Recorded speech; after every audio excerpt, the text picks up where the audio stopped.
Nigeria will rise again. Because I am here, I will leave this nation a better place than I met it. I will work to make Nigeria a praise on the earth.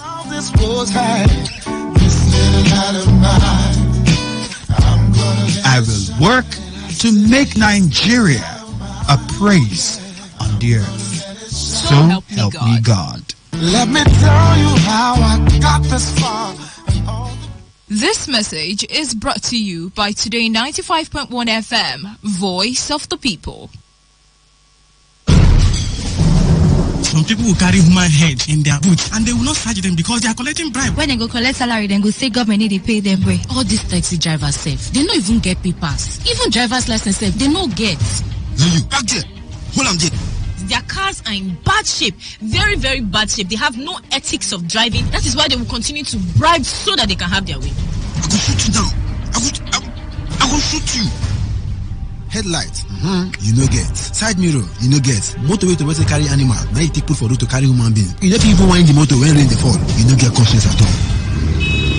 Take, you be number 15. You be number 5. More than no forget on a number. Let's allow them do their job. Do not obstruct justice by giving or taking bribe. Avail yourself a check. Even you, Oga driver, stop reckless driving and always update your papers. This information is brought to you by Today95.1 FM, Voice of the People. Officer, give me change. Now 1,000 I give you.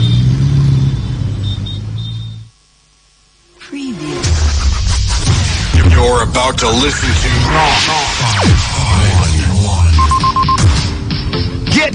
Get ready! It's the world of broadcasting as Today 95.1 FM brings you entertainment, information, education as they unfold every day. Today 95.1 FM. Do you know that I'm necessarily mentioned? When I talk about market, do you think I used to climb from 3 alone in this video? So you say you've not benefited anything from Nigeria?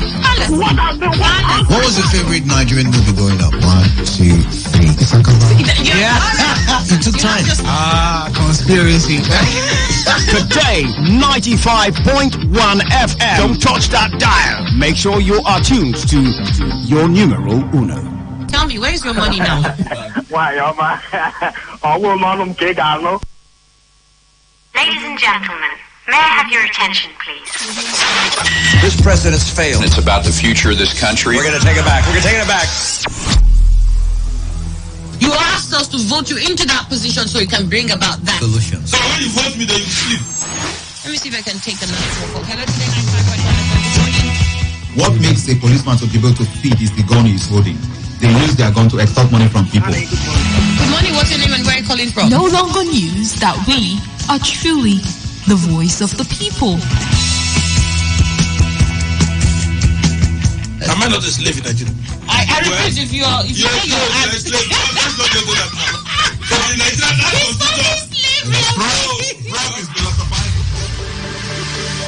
You spot the difference now?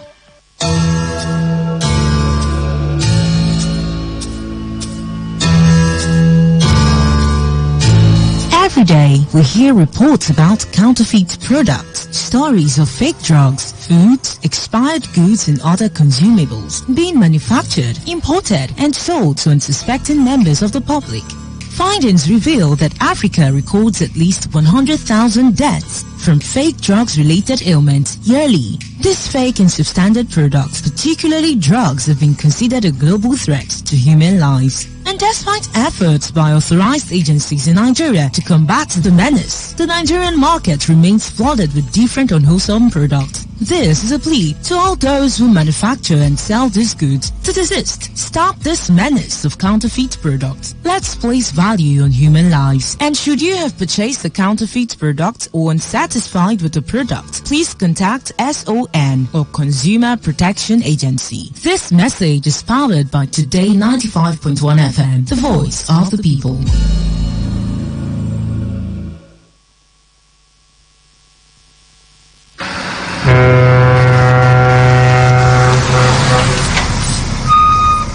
Officer, take. Officer, give me number. No time. Ma, they match am. They go. What? You bribing the officer of the law? You will arrest.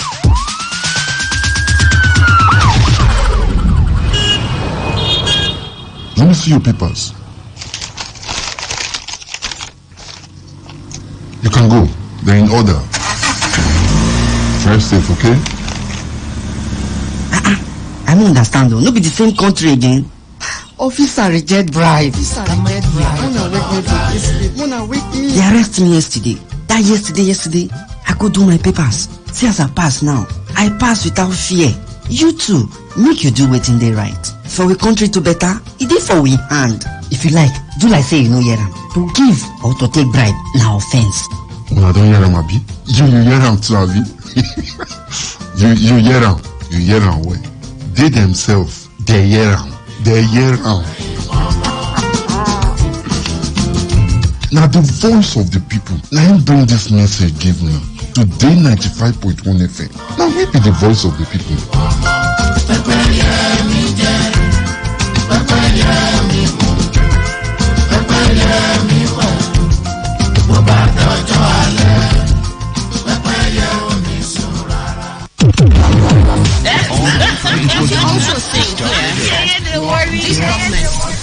Listen for that station, Jojo.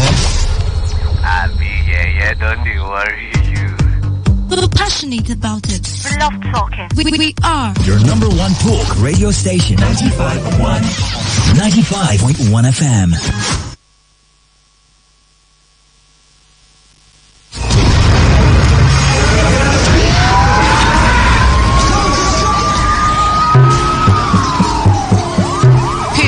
Is a situation where there is no war or violence in a society. Peace allows wealth to accumulate and the society to advance. Through peace, generations of wealth, education, technology can build up, thereby making people very prosperous and happy. Without peace, there will be violence, war, and underdevelopment in our society. The most disadvantageous peace is far better than the most just war. Let us embrace peace for a better society. This message is brought to you by your premium talk radio, Today 95.1 FM. It's what I pray for my all around the world. It's what I pray for my.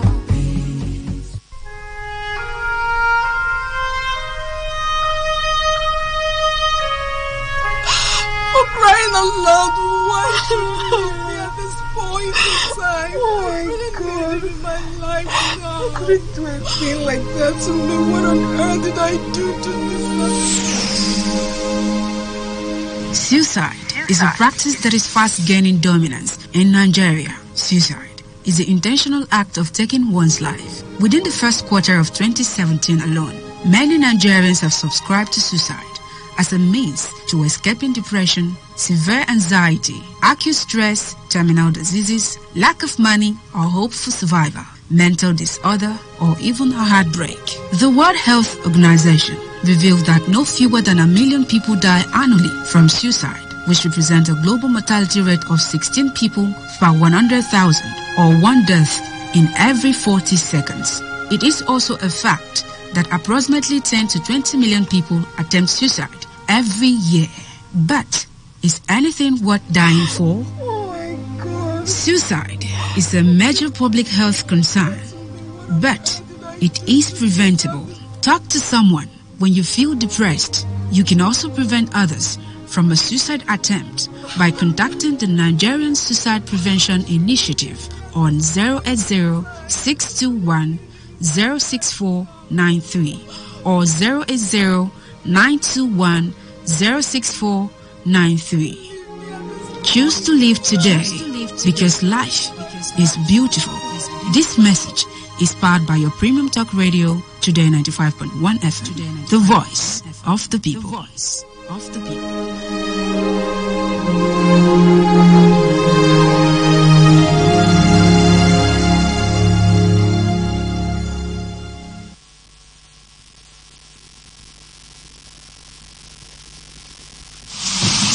When the weather becomes strict and everything becomes unsteady, the only way to go is tune to Today 95.1 FM. And the world of information, entertainment, and education will be served as breakfast, lunch, and dinner. Welcome to the show. You're listening to Today's Quest. A newspaper review segment is what we've now, got. Now, says I can't bring the party to your house right now because, even if it's raining, I still bring the heat right here. I am here for you, and I know you are here for me. It is surely the best 15 minutes of football you can find anywhere on radio. Back here in the Garden City of Port Harcourt. Today, 95.1 FM. Nothing but the best. Nothing but the best.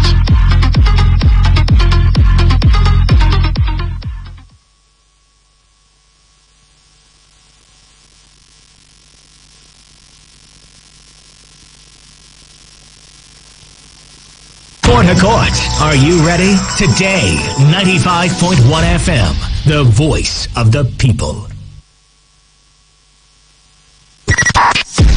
95.1 FM, voice of the people. And we're back.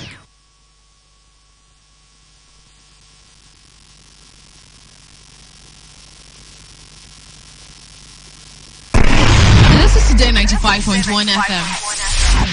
To copy this tune, press 9. This is Today 95.1 FM. For current news and information, press 5. They are politicians, all of them. They know what they do. So they know how they attack each other.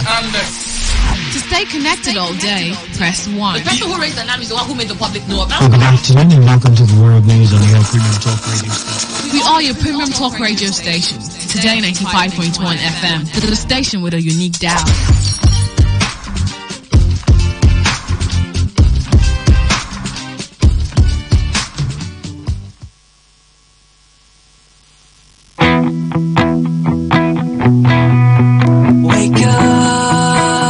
This is Today's Quest with Annie on Today 95.1. The best of sports, lifestyle, analyses, and much more. Can you feel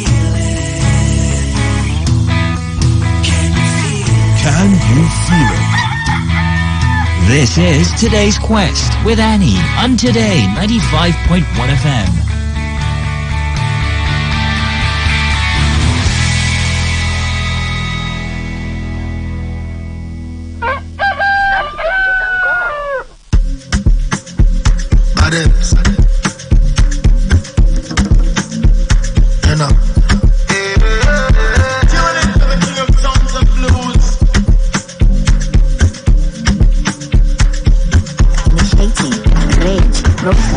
I'm unavailable.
featuring Musikeys.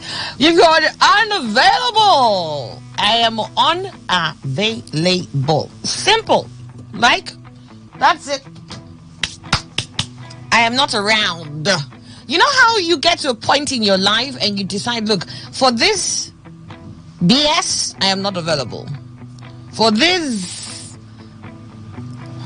ruckus, for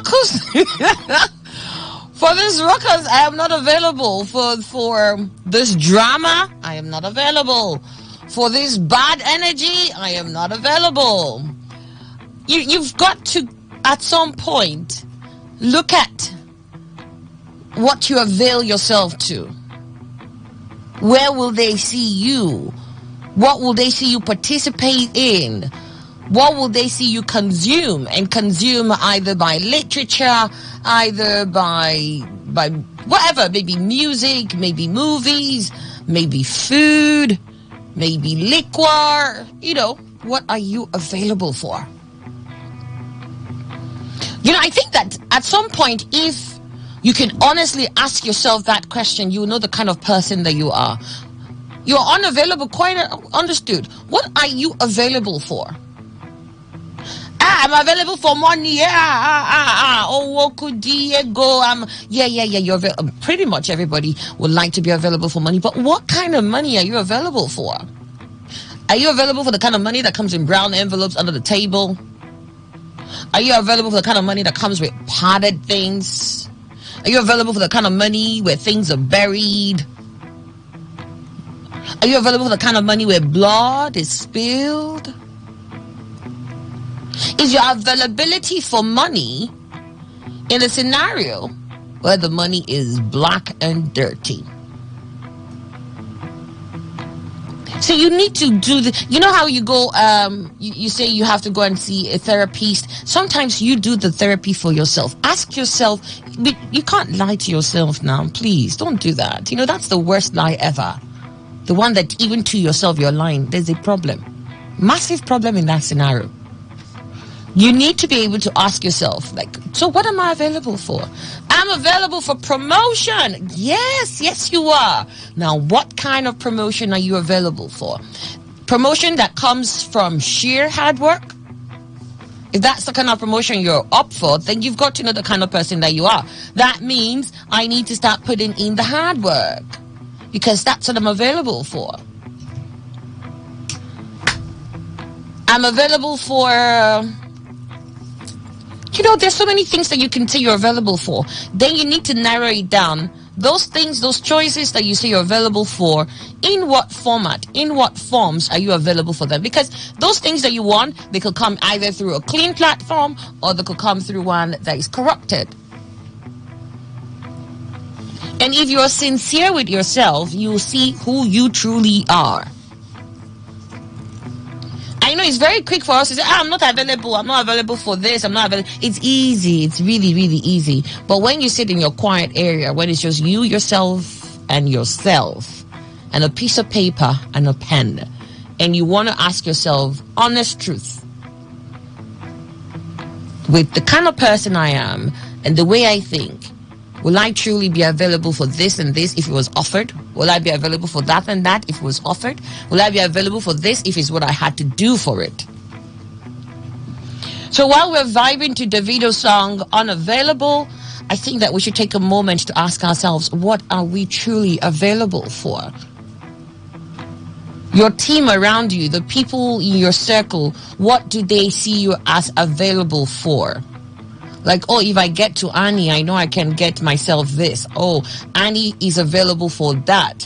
Annie, I can just imagine somebody who out there is looking for, how they're going to go and murder someone. And they'll say, I need to go tell Annie, that we're going to go there at 12 midnight. We'll have to climb some walls and skip over that and then get to this person's house and murder them. Annie likes that kind of thing. That would be a huge error because the person, first of all, I wouldn't even know anybody in that kind of manner. And she'll by chance, I know, maybe the person came through, wolf, sheepskin and all of that. And I didn't know. The person's association with me would know, no way. She's so unavailable for this. So what do your friends see you as available for? Do that deep introspection this morning. You might just begin to fix yourself. You might just begin to see things a little bit clearer. And then you can start trimming off, the edges that needs to be taken off. Aligning yourself with the right things that you need to be available for. And like I said yesterday, let's all in our little corner try and do what we need to do. It's no other home than this. None. You can Japan, go to Canada and get citizenship after 10 years. Nigeria is still going to lure you one way or the other.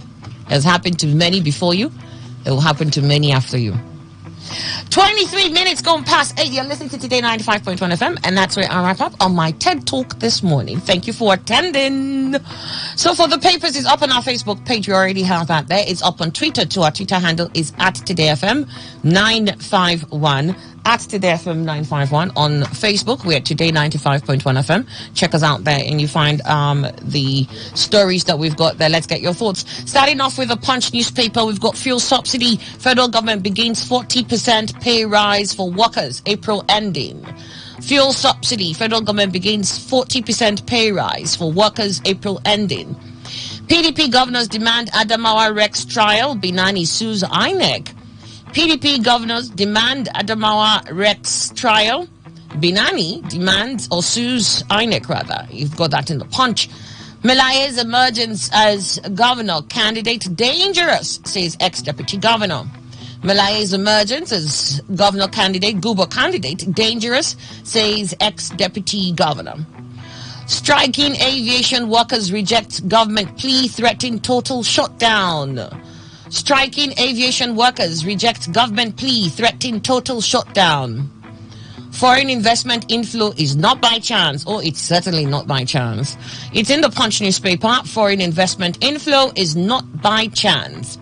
Why Southeast doesn't deserve Senate presidency again. It's in the Punch. Why Southeast doesn't deserve Senate presidency again. NAFDAC grants provisional approval for first malaria vaccine in Nigeria. NAFDAC grants provisional approval for first malaria vaccine in Nigeria. That's a good one.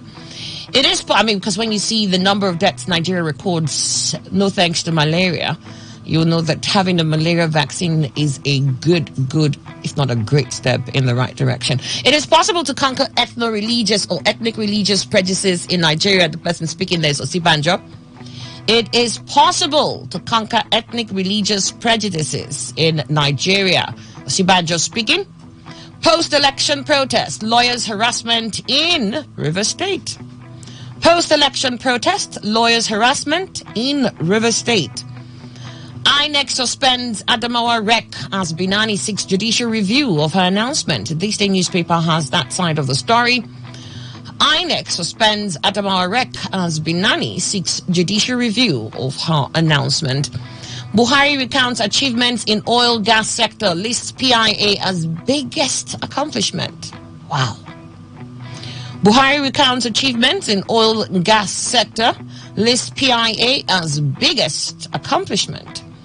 Moving on, still in this day newspaper, COVID-19 federal government effects 45.3 billion naira reimbursements to states and the FCT. COVID-19 federal government effects 45.3 billion naira reimbursement to states and the FCT. And then we move on to the Daily Post, where we have uncertainties as Buhari's government's monetary policies fail to tackle rising inflation. Uncertainties as Buhari's government's monetary policies fail to tackle rising inflation. Presidential election, my family conspired against me to vote for Peter Obi. The person speaking there is Governor Umahi. Presidential election, my family conspired against me to vote for Peter Obi. Governor Umahi. Twitter suspends Hyundai's account over post on Tinubu's citizenship. Twitter suspends Hyundai's account over post on Tinubu's citizenship. Daily Post has that side of the story. INEC falls report on Rivers presidential results, says it is prejudicial. INEC falls report on Rivers presidential results, says it's prejudicial. And then court declines to lift Abure's suspension as Labour Party's national chairman. I wonder what Labour Party is going to do now, especially in Imo State, where they've got one faction for Abure and the other for, what's the name of the Labour chairman now? The one who is, it is Yoruba. I've forgotten his name there. But I wonder what they're going to do now in Imo State. Well, the court declines to lift Abure's suspension as Labour Party's national chairman. That story is in the Leadership newspaper. Let's start from the top, where we've got federal government ready to implement 40% pay rise for workers, April ending. This is vis-a-vis the fuel subsidy issue. Barring any last-minute change of plans, the federal government will begin payment of planned increase in civil servants' pay by the end of this month, April. President Major General Muhammadu Buhari, retired, is expected to give his final assent for disbursement any moment from now. If the proposal sails through, it means the increase will be coming about 2 months to the June date proposed for the removal of petrol subsidy. Officials of the federal government told the Punch exclusively that the fresh pay increase tagged consequential allowance would lead to a 40% rise in current pay of government workers. Speaking exclusively with the Punch, the Director of Press and Public Relations, Minister of Labour and Employment, Olajide Oshundun, revealed that the federal government might begin payment of the 40% pay rise by the end of April this year, added that the 3 months arrears of January, February and March will be paid at a later date. Oshundun, however, said she could not confirm if the proposal by the government committee saddled with the task had finally been approved by the president.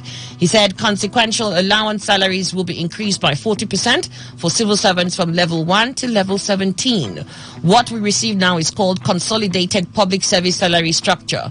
It is a combination of basic and all allowances. So the increase will be 40% of what a public servant is earning now. They will start paying from the end of this month, April, and the arrears of January, February, and March will be paid later. The salary increase is effective from January 2023.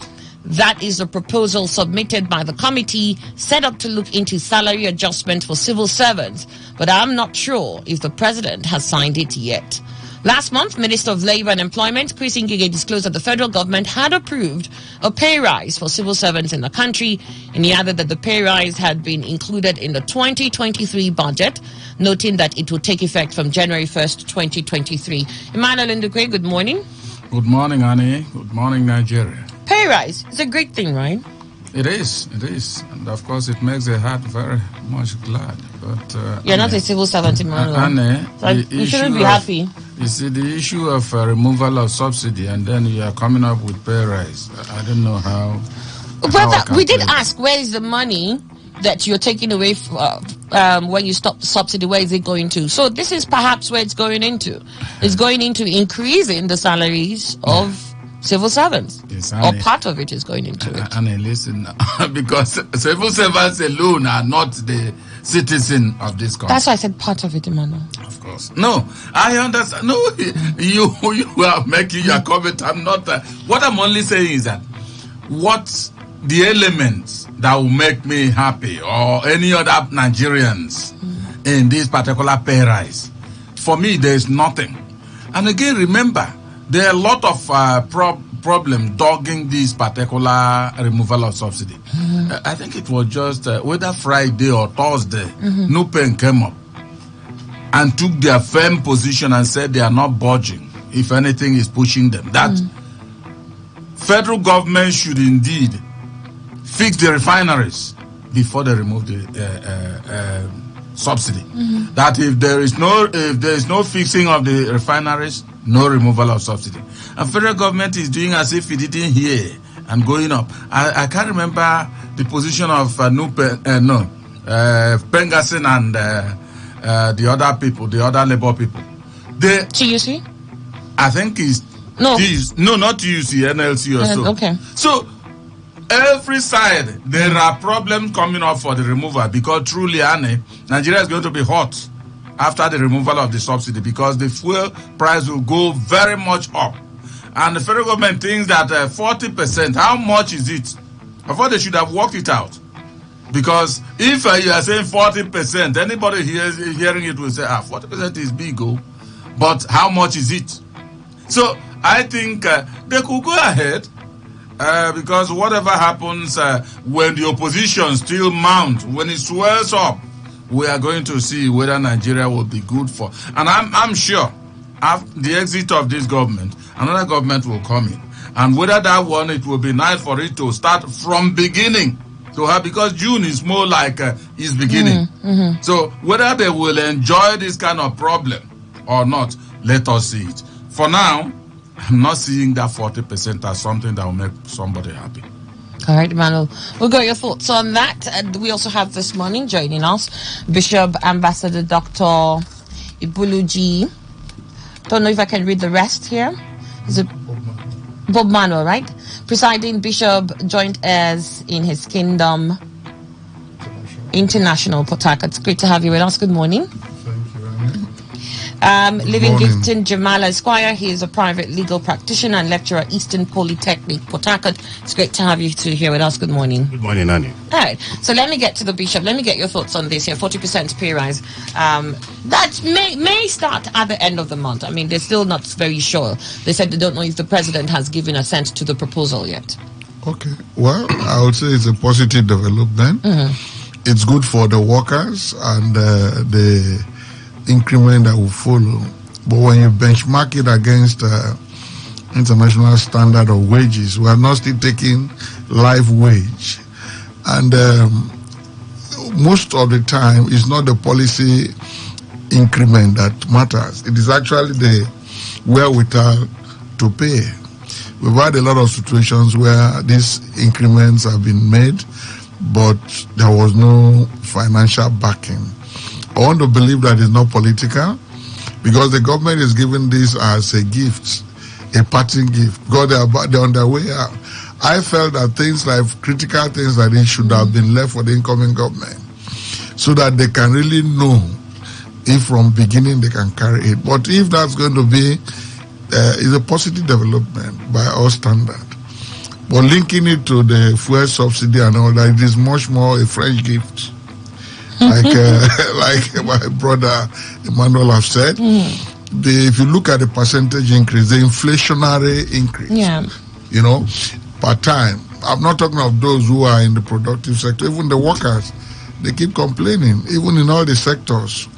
So we want to believe that the intentions of government is not just political, but it is real to bring a living wage. I am looking forward to a time where our economy will be so productive that we begin to give workers a living wage. That's the only way we can come to terms with it. You go internationally, you are paid according to hours you work.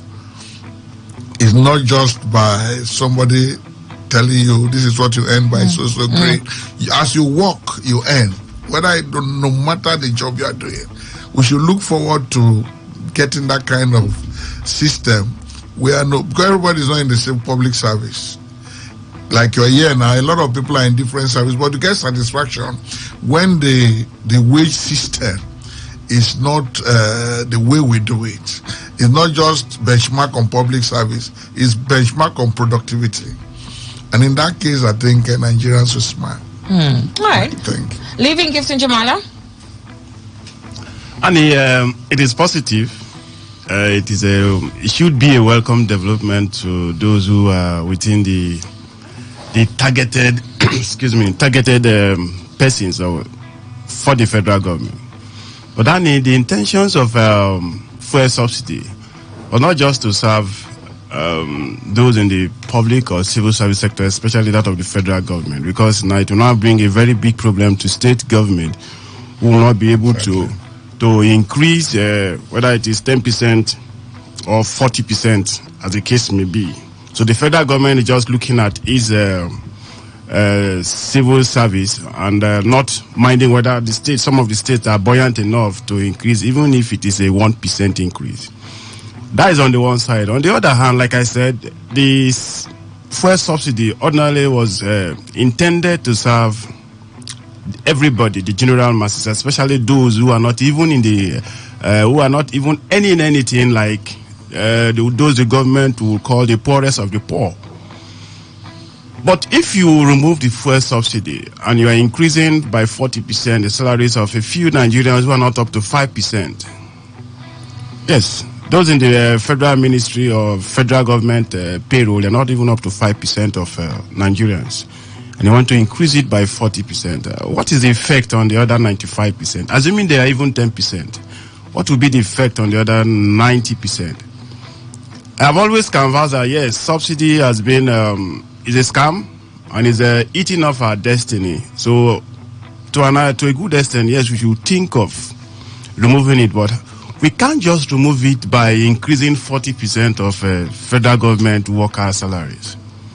I will still go with the opinion and suggestions of Nupeng and all these affiliate associations when they said, what is giving us, what is so big that we cannot fix our refineries? We are meant to believe that Dangote's refinery ought to have started sometime December last year, but up till now, nothing is being heard about it. So what is really stopping us from fixing the four refineries that we have in Nigeria? At least fix 2.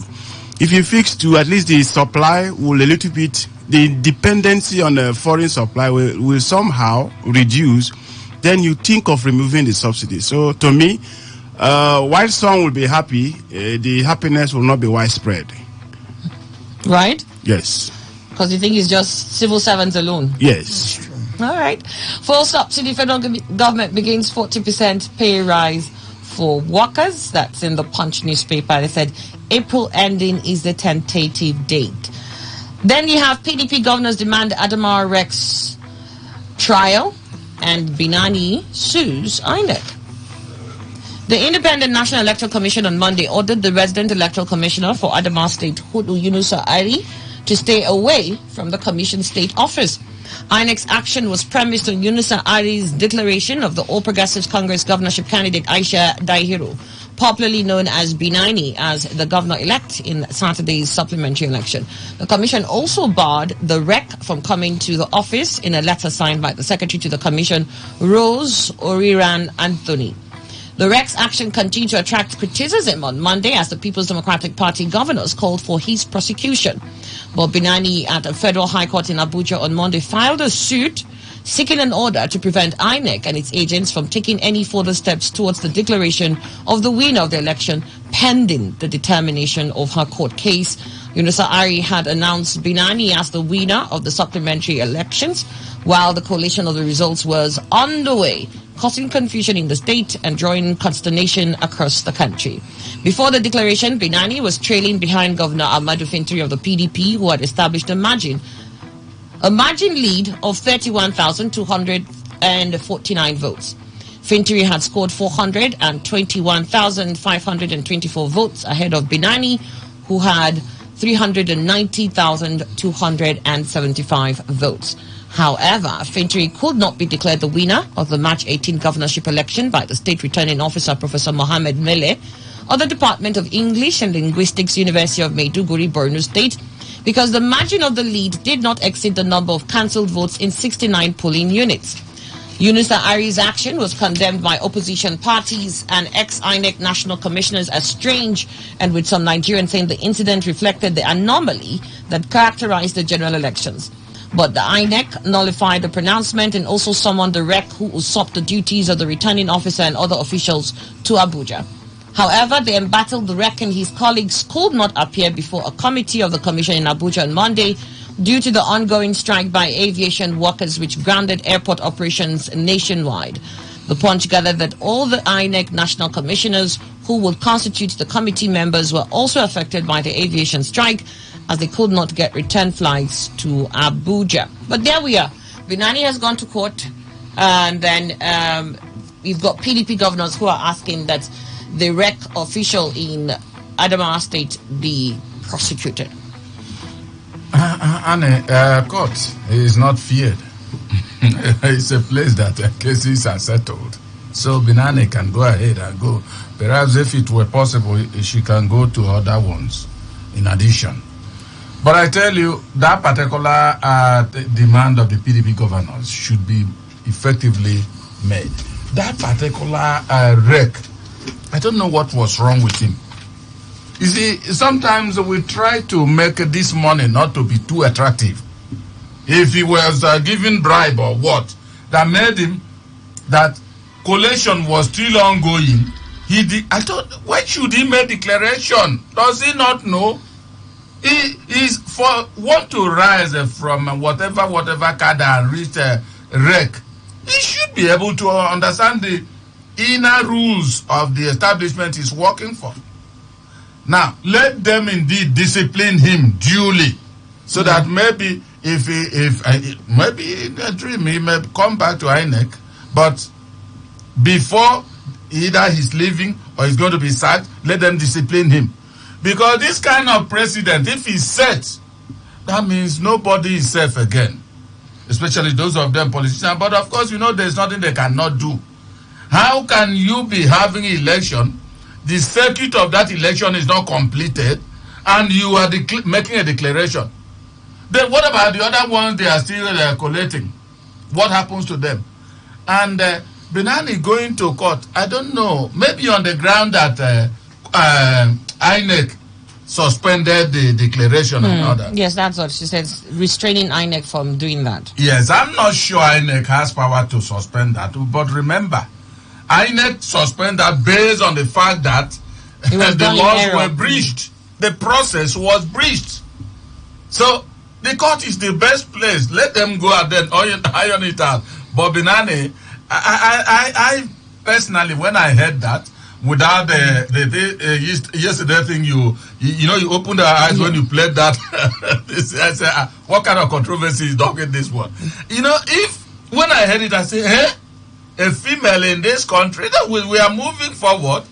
But I didn't know. Certainly, whether female or male, let the processes follow the law. Indeed. Rule of law has to apply. Indeed. All right, let's get to the bishop. Well, this is a very interesting moment in our democracy. I want to say it's appalling and it's a shame. It's a national disgrace. For us to get to this stage, I've been following that matter up, and I've heard a lot of political bigwigs talk. Even the former SIG to the federal government, who is from that state, was his name? Babachir Lawal. He was very clear on it. But I'm surprised because the woman has been a seasoned legislator who knows something about the rules and is a lawmaker. She's been in the House of Reps and she has been in the Senate. She's still a senator, a sitting senator. And what has happened again is not her fault. She contested an election and this win at all cost syndrome. That's what, it's a progression of what happened from the presidential election. People need to know the context people have today is that rules were not followed. From ab initio, Beaver's results of election will be uploaded from the units and all that. Suddenly, the Beavers didn't work again, codes didn't go again. It was systematic. So an INEC man who has come to see that there are groundswell for not doing well, there was no punishment. In fact, as a matter of fact, the national chairman of INEC came out after the first two elections and even apologized and said, yes, they had infractions occasioned by their staff, and nothing was done. So this is, I akin this particular experience to 2007 when Morris Iwu was there. That was one of the worst elections we had. And that election, they were saying, carry go. You take electoral materials, you take it to houses, you complete forms, and you come back to return those results without the electorates giving them a chance to decide who should be the winner. Exactly. And I think that is what happened in Adamawa State. The lady was very desperate. He was leading by 31,000 margin. Thereabouts. And there was no way sitting governor. And if you allow even a dry vote to take place, he had the advantage of winning. And of course, that election for the 10 local governments that were declared, he had 4,000 plus, she had 3,000 plus. He was still leading. In the midst of that, because there was already a decision to return her between the establishment of INEC, led by the REC, he went ahead to do a dirty job. Suddenly, the return officer vanished. He went underground. The police commissioner escorted him to go and do, and he made a declaration that was so criminal that there was no figure. They were, okay, who are you returning now? How many votes? There was none. There was none. He just came and made a pronouncement. You will know that the man was under serious pressure. But prior to this time, the PDP party had already alleged and even written that he should be taken away because of his body language. Even the first election that was declared inconclusive, there was supposed to be a declaration. If you look at in Kaduna State, it was just 10,000 the margin they declared. Another state in Enugu, it was less than 10,000, and this one was leading by 31,000. So the first impression was that it was supposed to be a first-time election that should have been declared. That was where the interest of the REC was suspected, and the party wrote. INEC didn't do anything, and now it has played out fully. And the crisis he wants to create in that state, we're already talking of a lot of crisis in the north. That state has been peaceful. This political crisis could consume anybody. And I think that INEC has done the right thing by suspending the declaration or by declaring null and void and also summoning them to Abuja, and they are taking further action. But I think that, as we have said, that's every lawyer and everybody that have heard this say that the law should take its course. Exactly. I think that the INEC number one, the REC, does not have the constitutional backing, the electoral by electoral law the winner. To even announce the winner. It's the job of the returning officer. From the unit, the presiding officer, and all that, from the ward and all that. So it negated their own serious laws. And INEC should, because all of them are involved, that's why they're talking of don't get to your office again, don't parade yourself and all that. The man by now should have been arrested by the IGP. And again, a similar thing has happened like that. There was some time election took place, the returning officer went underground. It was Okiro's period. Okiro arrested that woman as IGP. She came out and made a declaration of that result. And I think that the police, everybody is sitting, waiting for INEC to take its next step. Waiting for INEC. That's to tell you that it was a conspiracy beyond the REC. The REC himself might be under instruction. But foolishly, he did what he wanted to do very unwisely. And he's exposing him. And if that man, that's why they are not able to take serious steps against him. Because if he's taken, it could open up to, like the woman in what's the name, Abia State, who had to come out to say no, she was under pressure, she was offered this, offered that. They also called back those results to the national and later did the right thing.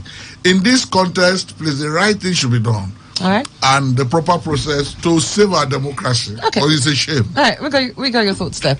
All right, let me get to Livington Jamala.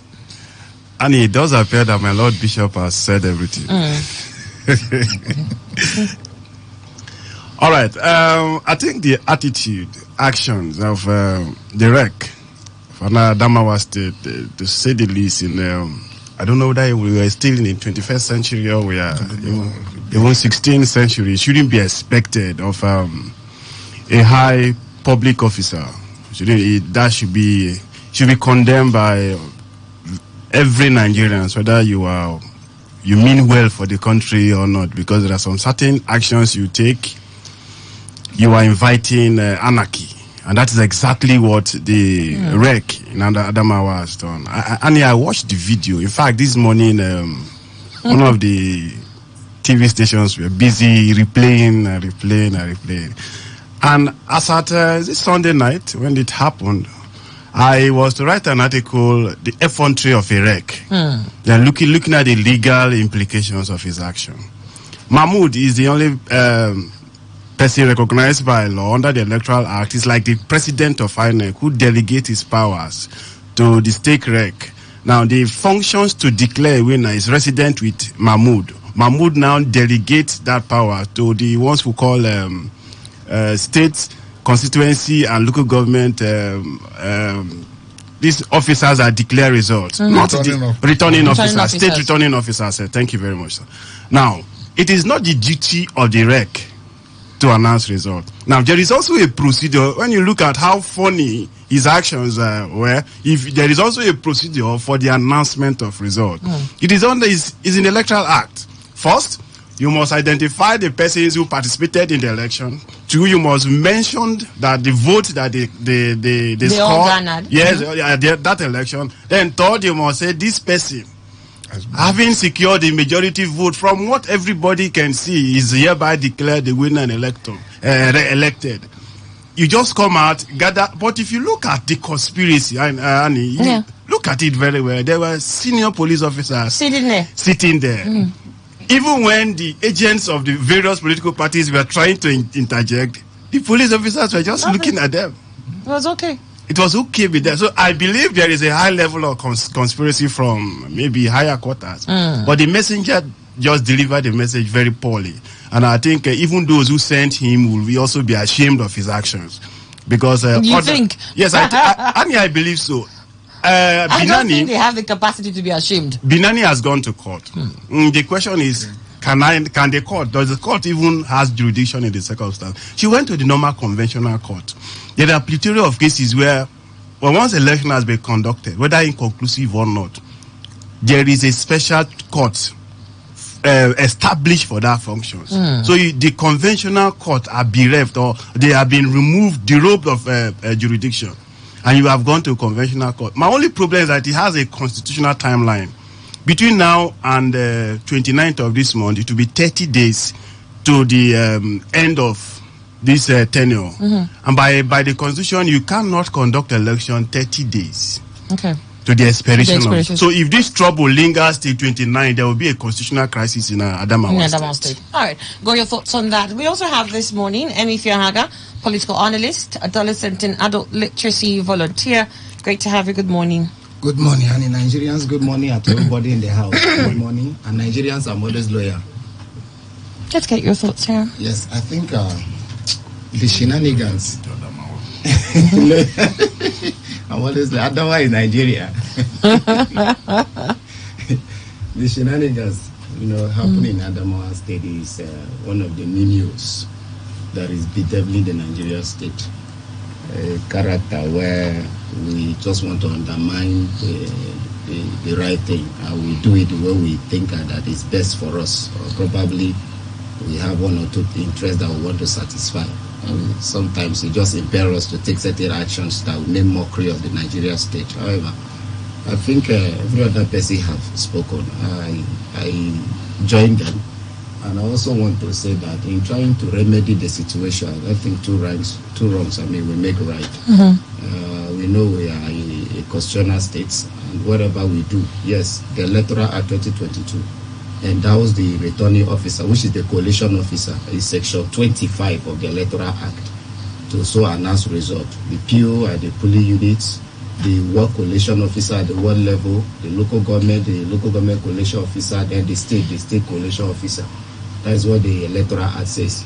But in all of this that we have said, we can't just do things on the other way because we want to make certain right in view of certain wrong that were done. The section 150 of the Electoral Act, that dwells on the validation of actions, I think the court is the appropriate place to go to.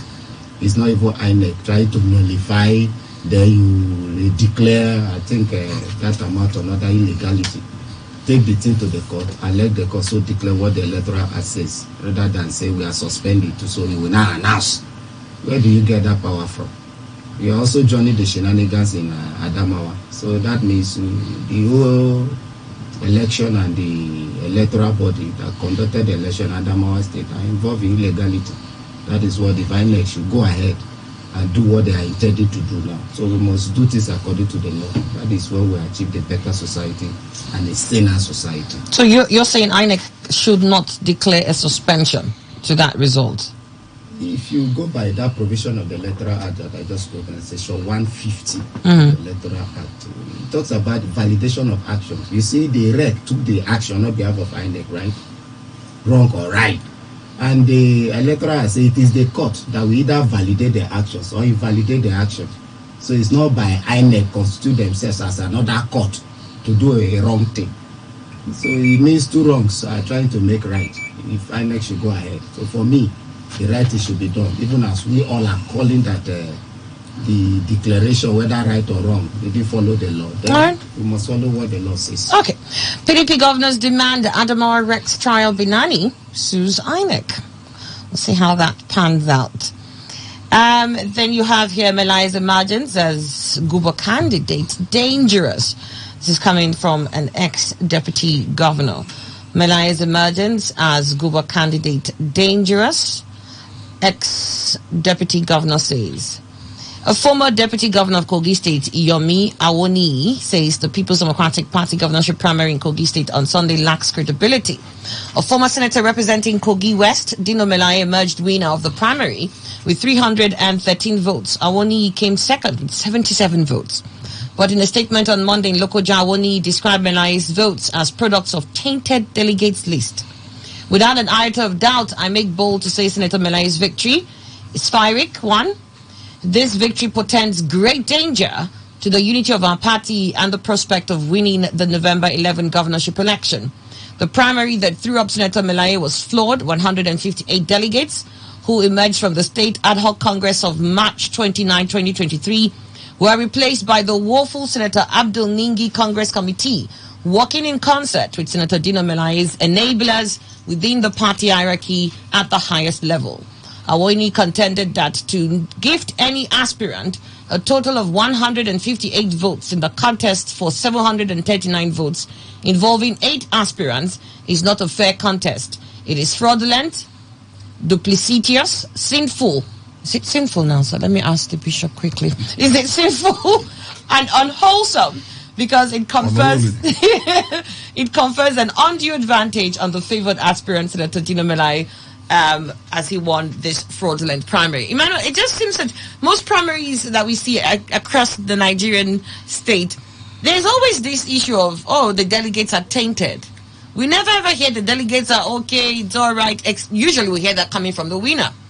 Annie, which of the primaries, both the ones at the center and the ones at the states, are not sinful since he chooses to go that way? Which of them is not sinful? Well, the only thing is that a loser must complain. But of course, in some instances, a loser, his complaint may be right. Now, the issue is that there's something I want to find out. He mentioned about 2 parallel, union. Yes, Congress. He said it was replaced by another. The one that was done earlier on was replaced by another. Does it mean that the one that produced Melaye is not the right one? That's what he's insisting on. If he knew that it was not the right one, did he make why did he participate? Thank you very much. From the one, you should have indeed gone after that and then make their party to understand it so that they would have in fact either correct it or will not allow Melaye. You only stayed when Melaye defeated you, it became dangerous. It's emergent because these politicians sometimes behave like they are clowns. I tell you, if the Congress that produced Melaye is the wrong one, of course that is the downfall from day one. Because eventually the whole thing will go to court and court will nullify it. But if it was also authorized by the party, and then the person that came second, because he didn't come first, is carpeting that particular process that brought Melaye, then it's not dangerous as he's claiming. That's just what I want to say. All right, Emmanuel, what are your thoughts on that? We'll return to this conversation. The news update is next. Please stay here with us. This is Today 95.1 FM, Port Harcourt, voice of the people. Every day, every hour, when the big stories break, depend on our 24-hour news team to bring you the latest. Today 95.1 FM.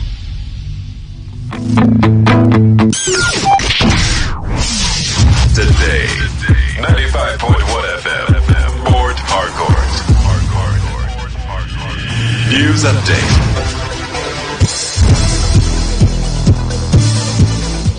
Hello and good morning. Here's the news update on Today 95.1 FM. I am Annie Abdul Salam. Former Secretary to the Government of the Federation, Babachir Lal, says it is impossible for Aisha Binani of the All Progressive Congress to become governor of Adamawa State. Lal, who claimed that Binani is not qualified to be governor of Adamawa State, stressed that she does not have the character for the position and did not get the required votes during the first governorship election conducted by the Independent National Electoral Commission on March 18th. Lawal's assertions are coming after the controversy that trailed results collation after Saturday's supplementary election in the state. Justice Hamza Muaz of the Federal Capital Territory High Court has refused to vacate an interim order restraining the national chairman of the Labour Party, Julius Abure, the national secretary, Farouk Ibrahim, and 2 others from parading themselves as leaders of the party. Muazu rather fixed April 20th to take all applications in respect of the case amidst a call by Council of the embattled national officers of the party to have the matter heard speedily. The counsel to Abure, Alex Ejesime, had prayed the court to vacate the interim order and restore a resemblance of sanity after a takeover of the Labour Party National Secretariat by another faction. The senior lawyer said the division in the party following the interim order has worsened to the point that 4 groups in Imo State chapter of the Labour Party held parallel primaries. Justice Muazu, by way of intervention, however, ordered all parties in the suit to ensure speedy filing of their processes for a speedy hearing of the case.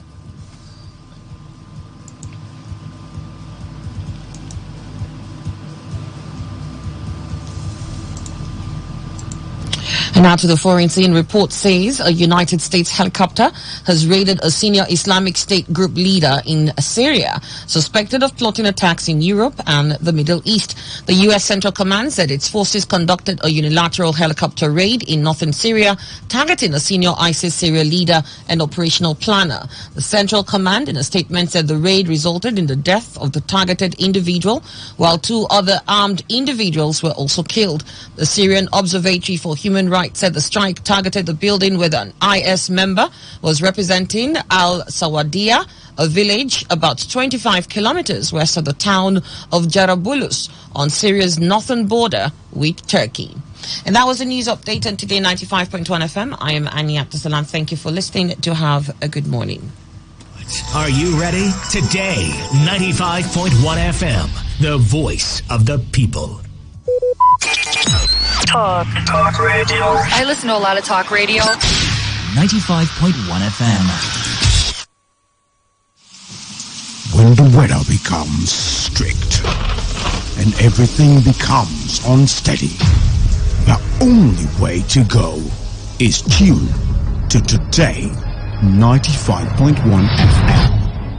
And the world of information, entertainment, and education will be served as breakfast, lunch, and dinner. Welcome to the show. You're listening to today's Quest. A newspaper review segment is what we've got. Now who says I can't bring the party to your house right now? Because, even if it's raining, I still bring the heat right here. I am here for you, and I know you are here for me. It is surely the best 15 minutes of football you can find anywhere on radio. Back here in the Garden City of Port Harcourt. Today, 95.1 FM. Nothing but the best. Nothing but the best.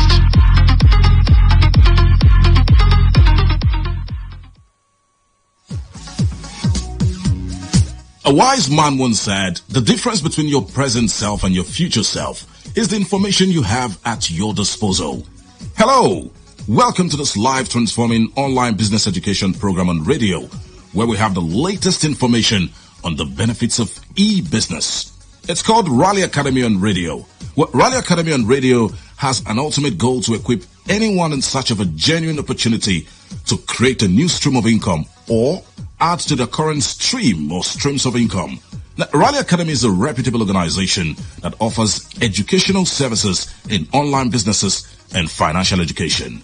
In this episode of the program, we'll be looking at the 3 core factors of wealth creation. The 3 core factors of wealth creation. And in the studio with me to answer all your questions is an e-trader and an online entrepreneur with Raleigh Academy.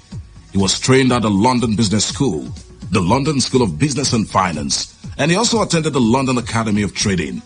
He has certification in technical analysis from Cyprus. He has gathered over 12 years of experience in financial trading and technical analysis.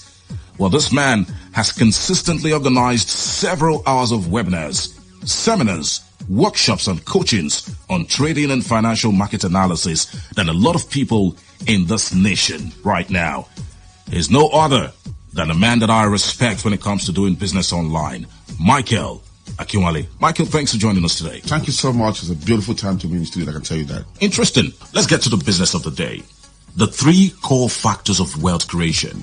Okay, there's a global economic crisis right now, and everyone is affected. Yeah. So what are these 3 factors that people should focus on? Okay, Lekon, I'm going to be very frank with you. And if you are listening to me, you're a business person, you need to actually listen very carefully, because these critical factors are extremely important, actually, when it comes to succeeding in business right now. And I'm going to be laying them. Number 1 is the fact that your business must have a very valuable product. Okay. Valuable product. Number 2, that valuable product must be needed by volumes of human beings, volumes of people. And number 3, those volumes of people must be buying these products frequently. It's VVF, value, volume, frequency. If your business or your product can answer those 3 things, or has those 3 factors embedded in them, I can guarantee you it's going to build you wealth for a lifetime. Wow. Value, volume, and frequency. Absolutely. Do we have businesses that fall in this category specifically? Sure. I'm going to be looking at 2 industries very fast, because of our time. Number 1 is telecoms. They give you credit or data, which is value. Okay. And they give it to volume of us. Like in Nigeria now, for instance, we have about over 100 million human beings who are actually buying data and making calls. That's volume. Number 3 is that we need to keep recharging. People recharge every day, people recharge every hour, people recharge every minute. And because of that, the telecom industry is one of the most successful in Nigeria right now, right? Absolutely. Take oil, for instance, also. They give us petrol, for instance. Value. This petrol, they give to millions of people. Look at the number of cars on the road. And thirdly, we need to keep refilling our tanks frequently. You can see it now. Yes. Value, volume, frequency. And you notice that these 2 industries are extremely successful. So if you can build these 3 factors to your business also, you can be this successful also. I mean, Michael, we're talking telecoms and oil and gas. These are very big industries. Yes. That require a lot of capital to get into. Absolutely. What about small businesses? Can a person add these things, to build a small business? Yes. So you have to do a research, for instance. Before you start any business, you sit down, you do some analysis and calculations. Does my business actually answer these questions? If they don't, it's going to take a lot of time to build wealth. All right? And from our research, one business we have been able to see that fits this factor is e-trading. Okay. In e-trading, you are trading value, currency, commodity of commodities. Number 3, you are trading them in volumes. And you can do it frequently, every day. So even though trading is a small business, it's something that answers these 3 criteria, which is why with e-trading, you can actually build wealth. So what is e-trading? For some of us who might listen for the first time, e-trading actually means electronic trading, and it's simply the buying and selling of financial instruments in a bid to make some profit. Okay. And there are several reasons why e-trading can also be very superior to some other businesses. Number 1, with e-trading, you don't need to have staffs. That means you don't need employees. And you are not competing with anybody. And you can start very small. You don't need to go break the bank to start the business. And there's unlimited income potential in it also. And you can start it immediately. Are you getting my point? Okay. And you can do it part-time, full-time, but 24 hours a day. So e-trading fits this criteria, and I can tell you everybody should begin to look to it to see how they can build a wealth for themselves. From everything you've said so far, the prospects look really bright for e-trading. Absolutely. Can anyone start this business of e-trading without stress and still build wealth? Yes. You can actually start e-trading right now and begin to build up, because it's very simple. If you have a phone with you right now, or you have a laptop, or you have an iPad or a tablet, then you can do this business, and it's pretty simple. Let me use a case scenario to give an example of potentially how much one can make in the business of e-trading. Let's take a commodity like wheat, the same wheat that we use for baking and all of that. Now, wheat is a commodity. Last month, the price of wheat fell from $800 per ton of wheat to $650 per ton of wheat. Now, for a trader, immediately you see that the price of wheat will fall, you place a sell on wheat. Okay. And if you actually did that successfully last month, that means wheat fell $150, which is 1,500 points in the price of drop in the price of wheat. At $10 per movement of the price, that's $15,000 profit last month in wheat alone. And remember, as you're trading wheat, you can be trading gold, you can be trading euro, you can be trading crude oil. Are you getting me now? Okay. All of these things, you have access to them. So imagine how much you can be doing. And the beauty of it now is that you can actually automate this process. So the computer is doing the buying and the selling for you. So while you are sleeping or doing other business, computer is doing the buying and selling for you. And some people might be thinking, how can you trust the computer to be doing buying and selling for you? Now, the truth of the matter is this. When it comes to computer, it is garbage in, garbage out. Value in. So a computer doesn't just do what it wants to do. A computer does what you program it to do. Okay. So if you program it to be successful, it will be successful. If you program it to fail, and the beauty of it is that right now it's not like you just program the computer and it starts buying and selling. No, we have what we call history data, which is back again to data. Everything in the financial market is stored, is the data. So when you program this software, you tell it to then run that strategy that you want to run in real life in history. If you succeed in history, and because history repeats itself, it's going to succeed now. So you are not gambling, you are not playing, you are not doing guesswork, you are actually doing what they call predictable models, which guarantees that you make money. So that's how a computer actually do trading for you. That's some of the reasons that makes e-trading fit this criteria that I'm talking about.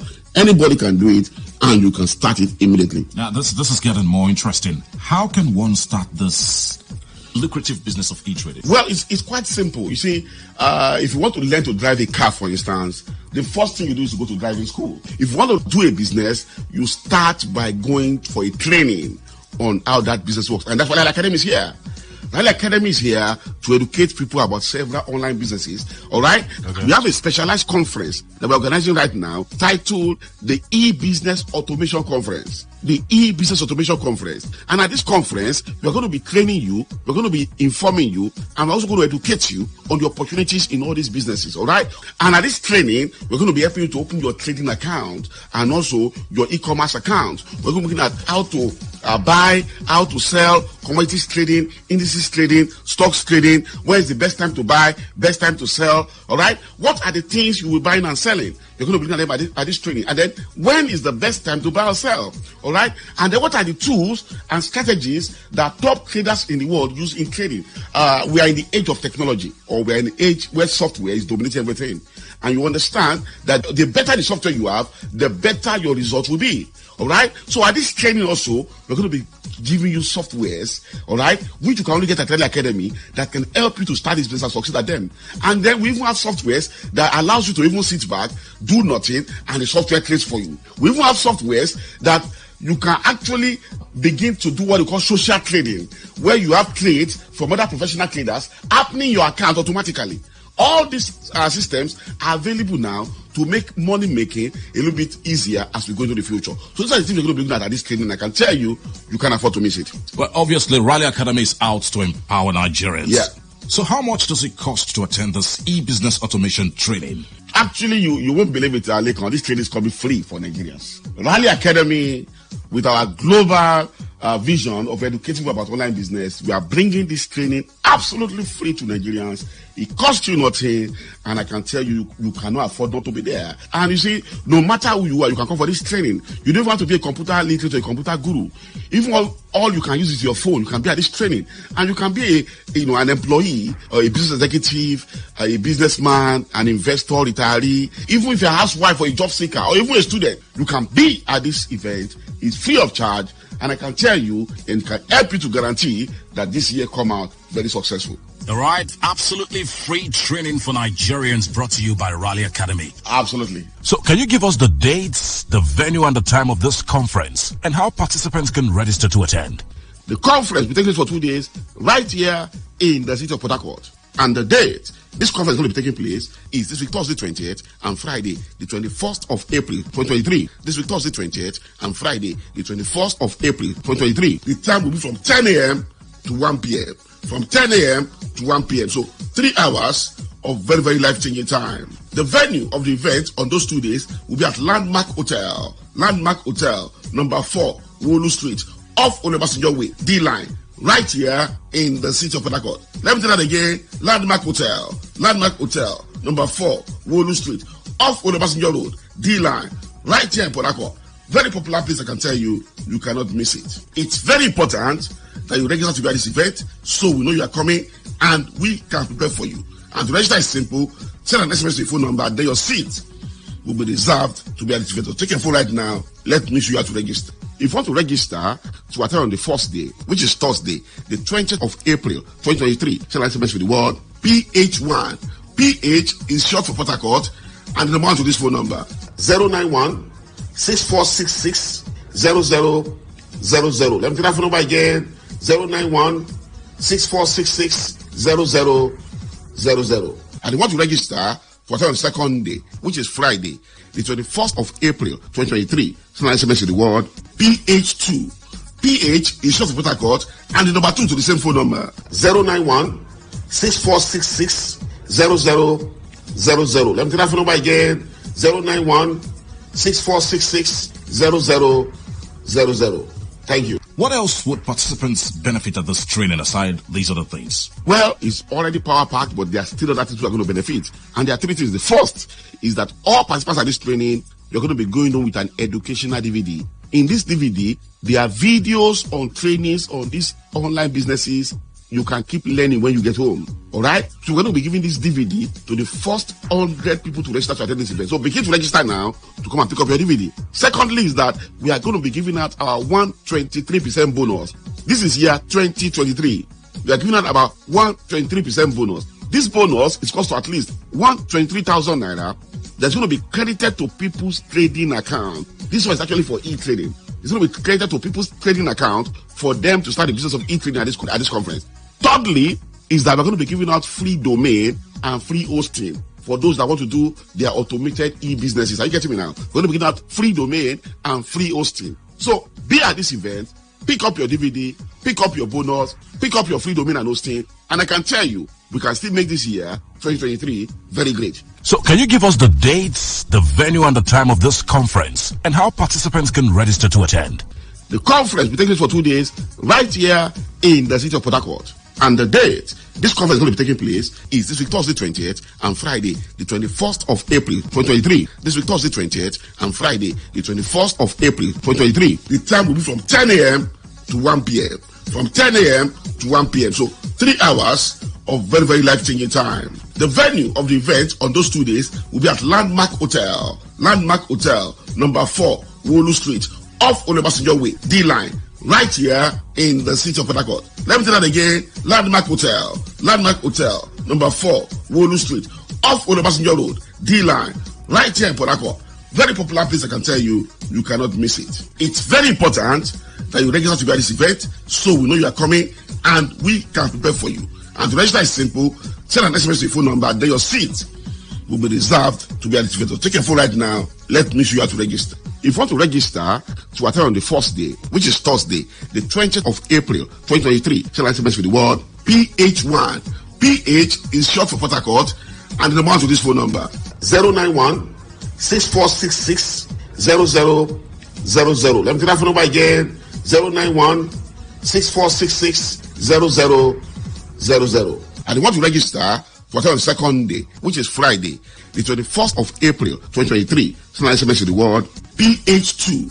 PH is short for Port Harcourt, and the number 2 to the same phone number 091 6466 0000. Let me take that phone number again 091 6466 0000. Thank you. All right, that's it.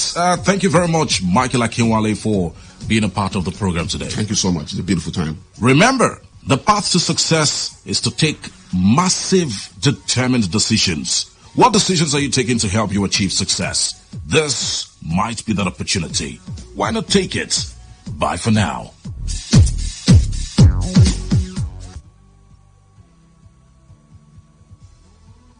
.1 FM. To copy this tune, press 9. This is Today 95.1 FM. For current news and information, press 5. They are politicians, all of them. They know what they do. So they know how they attack each other. And to stay connected all day, press 1. The person who raised the name is the one who made the public know about. Good afternoon and welcome to the World News on your premium talk radio station. We are your premium talk radio station. Today 95.1 FM, the station with a unique dial.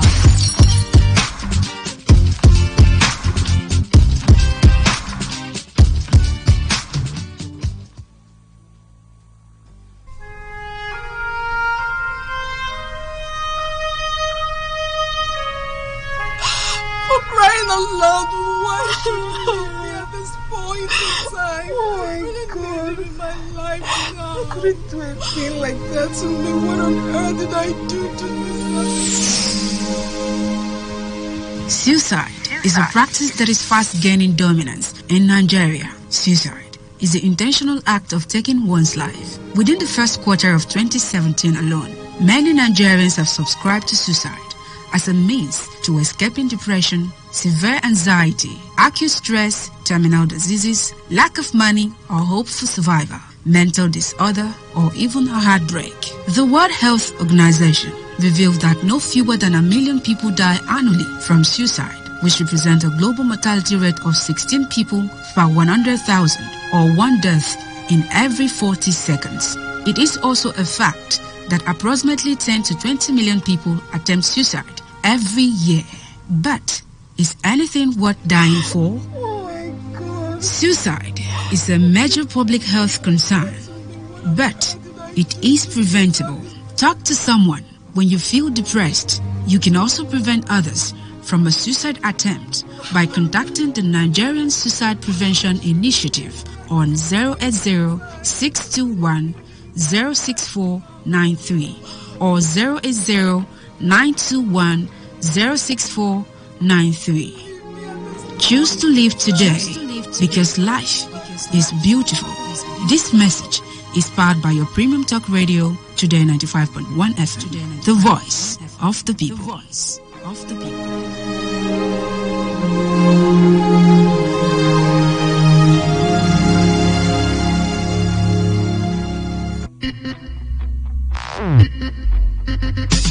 They're saying that the explanation given by the military was not enough to say that he saved up to buy those houses or to buy. Man, let me just quickly get your thoughts here so that we throw that into the opinion program. I think I have a picture of what Fayose looked like on that day and what he was saying from that caption. It's not just giving him a certificate. We must see the consequential order must be obeyed first, as to even those who have not attended the law class. That place. This is where it comes. So why don't we start that first? You have that angle open now. Nothing is holding you from doing that now. You look at it and make sure and understand that restructuring is what Nigeria needs. Today's Quest from 6 a.m. to 11 a.m. Catch Annie on this frequency, Monday to Friday. That is absolutely their position. Respect the law. Now the question will be which law? Today's Quest, a sure way to start your day. Because he hasn't really done anything here. Yes. Because both parties are contending.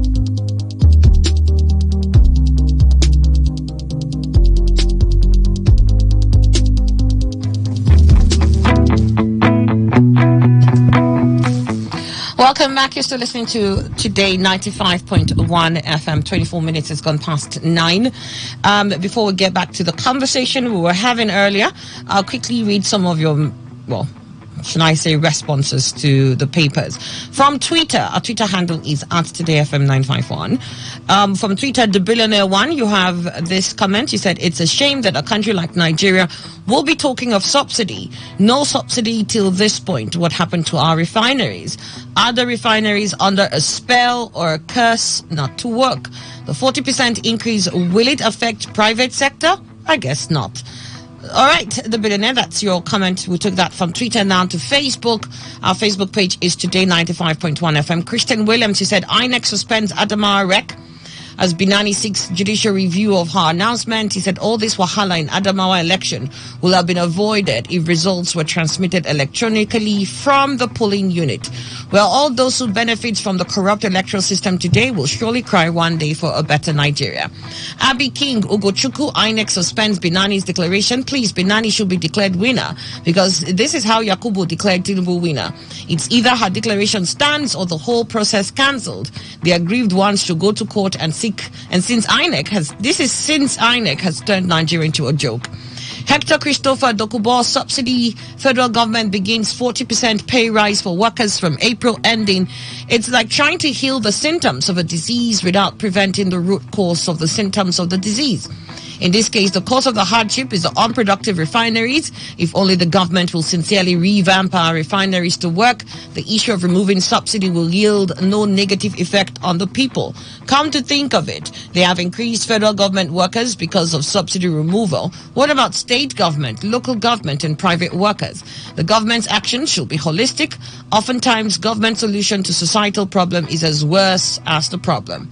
Enwi Remedino, presidential election. My family conspired against me to vote for Peter Obi Umahi. He says, yes, it's a conspiracy theory all the way. You conspired with other families to vote against Obi, your brother. And where Medino is also speaking, he says it's possible to conquer ethnic religious prejudice in Nigeria, Osibanjo, to which he says, it is possible, sir, but we don't look like we want to address it. With what is happening in Nigeria, where a certain tribe is not allowed to rule the country or live freely in the country, so with what happened in the just concluded presidential election, I don't think we're ready. With the level of ethnic religious cleansing going on in Kaduna and the Middle Belt region, I don't think we're ready. Osibanjo is a professor and should know that ethnic religious prejudice in Nigeria is as old as Nigeria, and we have been encouraging it till date. Ugochukwu Okwi, is it possible to conquer ethnic and religious prejudices in Nigeria? Osibanjo, he says, yes, sir, no way. A leopard cannot change its spots. And he's also speaking on INEC false reports on Rivers presidential results, says it's prejudicial. And he says INEC doesn't have shame. Labour Party clearly won in Rivers. They have produced something else. What manner of this can we call witchcraft? All right, we got your thoughts there. Let me get back to the last story we had, which is Malaya's emergence as Gubo candidate is dangerous. This is coming from an ex-deputy governor, and he was part of the primaries. And he says that without an iota of doubt that Malaya's victory is Pyrrhic one, and that the victory portends great danger to the unity of the party and the prospect of winning the November 11 governorship election. He said the primary that threw up Senator Malaya was flawed. 158 delegates who emerged from the State Ad Hoc Congress of March 29, 2023 were replaced by the woeful Senator Abdul Ningi Congress Committee, working in concert with Senator Dino Melaye's enablers within the party hierarchy at the highest level. So there were a replacement of 158 delegates, according to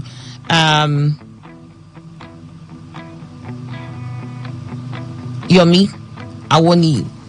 All right, so he says if in a delegates in a system where you have 700 plus delegates, if 158 have been switched over, that you've already given an upper hand to an opponent, and he believes that was done for Dino Melaye.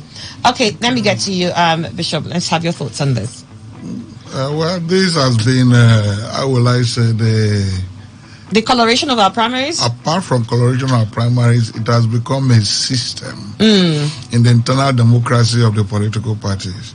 As a matter of fact, the constitution of most of the parties, even the Electoral Act, says that it is the party that actually produces candidates. And the internal process, they may not even do a primaries and send names. The smaller parties did it, they just do something akin to a primary. But I think PDP and APC are one of the big parties that are expected to be organized because they have structures and they have leadership. But this issue of interest is always preoccupies those midwifing those processes. Malaya is a big fish in PDP, and I'm quite sure he has the support of the establishment in PDP. But I think the deputy governor who is talking is also some former deputy governor rather, is also somebody who is a stakeholder in the party. And if processes have not been followed, after the primaries, there are appeal committees. I don't think it should go to, if something is not happening, because the case of Malaya has transcended the state. We know other people who have interests. Even the opposition party, their primaries, if you was the smarter day me came out, was condemning completely what happened at the APC, that somebody was just unpicked and all that. So on both parties, you discover that it's becoming like a norm that the primaries are a big joke. But whenever they throw up, at the end of even the real election is becoming a big joke. Our processes are not respected, and we are fast becoming a lawless nation, a nation that does not respect our rules that have been written.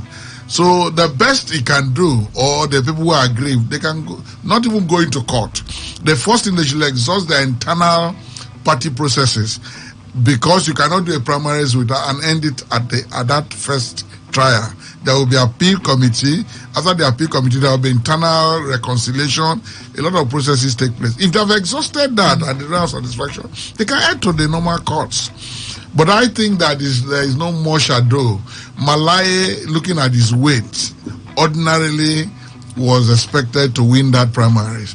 But if the processes were doctored in such a way that they didn't follow rules, those that are aggrieved should follow the internal party processes and ensure that maybe there are justice.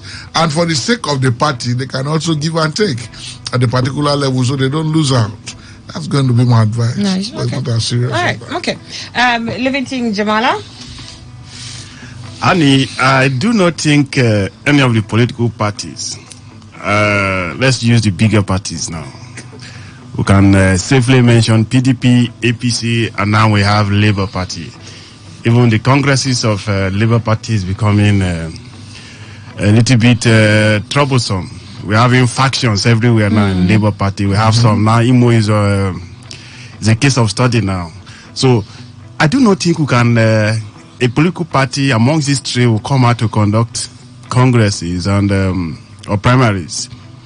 Then everybody will be satisfied with the process. Definitely not so. No matter, I'm not saying the processes may be right, but even if we were to send angels to come and conduct primaries today, somebody will still complain that the angels manipulated the list to favor someone already picked, divinely picked from heaven. Dino Milaya emergence of as a governorship candidate in PDP, Kogi State, to me, I saw it coming because amongst those who were contending, we were looking at those who are closer to the, those who make and take decisions. That was why one of the governors came on air and started castigating the result that he knew was going to happen, and it has happened. So I think the process is on. They've done the congresses. Now the next stage is what? Appeal section. And if you do not avail yourself all these processes, again, do you even have the right to go to court? Because, like my Lord Bishop said, the processes must be complete. You must exhaust all the internal mechanisms of the political party, because there is a case that where the Supreme Court said a political party is like a cult, and you must, if you have agreed, the right to associate is freely given to you. So if you have agreed to belong to this political party, you must conform with the rules of that political party. Otherwise, you shouldn't be heard to be complaining afterwards. So you must follow all through the internal mechanisms, and when that is done and you're still not satisfied with the process, then you can now approach the conventional court to ventilate your grievances. But as it stands now, a winner has emerged. If it were to be the other way around, assuming this former deputy governor emerged, will he come out today to cast aspersions on the process? I do not think so. We are talking about Adama a few minutes ago. Binani herself is happy about the process that she has been declared the winner, but every other person is condemning the process. So this is a typical Nigerian outcome or cry for you. A typical Nigerian politician will always cry when the odds are not in his favor. Look at what happened in the presidential election.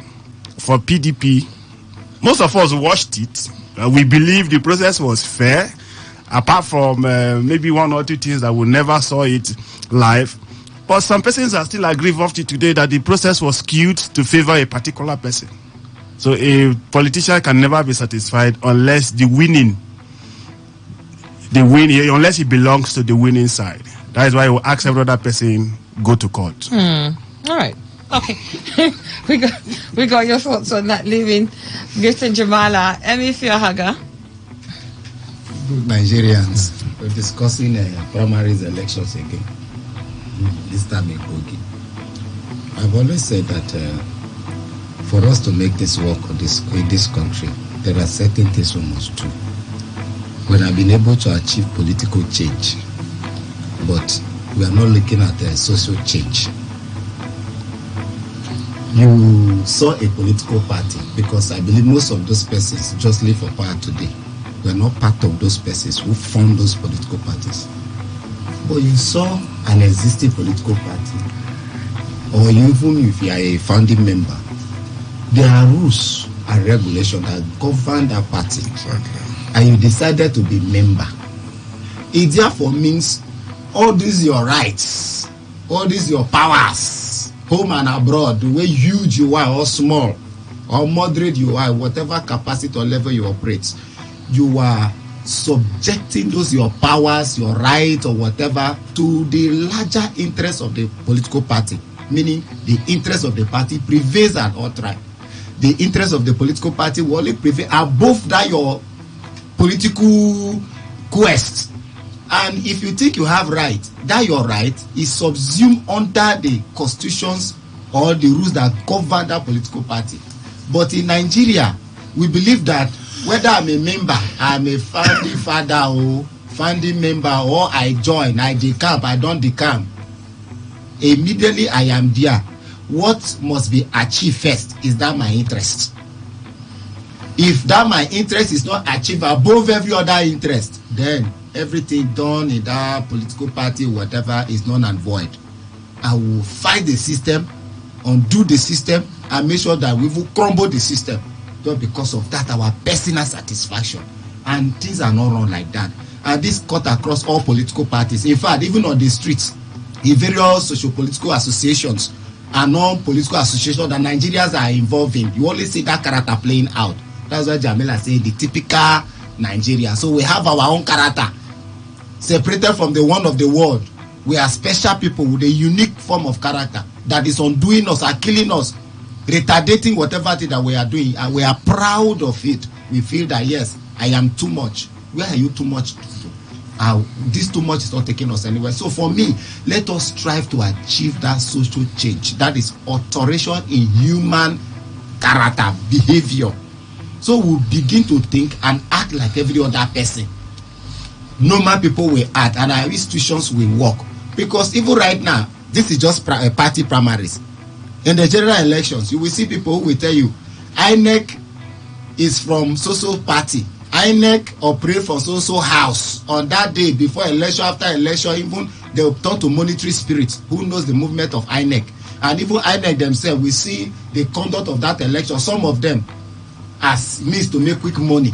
So it's all about you make quick money, you satisfy one interest above the larger interest that is good for societal development. This will not take us anywhere. Let us alter those attitudes. Let us strive for social change, and so that we begin to allow our institutions to work.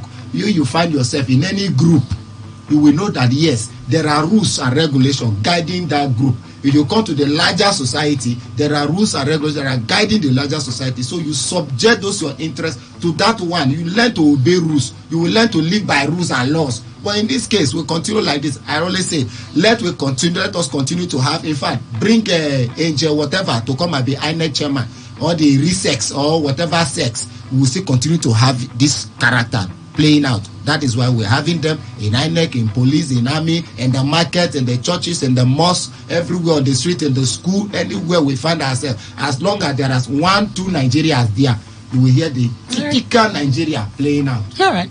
Okay. Striking aviation workers reject government plea, threatening total shutdown. That's in the Punch. Aviation workers have threatened to shut down the country's airports as they enter the second day of their strike, to the federal government's failed to meet their demands. This was despite a statement by the Ministry of Aviation on Monday, pleading with the striking workers to suspend the industrial action that led to many passengers being stranded across the country. Aviation workers embarked on the strike after a meeting called by the Nigeria Civil Aviation Authority ended in a stalemate. The Director General, Civil Aviation, Captain Musa Nuhu, called the meeting aimed at prevailing on the unions to shelve their planned 2-day warning strike, with representatives of the unions in attendance. The General Secretary, Amalgamated Union of Public Corporations, Civil Service, Technical and Recreational Services Employees, Sikiru Wahid, disclosed this to journalists at the Nnamdi Azikiwe International Airport, Abuja, on Monday. According to him, the second day of the ongoing strike will be more effective, adding that the first day of the strike was a warning to the public and the government that they were serious about their demands. He said day 2 of the strike will be more effective than what you're seeing here now, because we only use today as a warning to people that are traveling. He also urged people who have settled to plan on Tuesday to shelve their plans, saying that the strike action will be a total shutdown. So people who need to travel tomorrow should not book a flight for tomorrow because it's going to be a total shutdown. It's not going to be like that today. By 5 a.m., we'll be here to shut down everywhere. We are appealing to those that want to travel that they should shelve their journey for tomorrow. When our correspondent visited the airport, it was observed that passengers arriving at the Abuja airport were stranded due to heavy traffic. The striking workers locked the check-in halls, causing long queues, disrupting vehicular movement. One of the airport officials who sought to be anonymous said that many of the stranded passengers missed their flights due to the union's actions. The situation caused chaos and confusion at the airport as frustrated passengers voiced their displeasure over the lack of communication and assistance from airport officials. I think we saw this one time, Emmanuel. It was really embarrassing. I think it was when an international flight came in and there was nobody to check in the passengers who landed. It was, I don't know, at one point the flight had to turn back. I think, if I can remember, it was Qatar Airlines or something like that. And I'm just beginning to imagine how this is also going to be a big embarrassment too for international flights. Because I'm saying international flights because, I mean, in Nigeria we're used to doing this to ourselves, so it's common. It's a common scenario. Sure. Yes, because government will listen until we're down to. So we know these processes. But I'm just saying, we begin to put ourselves on a global scale, and it's not in the best of light. You see, Annie, when a man and woman, that's husband and wife, or a family, allows their mad person to go to the market and remove cloth, that madness will linger. What happens at that time? I'm telling you the truth. Madness, once it starts at the maybe a rudimentary level, you keep on making sure you take the person from indoors and all that and start curing the person. It will fizzle out very quickly. But once you remove your eyes, you don't care, like federal government always do. Now, the mad person goes to the market, removes cloth and start wandering naked within the market. The curing of that madness lingers. Whatever is reason, I don't know. So in this state now, we're in the market. We're already going to the market. In fact, like they are saying tomorrow, if they reach the market, they will remove their cloth tomorrow as it were. Because federal government, why is it that you know that these people are important? They are doing the job they should do. But there are certain things you are owing them, for instance, or conditions that will make them perform their duties better. You know all these things, but you will not comply in making sure you do half of the numbers of things mentioned. When somebody keeps on promising without making real those promises, nobody will be happy. At least the Bible is the book I know as a person, as the highest book for me. Now, it says that a worker deserves his wage, honey. And to get that wage, there are conditions attached. Things keep on going high, and federal government knows that Nigeria is the home of inflation. But you won't do anything to make sure that if you're earning 20,000, that 20,000 has some power in it. You're earning 20,000 and that 20,000 is 1 naira. What kind of thing is this? Now these workers have been saying, and as they start, maybe they will think, well, who are they? There's nothing they can do. They've done it the first time, you see the results. So you are allowing them to continue. Why not? Whether it's whoever that is mediating between government and the workers, they should make it something that is important, so as to, at least, like I said, fulfill some of those their demands.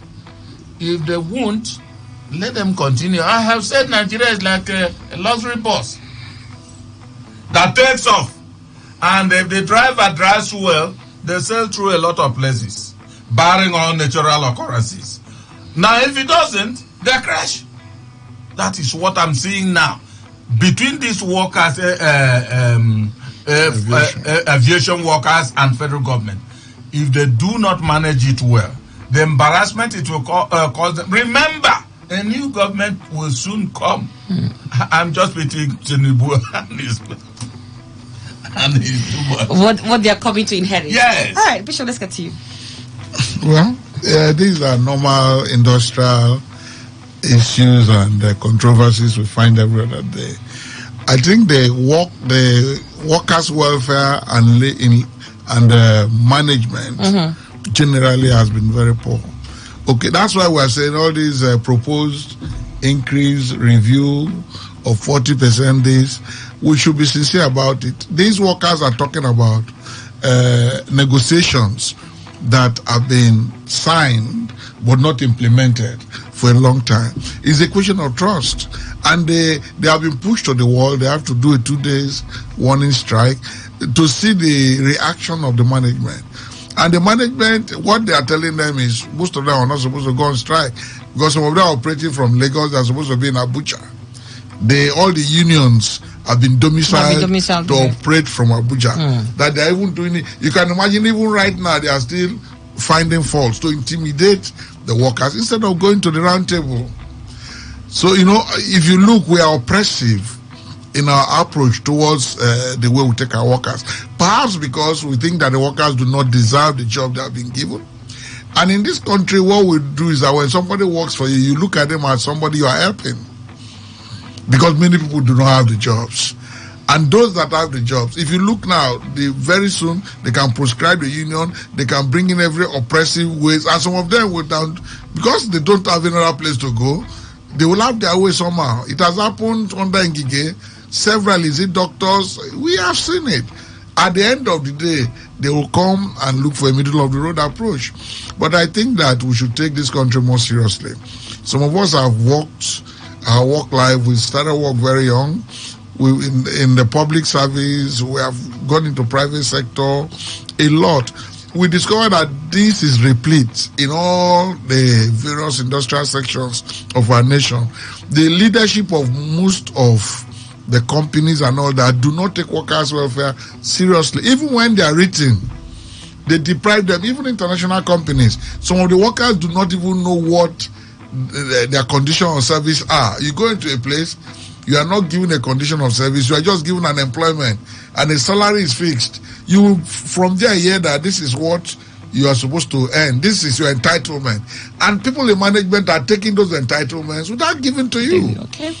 And that is exactly the nature. What I want to say is that the aviation industry is so critical, especially to the economy of the country, to movement locally and internationally. It could actually send a wrong signal to the international community.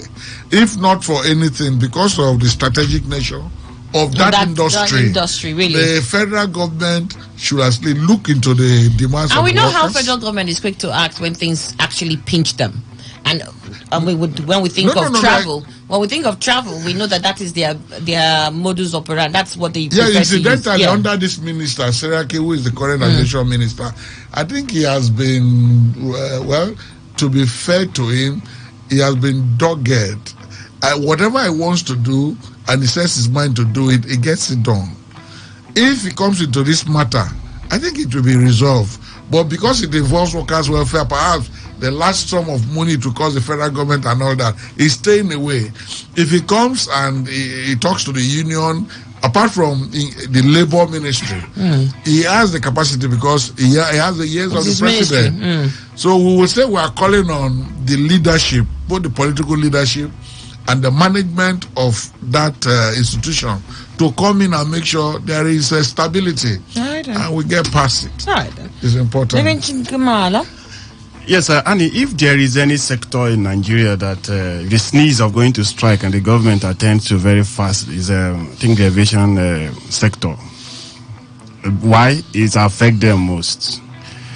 If we're to be having good infrastructure, I don't think, if a section of the transport system wants to go on strike, if we have good railways, if our roads were good, from here to Bayelsa, I can take you 45 minutes. From Lagos to Port Harcourt, 4 hours, 5 hours, you're there. And there is security guaranteed. I think some of these tensions of strike, it will whittle down a bit. But when those who travel on air is affected, you see them, they attend. Who are those that will attend to them? The Minister of Aviation maybe because it has to do with labor issues, bringing Minister of Labor into it. I believe if today all the airports in Nigeria are grounded, I think before evening, issues will be attended to.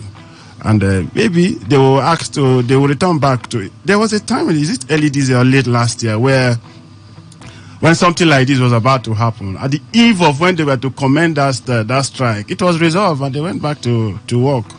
So it will not affect me. When I look, if you just go online to see if you want to book a flight, you see the humongous amount from here to Abuja, and you'll be asking yourself, am I going there for something? By the time you book your flight to and fro, then maybe your accommodation, and you ask yourself, what am I even going there to do? In the first place? Actually a project. You start to question. You must ask yourself a question. But there are persons that will not even blink an eye. In fact, they go to maybe Lagos to take their lunch, come back here, go to Abuja to take their dinner in the evening, then come back here to rest. So they don't even blink. And those are the persons that the strike will affect. These are the same set of persons that have the powers to negotiate with the union. So I believe, with all certainty, that it will be resolved very soon. All right. Okay. Finally, Amifia Haga. Government again. Government. I think looking at the Nigeria situation, I've come to conclusion that every Nigerian who is not facing criminal charge, who has not been convicted, a free citizen, is a good Nigerian. But it's not every Nigerian that is good for public position. There are Nigerians where you give them opportunity to serve rather than providing services. They will be there to serve themselves. Even when the people who are supposed to benefit from the responsibility of such an office are complaining, the person will be calling them miscreant. They will tag the source on it because in the first place, he's not ready to serve. He has no heart to serve. But he found himself in a position of public service. I will celebrate them. So for me, I think Nigerians, we need to look at certain things we do. And most of this is begins from the ballot. We can't have people who will be sitting on billions, trillions, millions, living large, while you have some other Nigerians who are looking for 1 square meal, some on the road begging, asking for even something to buy granite. Why those other ones who are living in big houses and other are rejoicing and don't see it as a disturbance. They don't care. So when you ask, okay, I am even working now, increase my salary, increase my welfare, they'll tell you, you increase it for what? You don't deserve it from their mind. These things even happen in the private sector as well. These days, most of these employers in the private sector, they don't give employment letter. They don't. They don't give employment letter again. They will just say, come and resume work on Monday or resume work tomorrow. As you are resuming tomorrow, condition of service is not stated. I'm paying you this, so if you don't like it, there are other people who are there because there are no jobs. And you will resume, you will just be working. You come blindly, you go. Whatever entitlement. And go blindly. You go blindly. Wherever you do something, that they will just dismiss you. You have no document to sue them. You have nothing to challenge them. They will tell you, say, I give you a employment letter before. So you see, these are the things that we are experiencing in the Nigerian state. So I think Nigerians, I don't know how we are going to do it, but it is a must. It is a must that we must make Nigeria work. Those in government, you are not there for yourself. You eat government money, it's not your money. You live in government houses, drive government cars, they are not your own. You are there to serve the people, to look at their condition. A heart that is meant to serve will go to bed thinking, how do I improve the system? How do I improve the welfare of Nigerians, these people here? What can I do to better their living standard? But the one who is there to chop will just go to bed and wake up in the morning and can be chatting at everybody, backing and all that. So I think, I don't know, I'm begging, please, think that Nigeria who is there, who doesn't have that opportunity, you are not better. Somebody just carry you there. So you are meant to serve those persons. And for us, other Nigerians, if we continue to support, cherish some of these values, that when somebody is there, we will go celebrating. When somebody is there, we will think that it's our turn to chop through the person. We see where it's landing us. It's not helping us. So, for me, let us all change so that we can question people in authority with a clear heart and clean hands. All right, we've got your thoughts there. Let me just quickly read this and then we'll go for the news. And it says foreign investment inflow is not by chance. Foreign investment inflow is not by chance. That story is in the Punch newspaper.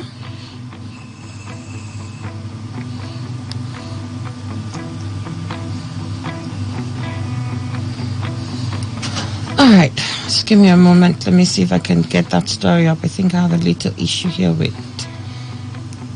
Okay, there you are. The news that foreign direct investment inflow into Nigeria fell by 33% in 2022 to stand at the measly $468.91 million, the lowest in 9 years, is depressing.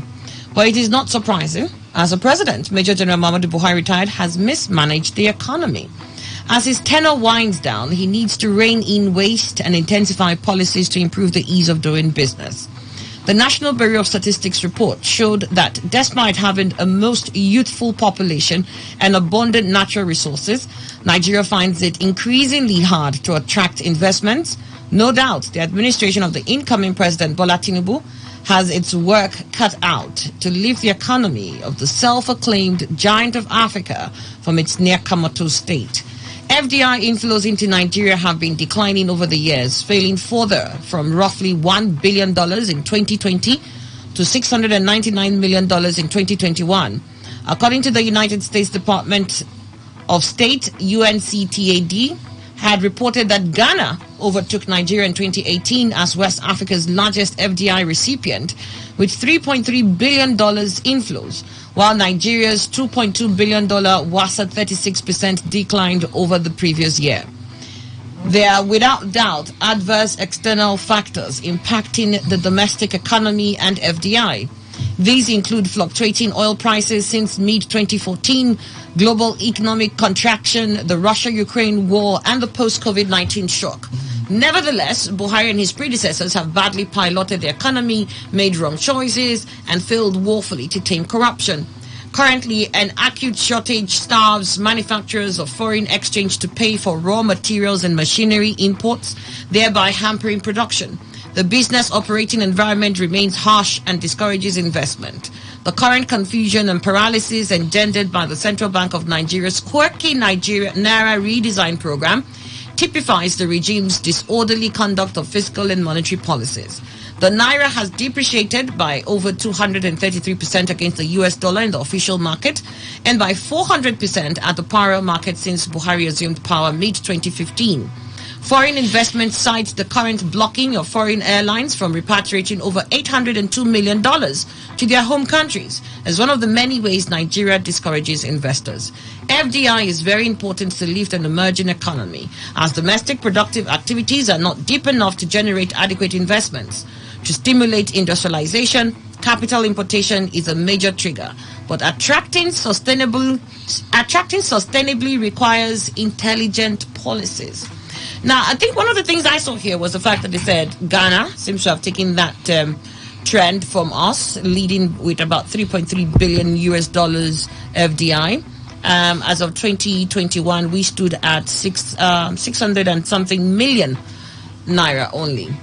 What is it Ghana is doing that we're not doing? Because some of the issues that they mentioned earlier that helped put us in this situation affected almost every economy. COVID-19, the fluctuations in oil, it's international market. It's not just, so what is it that they did differently?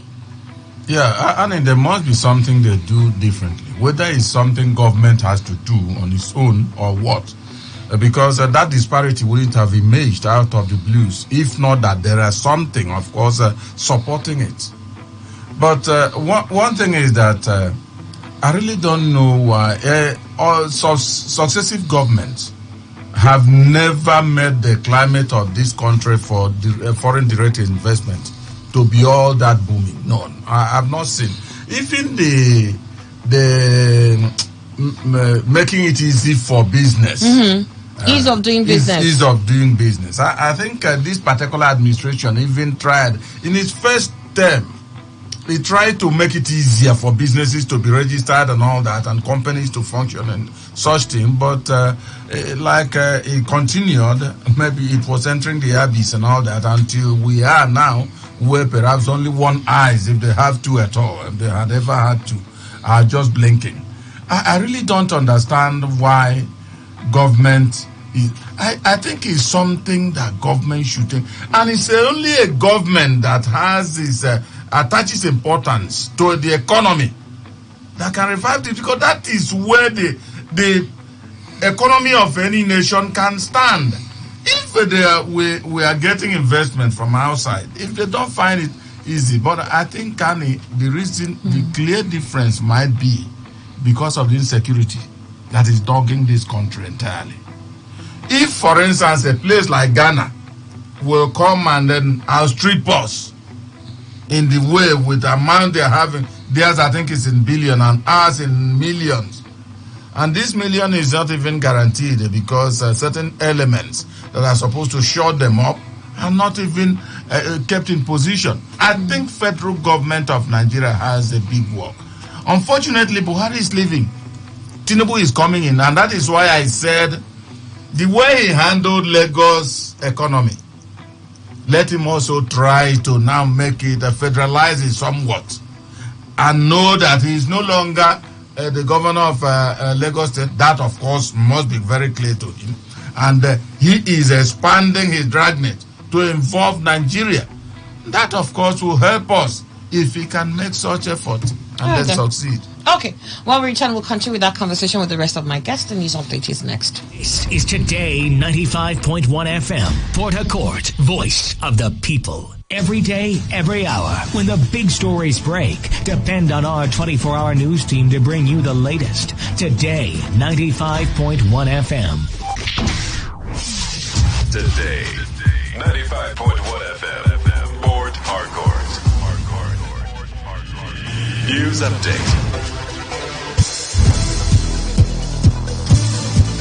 Hello and good morning. Here's a news update on Today 95.1 FM. I am Annie Abdul Salam. Senator Smart Adeyemi has faltered the governorship primary of the All Progressives Congress in Kogi.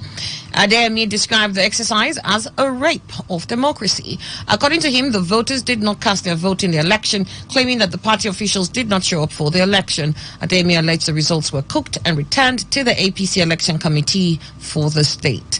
The Joint Admissions and Matriculation Board have extended the closing date for the 2023 direct entry registration by 1 week, starting from Friday, April 21st. Spokesman of JAM, Fabian Benjamin, in a statement, said the deregistration exercise commenced on Monday, March 20th, and billed to end on Thursday, April 20th. Benjamin said it will as well accommodate others who wish to register but were unable to do so within the stipulated time. He said the consideration did not in any way include candidates awaiting Cambridge certificates, as awaiting results would not be accepted. And on to the foreign scene. UK unemployment has edged higher in the 3 months to the end of February. This is according to official data, as the economy continues to be impacted by high inflation.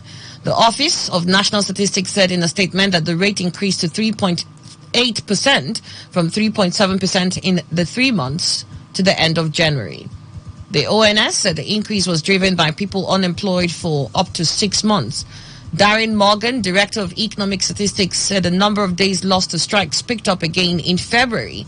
Public and private sector workers have been striking since last year to try and win increases to pay, whose value has been eroded by elevated inflation. Still on the foreign scene, Russian President Vladimir Putin has visited occupied parts of the Ukrainian region of Kherson. Putin is said to have attended the military command meeting to hear reports from military commanders.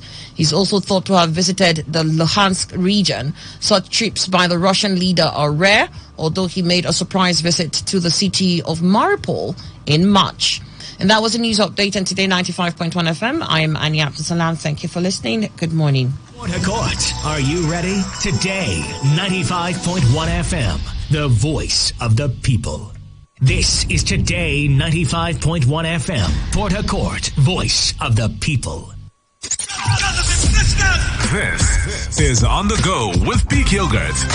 On the Go with Peak Yogurt. Welcome. And we are back. Welcome to On The Go, brought to you by Peak Yogurt, your favorite radio show, brought to you by the best yogurt in the world, and that's on period. On this show, I'll be sharing with you stories, nuggets, tips, information that would help you get to your peak, crush your goals, and even do more. Now, I've got 3 segments on the show. The first one is Stay Healthy. This is the segment where I will share information that helps you birth fresh ideas on your journey to the top. I've also got Do More, and there's also something called Word on the Go. This is the segment where we share insightful quotes and stories from people who have surmounted challenges to achieve their goals. Now, before I go into all of this, let's take a quick break. You know how I say Peak Yogurt is the best yogurt in the world, Abby? I want to go get refreshed and energized with some yummy Peak Yogurt. And when I come back, we go straight into it. Don't go anywhere. Studying, working, spending time with family, or just having your fun time? We've got you covered on The Go with Peak Yogurt. Welcome. Okay, it is still On The Go, brought to you by Peak Yogurt, a deliciously rich and creamy drinking yogurt which is made from fresh cow milk and is enriched with vitamins and minerals. Did I tell you that it comes in plain sweetened and strawberry flavor, which is packaged in a Tetra Pak for your nutrition and satisfaction? You heard right. Yes, it is. So now let's hear from our sponsors, then we get the show on the road. On The Go with Peak Yogurt. Hey, see package. This is what I call full house. Yes, sir. That's me. Who's talking about you? I'm talking about this Peak Yogurt Drink Full House Pack in your hand. Introducing the Peak Yogurt Drink 1 liter Full House Pack with more refreshment, which contains fresh cow milk. Share and enjoy full house goodness filled with essential vitamins and minerals. Peak. Reach for your peak. On The Go with Peak Yogurt. Welcome back. It is time for Stay Healthy. For today, I'll be talking to you about exercises you can do for ultimate fitness. Now, we know that daily exercise is good for optimizing your health, but with so many options and limitless information available, it is so easy to get overwhelmed and refuse to participate. So now let's check out 5 exercises you can do for ultimate fitness. Stay healthy. Achieve your goals and dreams. Nutritional and exercise tips. Stay healthy. The first one, push-ups. Now, this one is one of the most basic yet effective bodyweight moves that you can perform because of the number of muscles that are recruited to perform them. If you can't quite perform a standard push-up with good form, drop down to a modified stance on your knees and you'll still reap many of the benefits from this exercise while building strength. Number 2, squats. This one will help increase your lower body and your core strength, as well as your flexibility in your lower back and hips. Now, because they engage some of the largest muscles in the body, they also pack a major punch in terms of calories burned. At number 3, standing overhead dumbbell presses. Compound exercises which utilize multiple joints and muscles are very much perfect for busy bees, as they work several parts of your body at once. Now, a standing overhead press isn't only one of the best exercises you can do for your shoulders, but it also engages your upper back and your core. And finally, burpees. An exercise we love to hate. Now, but they are super effective and your whole body move that provides great bang for your buck for cardiovascular endurance and muscle strength. And if you just joined me, it's okay. You were listening to On The Go, brought to you by Peak Yogurt. Another quick break. Before we go, make sure you go get yourself Peak Yogurt Full House Pack and enjoy freshness in every gulp you take with Peak Yogurt. Now, don't forget also, you can follow us on Instagram and Twitter at Peak Yogurt and use the hashtag, very important, Peak Yogurt, hashtag we only do fresh. This show is brought to you by the best yogurt ever, Peak Yogurt. On The Go with Peak Yogurt. Hey, see package. This is what I call full house. Yes, sir. That's me. Who's Who's talking about you? I'm talking about this Peak Yogurt Drink Full House Pack in your hand. Introducing the Peak Yogurt Drink 1 liter Full House Pack with more refreshment, which contains fresh cow milk. Share and enjoy full house goodness filled with essential vitamins and minerals.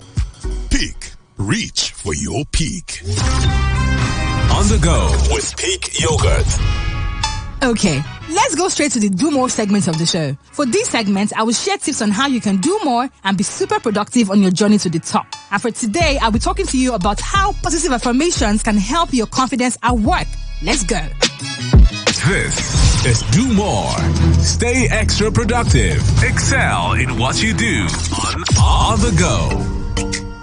Now, your confidence in the workplace is so important. And I know that it might have changed since the new year's beginning. But you can still recover some of your confidence with some helpful, positive affirmations. If you're looking for ways to become more self-assured, perform better work, and also boost your productivity, here are 3 affirmations to help do that. At number 1, I enjoy being productive because it brings me joy.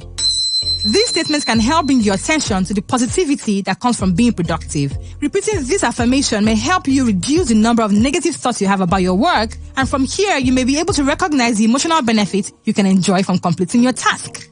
At number 2, I won't let negative, inefficient habits influence my ability to succeed. Now this one, if you're finding it super challenging to be productive due to habits like procrastination, these statements can help you take control of your actions. Now try to use this affirmation to heighten your belief in your ability to make decisions regarding your habits. Now once you believe in this ability, you may be able to replace any negative habits with ones that can help you succeed. At number 3, I am solution-oriented and can overcome challenges to accomplish my goals.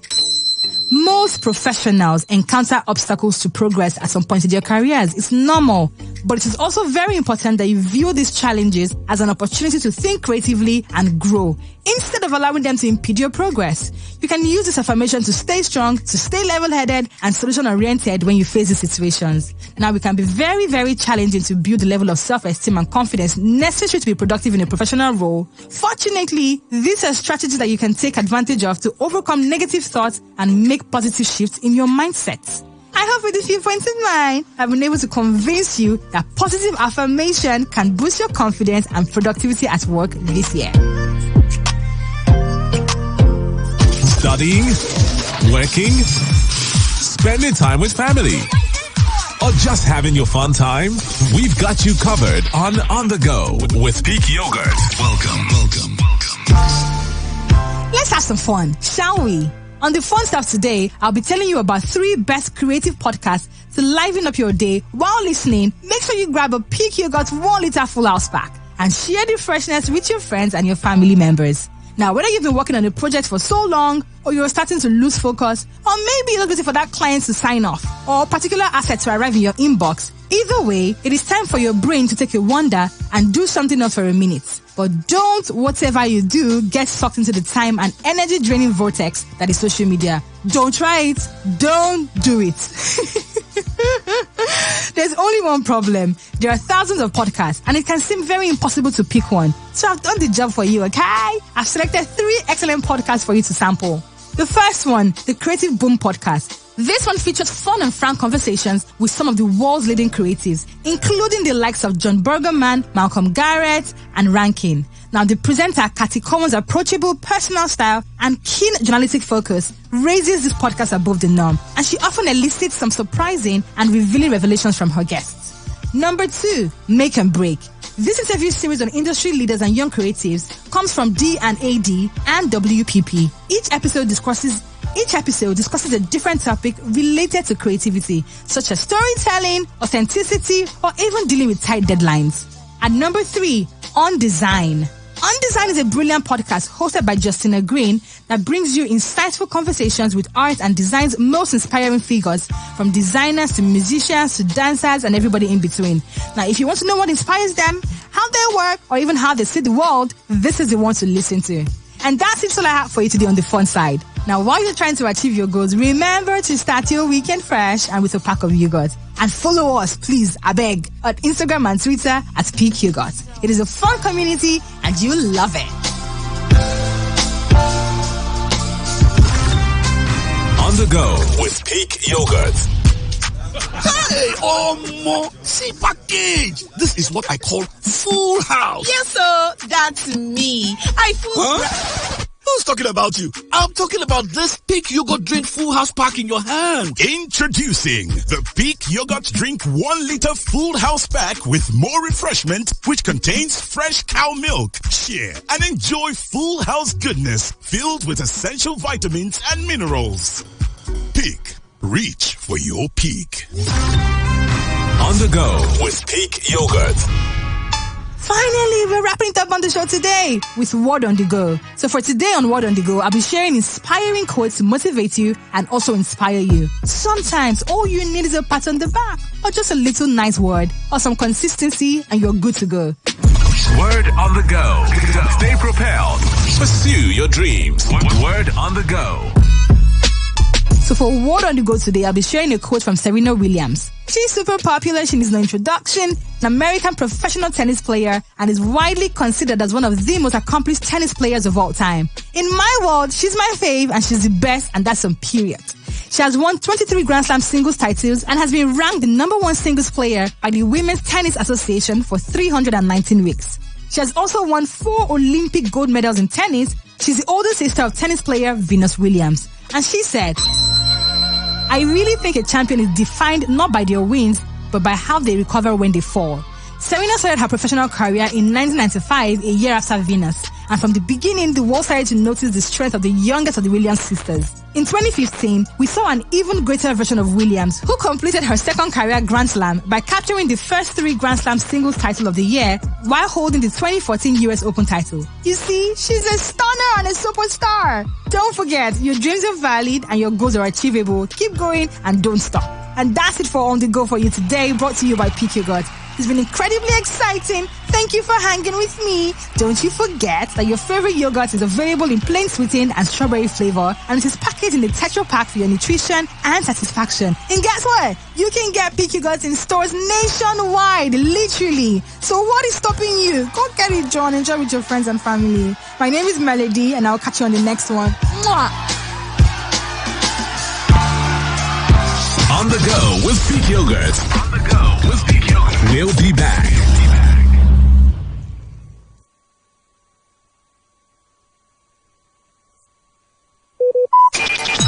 Talk radio. I listen to a lot of talk radio. 95.1 FM. They're saying that the explanation given by the military was not enough to say that he saved up to buy those houses or to buy. Let me just quickly get your thoughts here so that we throw that into the opinion program. I think I have a picture of what Fayose looked like on that day and what he was saying from that caption. It's not just giving him a certificate. We must see the consequential order must be obeyed first, as to even those who have not attended law class. Now you want that place is that place. This is where it comes. So why don't we start that first? You have that angle open now. Nothing is holding you from doing that now. You look at it and make sure and understand that restructuring is what Nigeria needs. Today's quest from 6 a.m. to 11 a.m. Catch Annie on this frequency, Monday to Friday. That is absolutely their position. Respect the law. Now the question will be which law? Today's quest, a sure way to start your day. Because he hasn't really done anything here. Yes. Because both parties are contending.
All right, welcome back. 21 minutes has gone past 10. And we're still listening to Today 95.1 FM.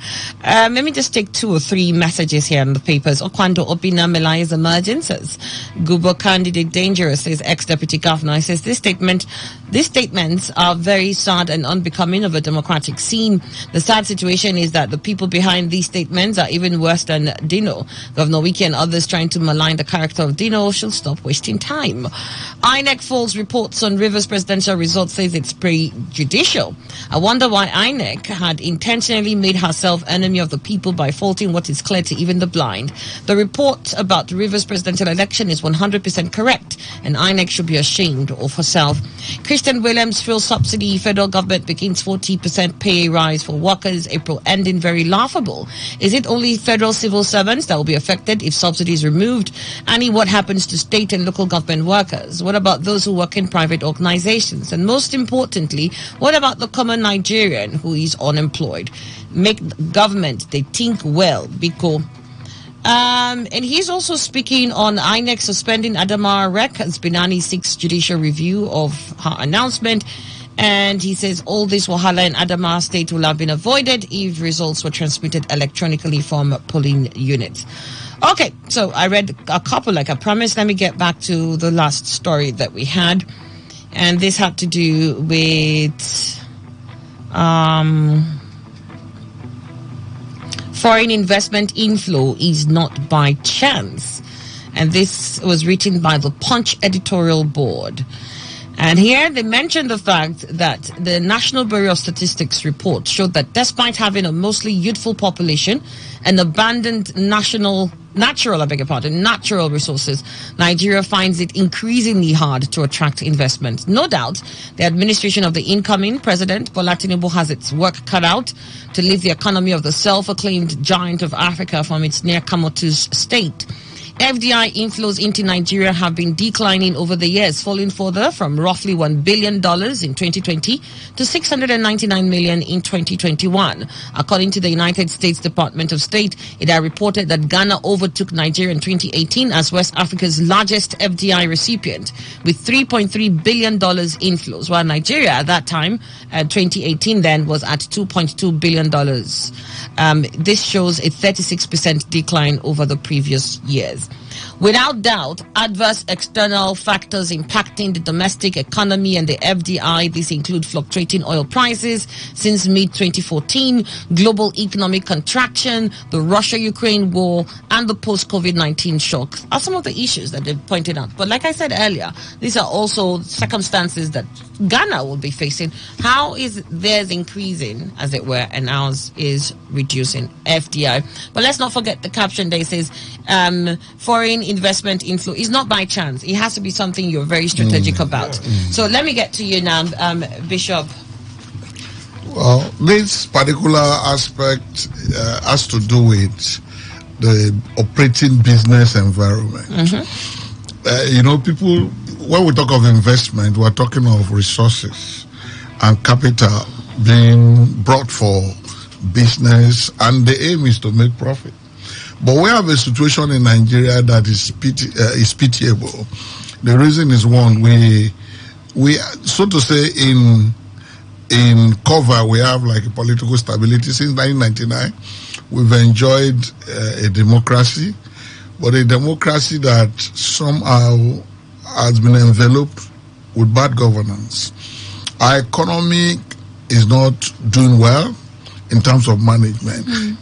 Even the index, if you go to the, what do they call, the corruption index, we still occupy a very backward position there.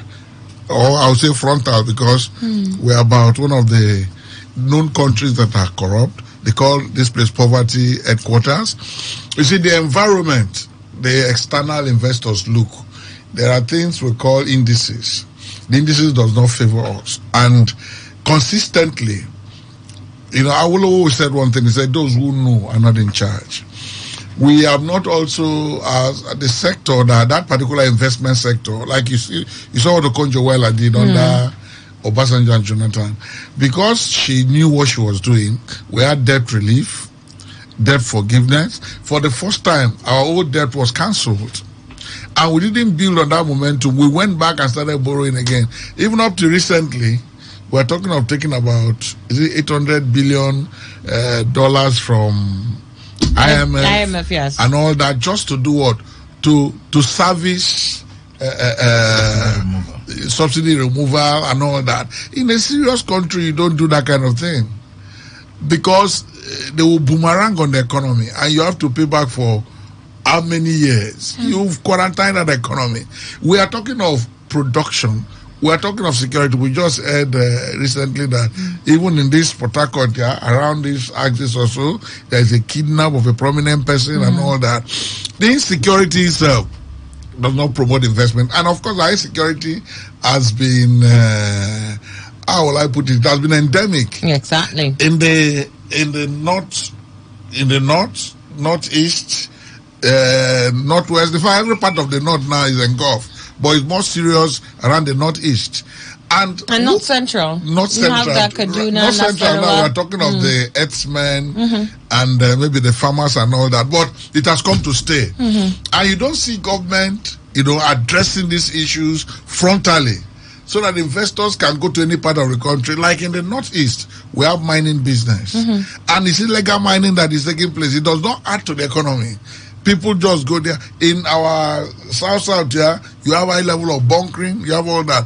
Those are minuses. That does not show an economy that will be attractive to any foreigner bringing in his money. Even we Nigerians, some of us who even have money, we take them outside to invest, instead of investing in our country because of instability. So I think the statement that FDI is not by chance, it's not by chance, it has to be deliberate. We must bring our policies. Our federal Minister of Finance, look at our stock exchange, look at a lot of things. We look at recently what happened with the Naira redesign. It was not well planned. We came back to spending the money we have suspended as a result of protest. You will see there is a disjointed approach. And as you mentioned it, I was thinking that with time we'll continue to see the increase of the new notes. But we're still seeing more of the old notes. The new note was deliberately withdrawn because there was a protest. Some governors went to court, and it was not the conviction of Central Bank to do what they were doing. It was a Supreme Court order judgment that made them comply. No, but the Supreme Court says that the old notes alongside till December. So what I thought was we'll continue to see more of the new notes in circulation towards December 31st, so that by the time we get there, we have just more new notes than we have of old notes. That's all things being equal.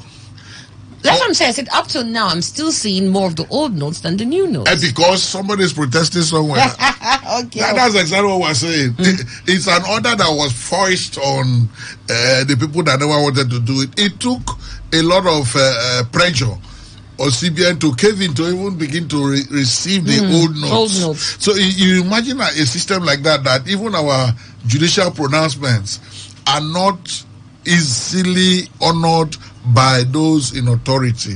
I think that nobody sees that kind of indices and brings in money here, especially where there is also high level of corruption.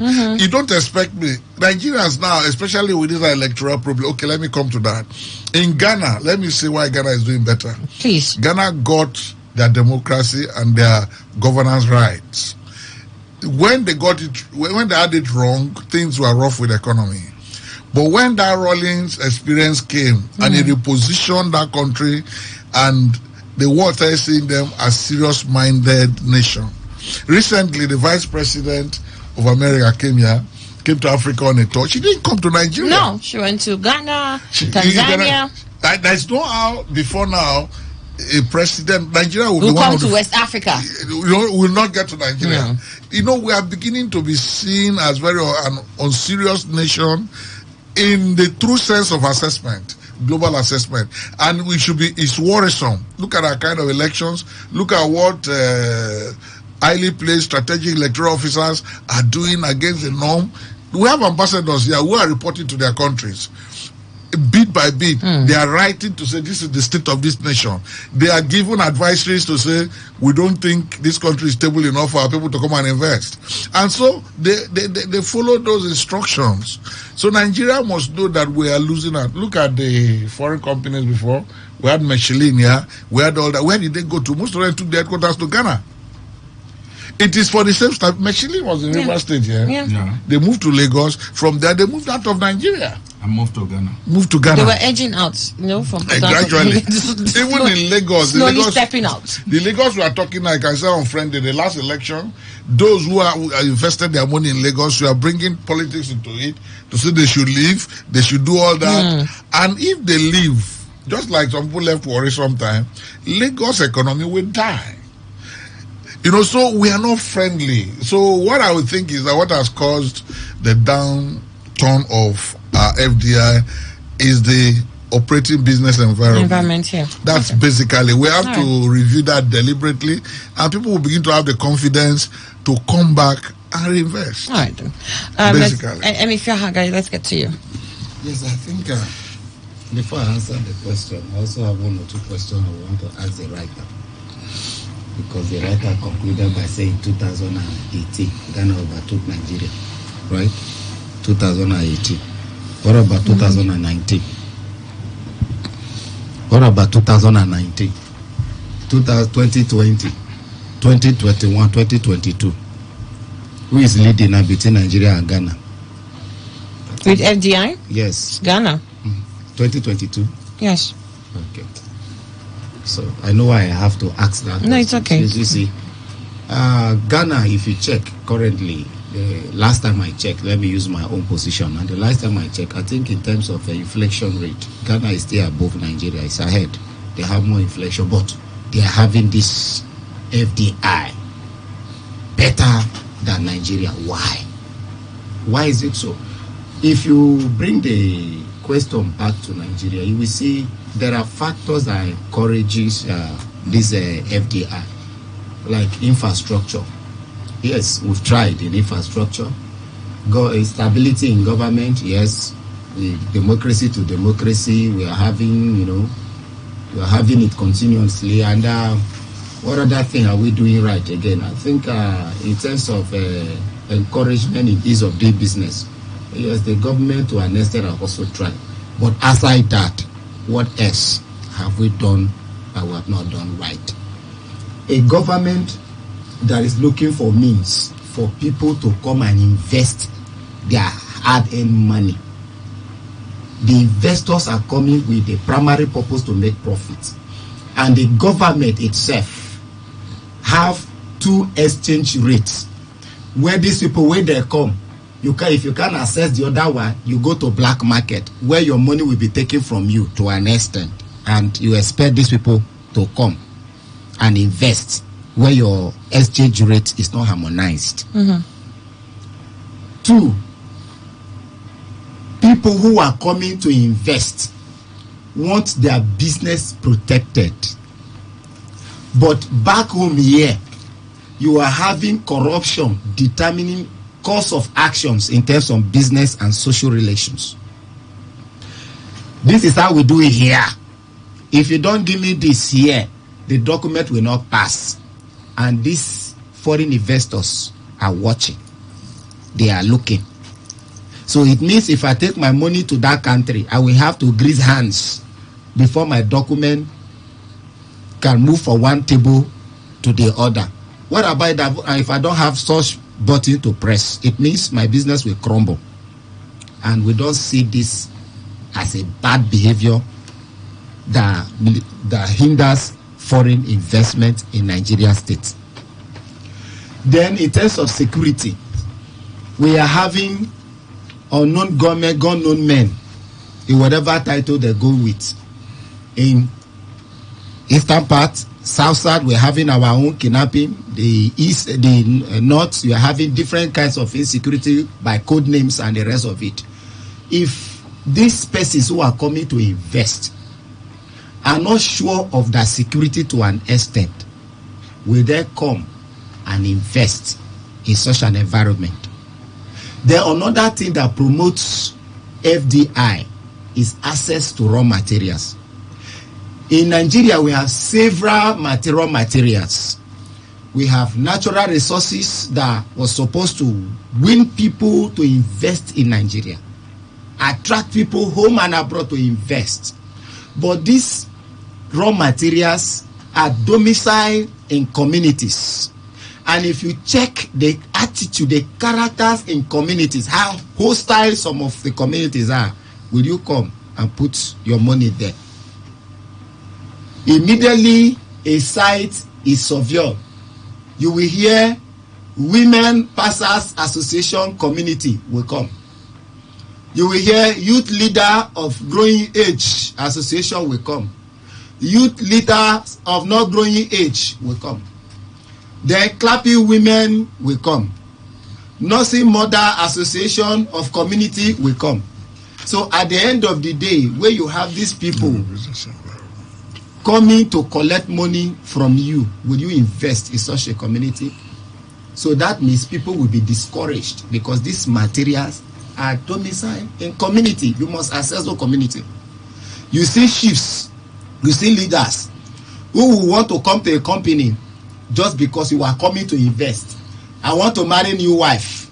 My pikin, my daughter, this one has to do this. You pay for this, how we do it here. You settle the community for this. You do this and do that. You become so hostile to these persons. Will they invest? They will never invest. So you see the problem cut across government and the govern. If you want foreign direct investment in our land, then we must do those things that will attract those investors to come and invest. If we continue to be hostile, people will not come. These gunmen, non-gunmen, no men, and men, no gunmen, they are all members of the communities. If we continue to terrorize the land, what we provide a guarantee to those persons that if I go to that community to put in my money or I want to live, my life will be spared.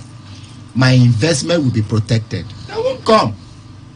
So for me, what I'm trying to say here is Ghanaian, to an extent, are encouraging some of these things. I remember where a particular man in Nigeria wanted to invest in Bayelsa State. Immediately, they wait for land clearing. That is why we saw series of people coming, and they might have to move the investment to Lagos. And in Lagos, I understand what they are doing. The chiefs and the locals there, they only look for incentives to attract people. Come and invest. We give you this, we protect this. And you see people going. But in other states, that is not to say Lagos is a holy land, though. There are also some of these characters there. But in other places in the country, do we have such incentives? No. But rather, we will chase away the investor while coming on the plane. And we here will begin to shout, there are no jobs. Great job for our people. Great job for our people. If there are no investors coming to invest, how will the job come? The government who want investment, are you prepared? It is not by chance.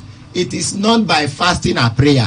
It is not how many times you conduct whatever religious activities. It is through deliberate policies, consistent, deliberate policies that will bring investors to come and invest. Okay. All right. We have Livington Jamala. We're still talking about the issue of the FDI, foreign direct investment in Nigeria, and how Ghana has overtaken us. We're looking at how we can do this better.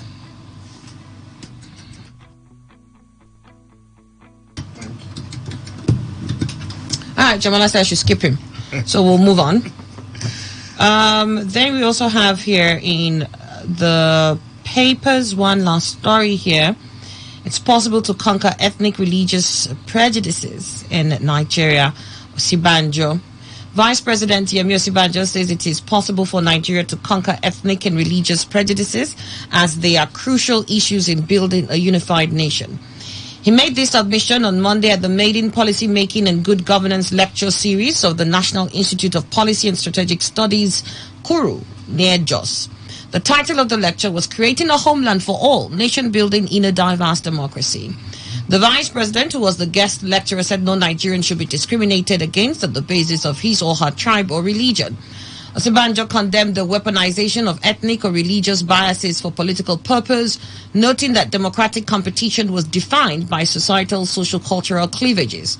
Social integration is one of the highest ideals of Nigeria's constitution, which guarantees citizens the right to traverse the length and breadth of this country without hindrance. The constitution affirms the right of all Nigerians to not be discriminated against on the basis of their identity. Above all, the constitution holds up integration as a priority. Okay, but I mean, we feel that a lot of people feel like they're being discriminated against in different parts of Nigeria because of their identity. I don't know what's the punishment for that, or how do we ascertain that I'm being discriminated on because of my identity and perhaps seek redress in court? Is there a procedure for this to go on? Not just the common conversation, the Constitution guarantees your movement, guarantees your freedom. We see where those freedoms and guarantees are violated or stalled. Is there a consequence to that? Anne Kuru, I think is this NIPS. Good. You see, they go there for talk Kuru is shops. our Chatham House. Chatham House, of course. That's Nigerian brand of Chatham House. You see, they go there for talk shop. Osibajo should know that from beginning, that ethnicity has been the hallmark of this nation. You see, one thing is that I said it, the founding fathers made a great mistake.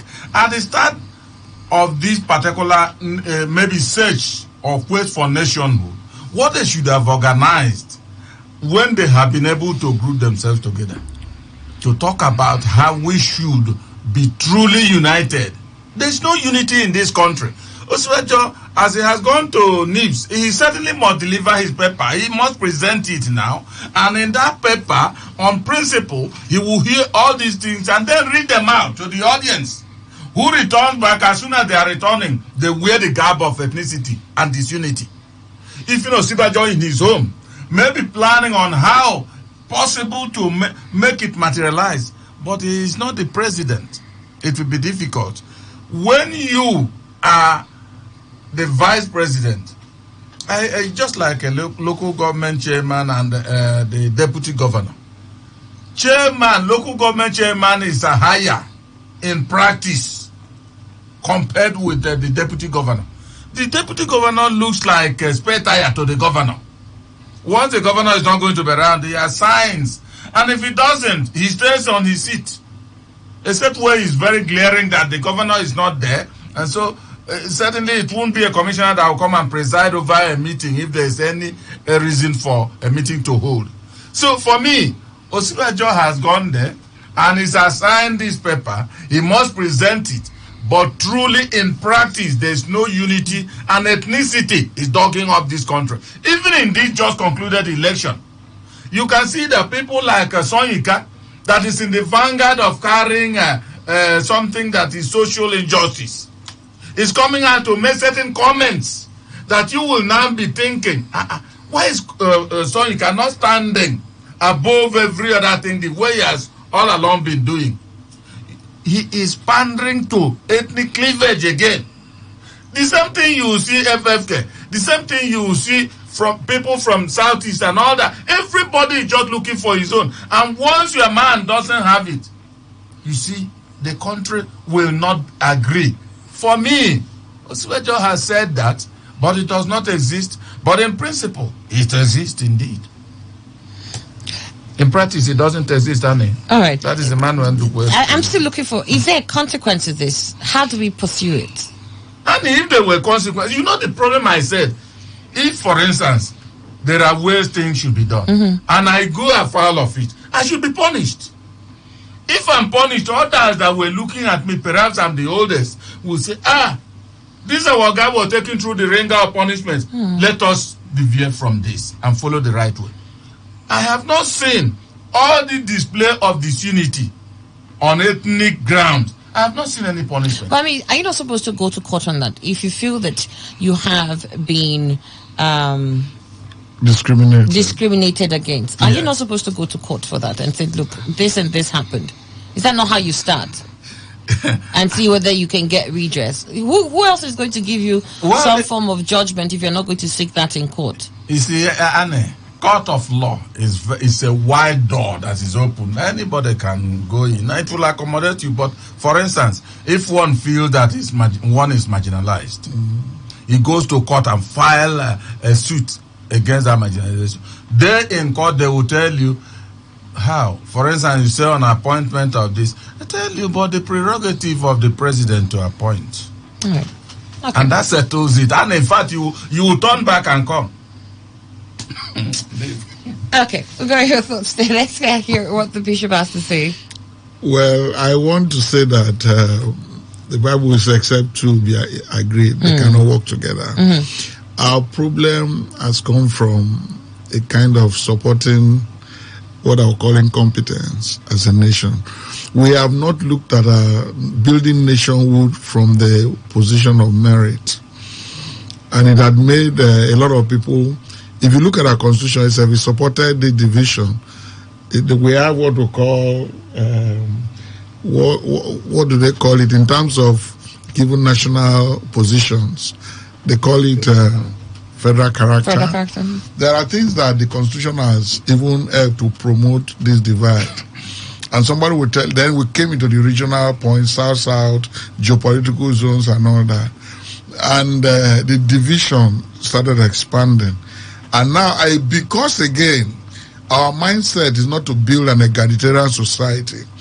What we do is that mediocres hide under ethnicity. No, they say a golden fish has no hiding place. We have no, illiteracy is also a problem. You find somebody in the village there, all his life, he has not been exposed. He grows up to 70 years, he has that village experience. Except somebody comes from one place to liberate him. So we have an environment that we have built up that has promoted it. Even the vice president, I will shock you. Like, there's a statement he made sometime when they were building APC against PDP. I was surprised. That's why when they were talking of Dati, all these people, the tapes are going around now. The vice president said that if there was an electoral violence first, I just want to put something, that the other political party has a right to declare a parallel government. Now, it was a question of interest. By then, they were fighting somebody as a common enemy, which was Jonathan, and they wanted to remove at all cost. They all came together, they all did everything together, and the measure was removed. They were not looking at the merit, whatever the person has done, he's a common enemy, he has to go. And that's the way we have gone. When you see people are deprived, they look at regional interest. They look at sectional interest. And again, if you look at it, we don't look at merit. If the man who is from a minority environment or client is the person that is best fit for the job, we just, because of that disadvantage, we undo him and give to the other man. So everybody is beginning to think that the place I have prospect, it is my locality. Outside my locality, I cannot strive. I have children that, when they graduated, I told them, look, they went to Uniportia. But when they graduated, they are girls. When they graduated, I told them, everybody, there are no oil companies anymore. If you want to get the oil company's job, they come from Lagos and Abuja. That when you served in Abuja, why didn't you find their way and all that there? They looked at me, they said, okay, Daddy, we're going back to Abuja. They didn't stay one day in Port Harcourt. I gave them flight ticket. I said, go. If you don't even know where to stay, forget about it. Go to Abuja Squad. Go to Abuja. You must find your level, because you will remain here for 7 years and you will not add value. Nobody is creating jobs here. Nobody is doing anything here. You don't need to know anybody. Just go. You have read. Go and prove yourself. They went. Today they are big girls. One is working in Fidelity Bank. The other one is in a very sensitive federalist. You cannot even mention it. She goes around the world. Our mates are still here, jumping from one company to the other. It was not about tribalism. They went. They have made friends. They are, in fact, right now, the friends they have are not from this region. Are mostly from within that axis, because they took a decision. We must get to a point where our thinking must be building egalitarian society on meritocracy. These things that promote ethnicity and all that, I think it is lack of how will I put it? If I'm not short of words, I would say short-sightedness from doing what is realistic. We're in River State here. People come from outside, oil, everything. Go to the oil companies, those who do business there. It's not because you are in River State, you can go to Shell and do business or go to Egypt. That must be something you are delivering. What are the values you are delivering? If you have, the competence to go, you can go in and get something. But you want to do this by quota, like he said, rightly. If you have an oil producing environment, instead of we going to compete as people who deliver value there, we want to go as those that they can give a chance to just get a peanut there. People come, even expatriates come and do the real business. So I would say that the federal government should move away from this federal character of giving even the people who do not know. I would say because those who do not know are in charge. Our country is where it is. The economy is not working because the man who is there does not know his left to right. And if you give him advice, it's after the money he wants to make from that office, not after the institution he wants to build. And I think that has been the crux. I have never been an ethnic bigot. Even in my place, I've been council secretary before. I've been in active politics. I left and come into priesthood. When we came to a place where we're not talking with eggheads again, you come to somewhere, you see, I don't easily call people charlatans, but you see the idea you have is pedestrian. Exactly. It's not challenging. It's not challenging. Even when you bring those ideas, they just tell you don't belong because you are not thinking as low as they are. And later the local boys took over, and the local boys, some of them were cultists. If you now begin to give your government during elections, these are the same people that tell you can't come out to vote. Yeah. If you come out, your life is under threat. Yeah. So we degenerated all between an enclosure. You find renowned cultists becoming traditional rulers, first class, second class, and all that within a region. Some of them are given big surveillance jobs, for that nuisance value because they're from the region. We all, if you go to the west, you have people like that. You go to the north. Look at these bandits, how much money they make. I told you that, this lady said that banditry, as a matter of fact, is a business.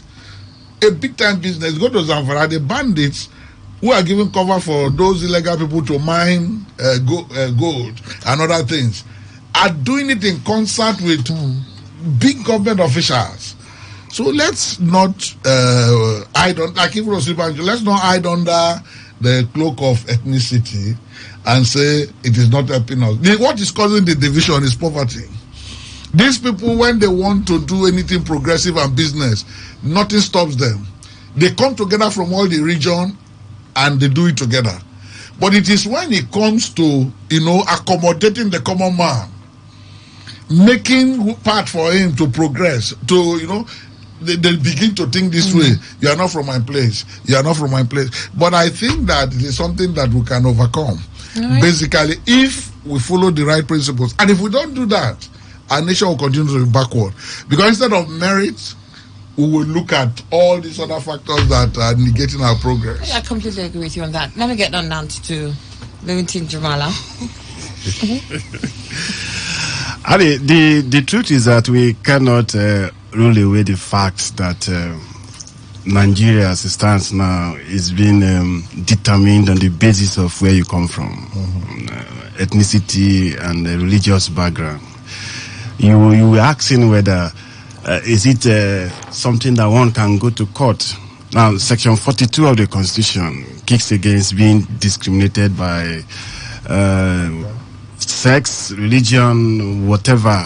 Then Section 46 gives you the right, once you perceive that those rights as guaranteed under Section 4 is about to or is being violated, then you can approach the court. But that Section 42, how do you prove, like Ogaima asks, how do you prove to the court? It's a fundamental right to come under the fundamental right action procedure. How do you prove it to court? I applied for a certain position, and because the person who is heading the institution of government is from a particular side and decided to employ those he feels merited those positions, and I am going to court to say I was supposed to be employed, but I was not employed because I came from Abua Odwal. how do I prove it to court? Now, my Lord Bishop talked about federal character. The intendment of federal character is not to reward those who are not supposed to be rewarded. It's supposed to bring a balance, bringing to mind the nature of the country that we are trying to protect, all the interests, diverse interests that form this country called Nigeria. But it has been abused. You know, when Buhari came into power, he made some appointment. Out of the 6 service chiefs, I think about 4 or 5 came from a particular region. And the question that those who were defending asked, are they Nigerians? Yes. Are they qualified? Yes. Now, there is another question to that. Are there no other qualified persons from these excluded regions? So that is the basis where we have federal character, is to keep a balance for every region in the country, whatever appointment you want to make. Even when we talk about local content is the fact that for this position, if you want to employ, first look at your immediate environment, those who are direct beneficiaries of the disaster that you want to create. Look inward. If peradventure there is nobody around, then you can now source. But make sure in the meantime you train someone that in maybe 5-6 years, someone from that community or someone from that state, someone from that local government would have been trained to man that position. So ethnicity has eaten deep down our fabric as a nation, and for now I do not think the mentality of the citizens that we are having now are that of have been built to the extent that they will be able to do away with it, apart from few. Now we have a government of Emiloko. The next appointment for the next 4 years, will it be the turn of the Yorubas? It will now be the Hausas have gotten their own. Buhari has ruled his 8 years. He made appointment favoring a particular section of the country and maybe a religious stock. Now that we have a different president, could it be? I mean, there was a time when this NAFDAC, we had someone from the east. If you go to NAFDAC, what you see, 80% of the staff in Abuja there were basically from that section. Now, go to EFCC. 90% of the staffs there are basically from the areas where we have this EFCC chairman coming from. So it is everywhere. Let's come down to Rivers State. We had an employment some few months ago in one of the state-owned institutions. And we are told, from the books record made available, they were all from a particular section of the state. In fact, limiting it to even a local government or even a community in Nigeria. That is the ethnicity we are talking about. It has eaten deep, and my fear is that my generation may not be able to heal this wound that has eaten down our hearts. Deep. Yes. All right. Okay. Got your thoughts on that then. Emifia Haga, over to you now. Let's get your thoughts on this. Go with MEC now. Ethnicity. For me, this issue of ethnicity is ingrained in our mentality right from the beginning. And it's becoming worse day by day. And we are promoting it, we are applauding it, we are championing it consciously and unconsciously. Every day, anywhere we find ourselves. To an extent, we ask, who is not guilty of this act? None. It's the truth. Who? I'm not guilty. It's all right. It's okay. Since a guy must say it's all right, I would say it's okay. Better. You ask who? I answer, I'm not guilty. She's not, but she's not in that sort of. I tell you, it's really a problem. And it's retarding most of our development. That's the point. And what do we do to resolve it? I would have suggested that it should be tackled through legislation. But Nigerians are very recalcitrant. Nigerians don't obey law. When Amela quoted the session request, I know that, yeah, it's true. As a Nigerian, I am not supposed to be discriminated against because I am not from Rivers State. I'm not supposed to be discriminated against because I'm not a Christian or not a Muslim. I'm not supposed to be discriminated against because I'm not a traditional worshipper. I am supposed to be seen as a Nigerian first before any other interest. But is this so in reality? No. So if we have another legislation, like we already have a constitution, who will obey? If you make it a federal law, forget it at the state level. It cannot be domiciled at the state level. Because if a federal government or federal agencies try to enforce it at the local level, the people will ask you, now you won't tell us how we will live our lives. And they will resist it with all force. We have federal institutions across the nation. One of them is here in Rivers State, University of Port Harcourt. Go there. Departmental leadership, you dare not, if you are not from Rivers. As student union bodies, you dare not if you are not from Rivers. This is found at the local level. So if we must deal with this issue, it must start from the community. Start from the churches. Start from the mosque. Start with the market. How we relate with one another. How we judge public issues. Do we look at it, this one is from here, this one is not from here? If we don't do it in this way, I tell you, forget it. We can't really fight this thing. Because it has become part of us. It's now our culture to treat people based on where they come from or where they belong to association. That is where you see tribalism. If you are not from that particular place where the association is domiciled, you will see how they will treat you. In places where a religious book says Jesus has broken all barriers, that there is no more Jews, no more this, meaning everybody is supposed to be seen as one, but go to some denomination of the churches.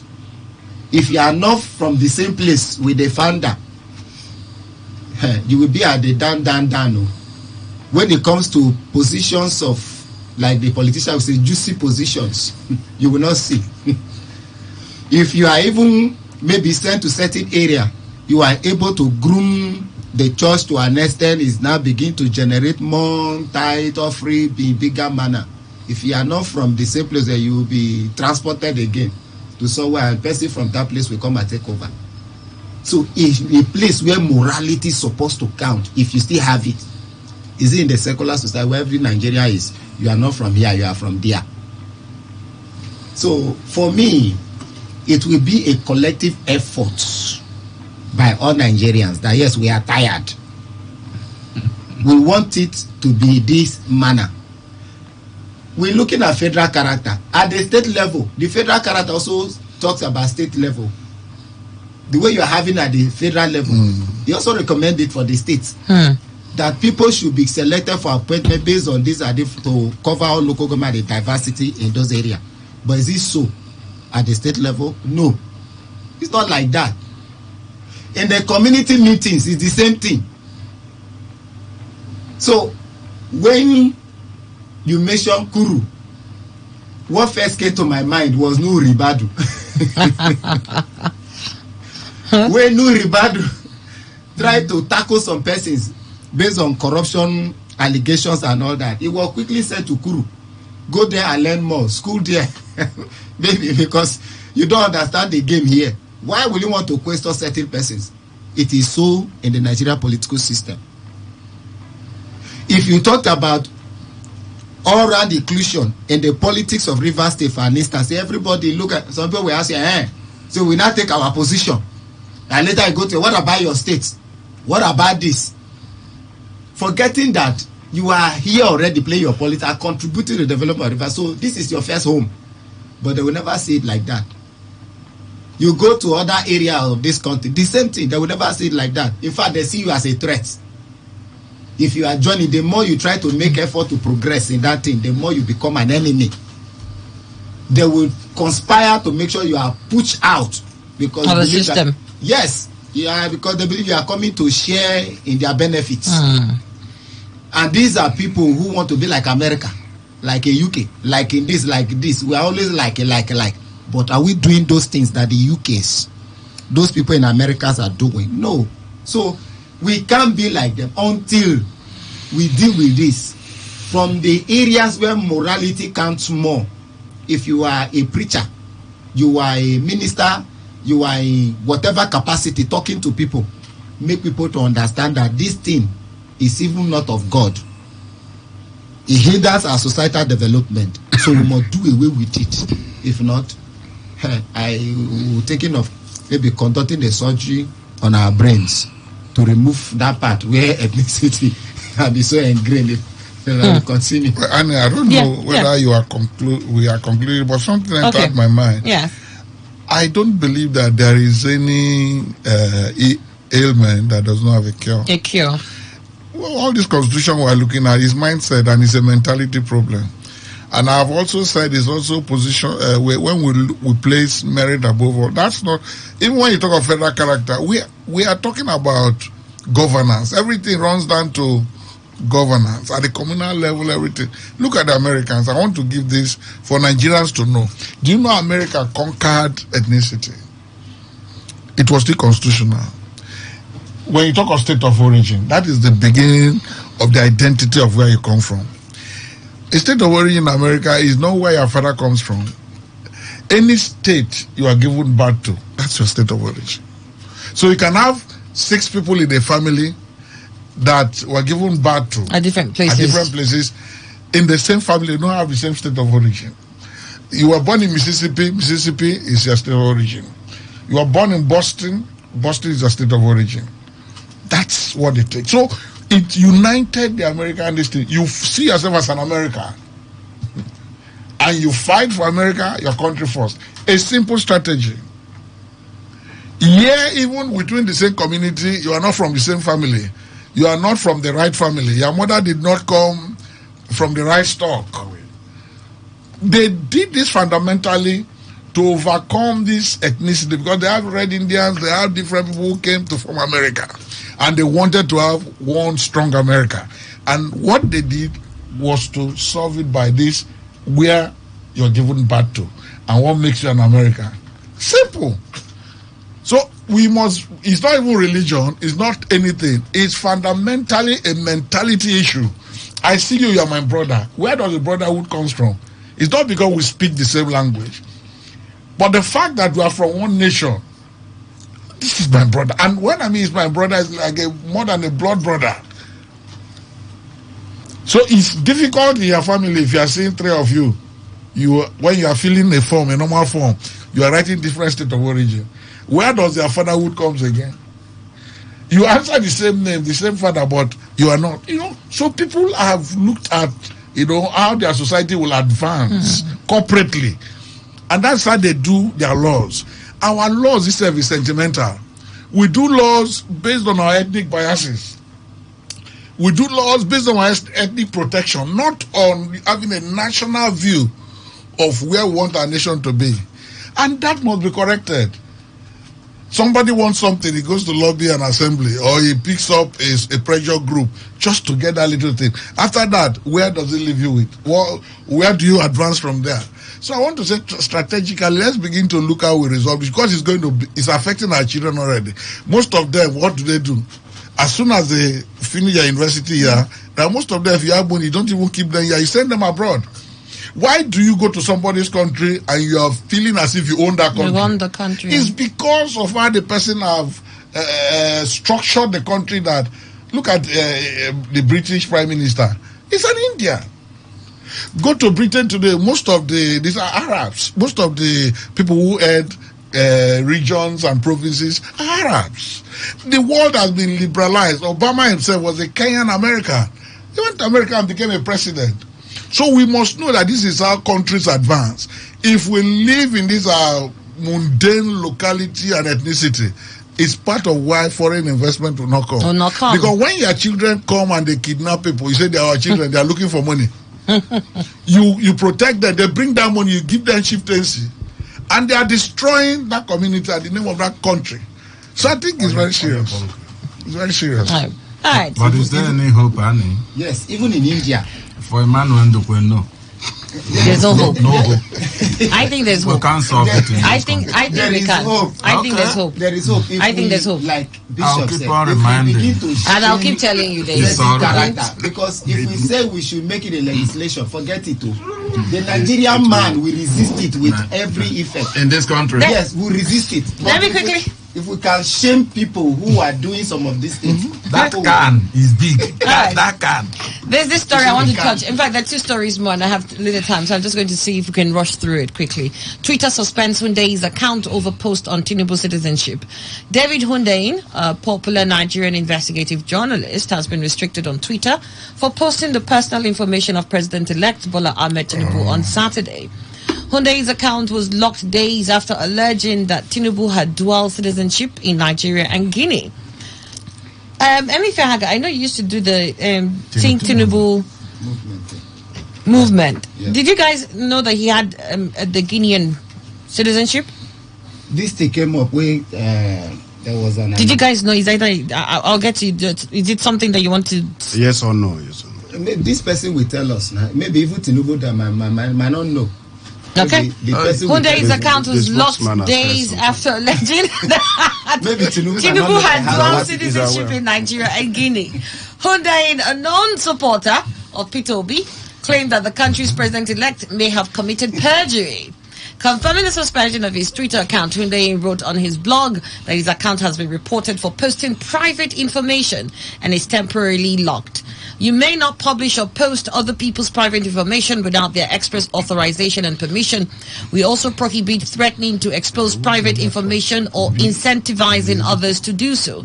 Twitter's private information and media policy stated. Meanwhile, Nigeria's Minister of Works and Housing, Babatunde Fashola, defending Tinubu, said Nigeria's constitution allows you to have dual citizenship, dismissing Hyundai's claim. During a Channel television interview on Sunday, Fashola said, the last time I checked, I think the Nigerian constitution allows you to have dual citizenship, doesn't it? What does the citizenship have to do with the results of the election? Why were we against Atiku then and saying Atiku is from Cameroon? Oh, he's You know, I always say that Lord favor this person, I won't favor the other. Whatever be the case. But I think dual citizenship is not something bad. But why is it that it was against Atiku? And I think against this guy, is it Nnamdi Kanu or whoever? Something of that nature. But whatever be the case, is it the only thing that the Hyundai thinks that he can bring against it? See, I don't know why Nigerians will not try to rest. I have told them, just like I said now, there's no hope of this ethnicity, removing it and all that. In this country, see, there are patterns, things take in this country. And maybe that's why we are, what is it called, this kind of country. We are not like the Americans, because when Bishop was talking, there are differences. In this our country, we are like, whatever, like a village setting and all that. We are not developed, our setting. If I get what is called, maybe in political science, I will mention it. You see, this Hyundai that comes up, if he doesn't know, I have said it severally, for those who care to listen. Except Nigeria has reached, maybe, there must be a way that things will happen at a point in time. Except Nigeria has reached that time that full liberation will come to this Nigeria. You will go to court and challenge the election of Tinubu and everything, it will remain that way.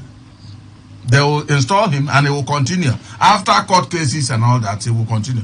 Let him know now that Tinubu, even if he goes to court now and file that, I think is what's this lawyer's name that is heading his own legal team? Alani Kweku. Annie, to be frank, I'm not saying that Alani Kweku has never lost a case, but they are very few. And I'm also not believing that Olani Kweku is the most knowledgeable lawyer, SAN, in this country. Mm-hmm. But that's the way it's been happening for him. And I'm not sure Olani Kweku will change this time. That's Emmanuel's way. But wait and see. It will continue. It's good that processes are allowed to continue. And let's see how they will end. For me, this is something that Hyundai should have kept in his cupboard and then be reminding himself that, oh, these people were persecuted with this and this one, and because bringing it out will not do anything. It won't change anything, Annie. Tinubu will be sworn in. All right, then. So long as it's Nigeria. We'll get, Bishop, let me get your thoughts. When I get to live in Jamala, I would like to see whether he has anything to tell us about dual citizenship, since he's the lawyer amongst us here. But, Bishop, let's get your thoughts. Well, dual citizenship has been in existence. The only problem we're having about our president-elect is that too many things are coming from outside about him that has not been volunteered by him. And the issue of most of these things coming up, yesterday somebody was asking me that he thinks that the Tinubu incoming government will be far robust and better because of how the Lagos State experience that he governed, and after that we have seen commerce thrive and we have seen development thrive. You know, the first thing I told him, I said, the problem, you cannot give what you don't have. You understand? The dual citizenship is okay, but there is a clause. That's where it became an issue. When the Channels person took on Fashola, and Fashola was defending it, the guy took it to a constitution that for the position of president, you cannot have dual citizenship. For you to be a president of a country, you will renounce whatever citizenship you have and take that of that country. And when he brought, even though he's a lawyer, when he took him to that clause, Fashola said, well, in that case, Tinubu is the only person that can defend himself. Because you made him know. Yeah. And again, that's what we are saying. If you want to be a president, you don't, the controversy about Tinubu has become so much. From the beginning, they say you change the name at a point. The name you're answering today is like this. All that from youth. And it has been serial. So, Nigerians, that's why it's not about him as a person, whether he's bad or he's not good. But there have been consistent, issues of integrity that people are thinking that should not be taken lightly and all that. And that is why you see the youths who are looking into the future are thinking that, are you sure we are going to have it better? Maybe we might turn out to have it better.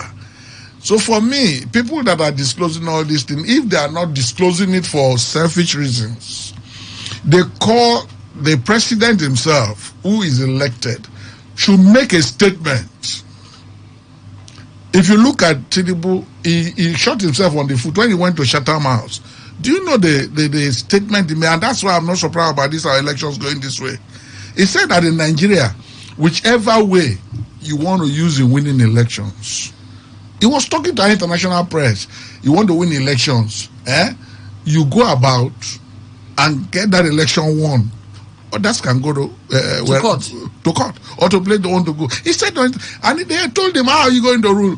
Because that Chatham House, he said, when they were asking him questions, he did not respond. He called his team. Yes, that's what he said. He called his team. He said, when he comes, that is the same way we'll be assigning, which means it's not even ready to take real responsibility of leadership.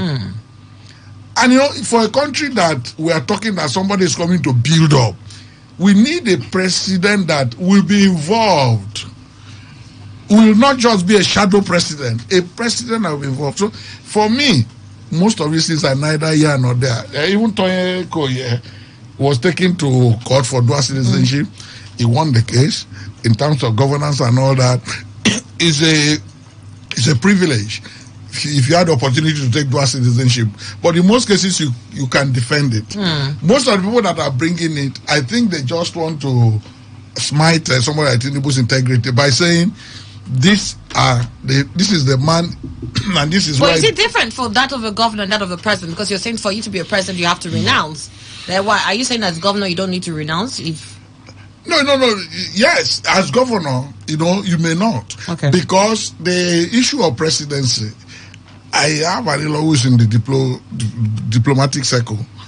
Even when they gave American citizenship, when he wanted to rise to the DG of that particular district, he downplayed his American citizenship. He renounced it. The children and wife are Americans. But he had to take the Nigerian, because at that point they can't leave Nigerian security in the hand of somebody who has dual loyalty. Yeah.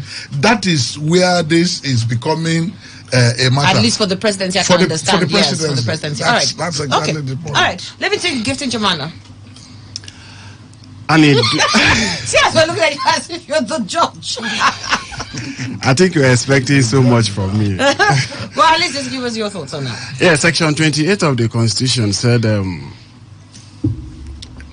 you have a right, in fact, to become, to have dual citizenship is not a crime, so long as you are for a Nigerian by birth. Now, Section 131 of the Constitution gave grounds for qualification to be elected as President of Nigeria. Now, Section 131 is read subject to Section 28.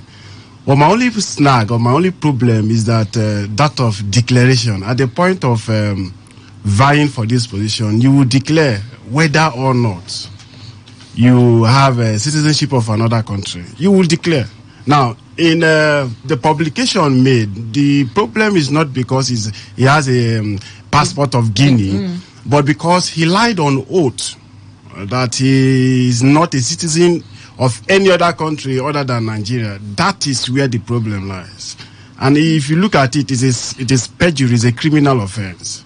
And so the president, yes, so long as you're a Nigerian citizen by birth, you are qualified. The case of Tonye Cole, I was privileged enough to be among the team who defended that suit. From the beginning, we knew it was just a frivolous application. Thank God the court came out, but the court did not decide on whether or not his dual citizenship was an issue, but on the basis of jurisdiction, local standing of the political party who brought the matter to court, dismissed the case. But the constitutional requirement for you to be qualified as a president, governor, or National Assembly member is very clear. It's read subject to Section 28, so long as you're a Nigerian citizen by birth.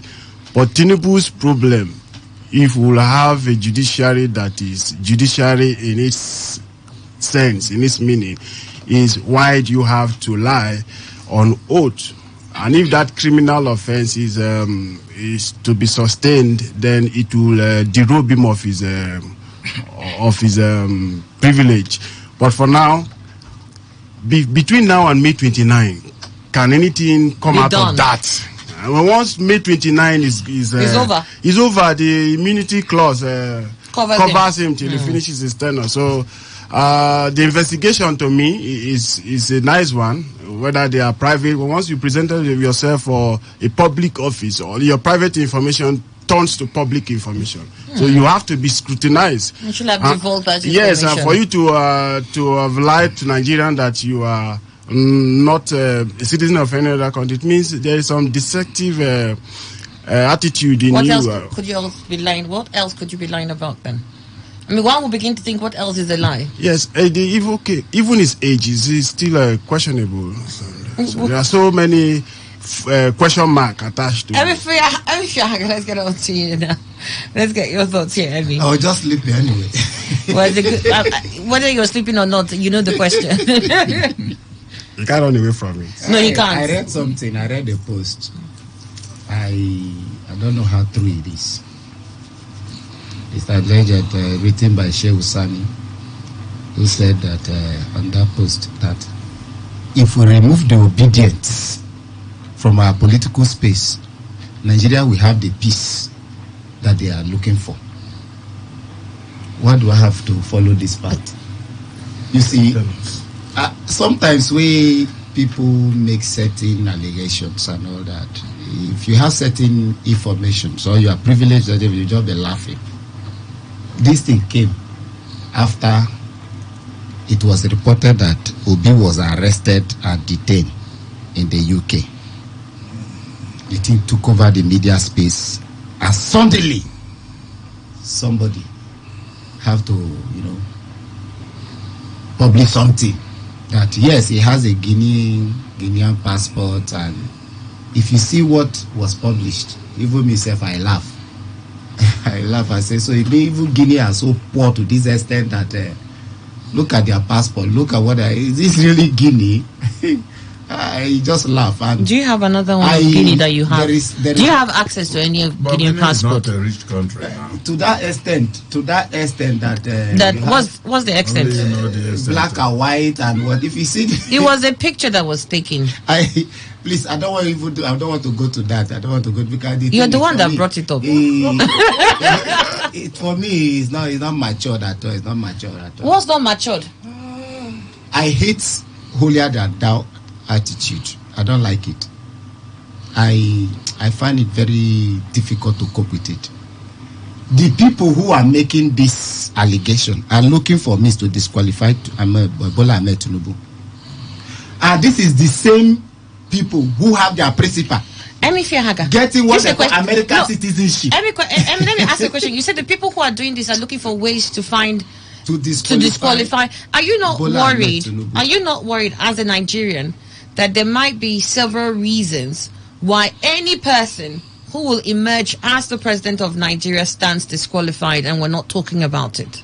The thing, dual citizenship like before we get there, no. Answer this question. If there are things that are worth it, I have no issue. Okay, good. So but for some of these people, frivolous things. For these people, an idea that you had dual citizenship and you did not make mention of it, and had gone on giving alluded to the fact that you had just one nationality, so to say, and you were Nigerian alone. You didn't have any other. Is enough reason for people. Is enough reason. Is enough reason making mention of it to who? The form he filled. No, in the INEC form. The form he filled. This disclosure. Hold on. There is no space. There is. In INEC form. That says what? That says nationality. That says nationality. Nigerian. Most form have Nigerian. Yes. And that dual citizenship that we are talking about today is not something that was acquired yesterday. If I'm to go by the publisher, let's go back to there is no space in INEC form. Hold on. That citizenship that the claimant is claiming today is not something that is acquired today, isn't it? It's said 2015. 2015. Yes. You acquired in 2015. Yes. Right? Yes. Since 2015. Yes. Do you know if Tinubu has renounced it or not?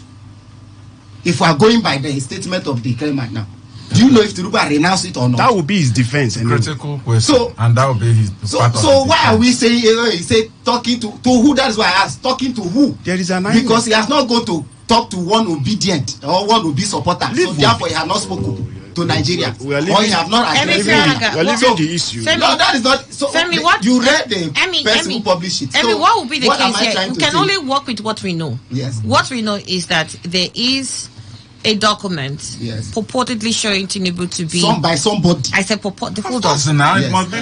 Purportedly showing Tinubu to be what do you call them now? A Guinean, right?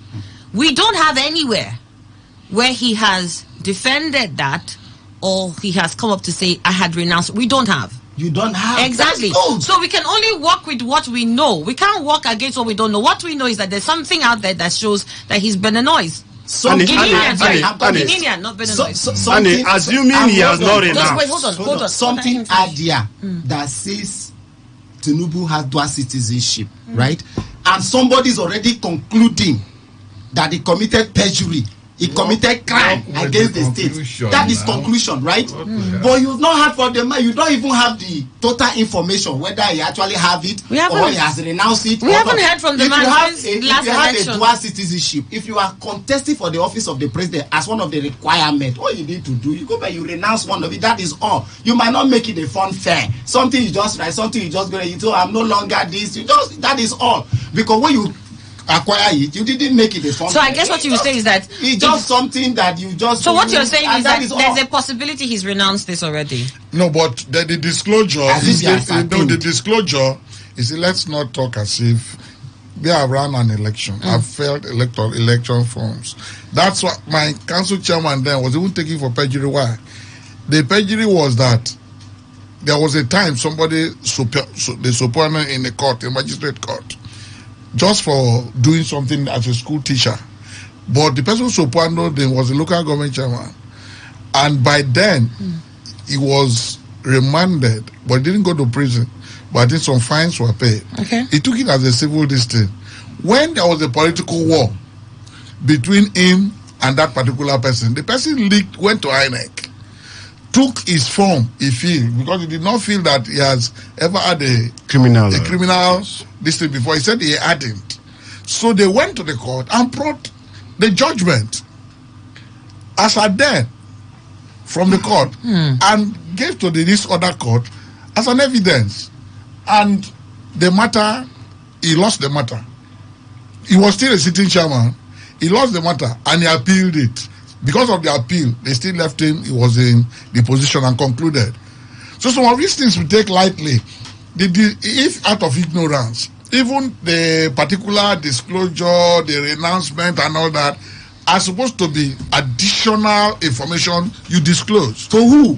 To the authorities, the INEC. Because the INEC now, listen to INEC that is speaking now. No, let me tell you now. If somebody takes an action against INEC, Tinubu will still be compelled by his lawyers to defend it. Yes. Why is he going to defend it? In his own space, he might not even know that anybody has, those information. He could be confident about it. But we're in the technological world. If it's been so disclosed, the issue people are saying is that why would they have allowed it come to that extent? It means that we're talking of living our entire life in the hands of one man who ought to be upright. And mind you, whether you like it or not, Tinubu has many ways. Many people look at him, even in Lagos. For Tinubu to even lose the last election in Lagos State, it's simple, sir. Let me tell you, before we delve into what I'm trying to say, that it means that people are doing integrity. I was even talking. Before we delve into that, though, I mean, like I said earlier on, it was David Hundeyin that put that out, right? So we don't know whether there's in any other space where Tinubu has denounced his Guinean. We don't know. Even know if that thing is true. We don't know. Well, from what so far, what we have is one that says he is. There's nothing else there that says he's not. And then for Tinubu himself, he has not spoken on the matter. And like I said earlier on, I don't think he's spoken on anything since he last left Nigeria. He has been his spokespersons or no, Emmy's not inside. Has been his spokespersons or Fashola who has spoken on this matter.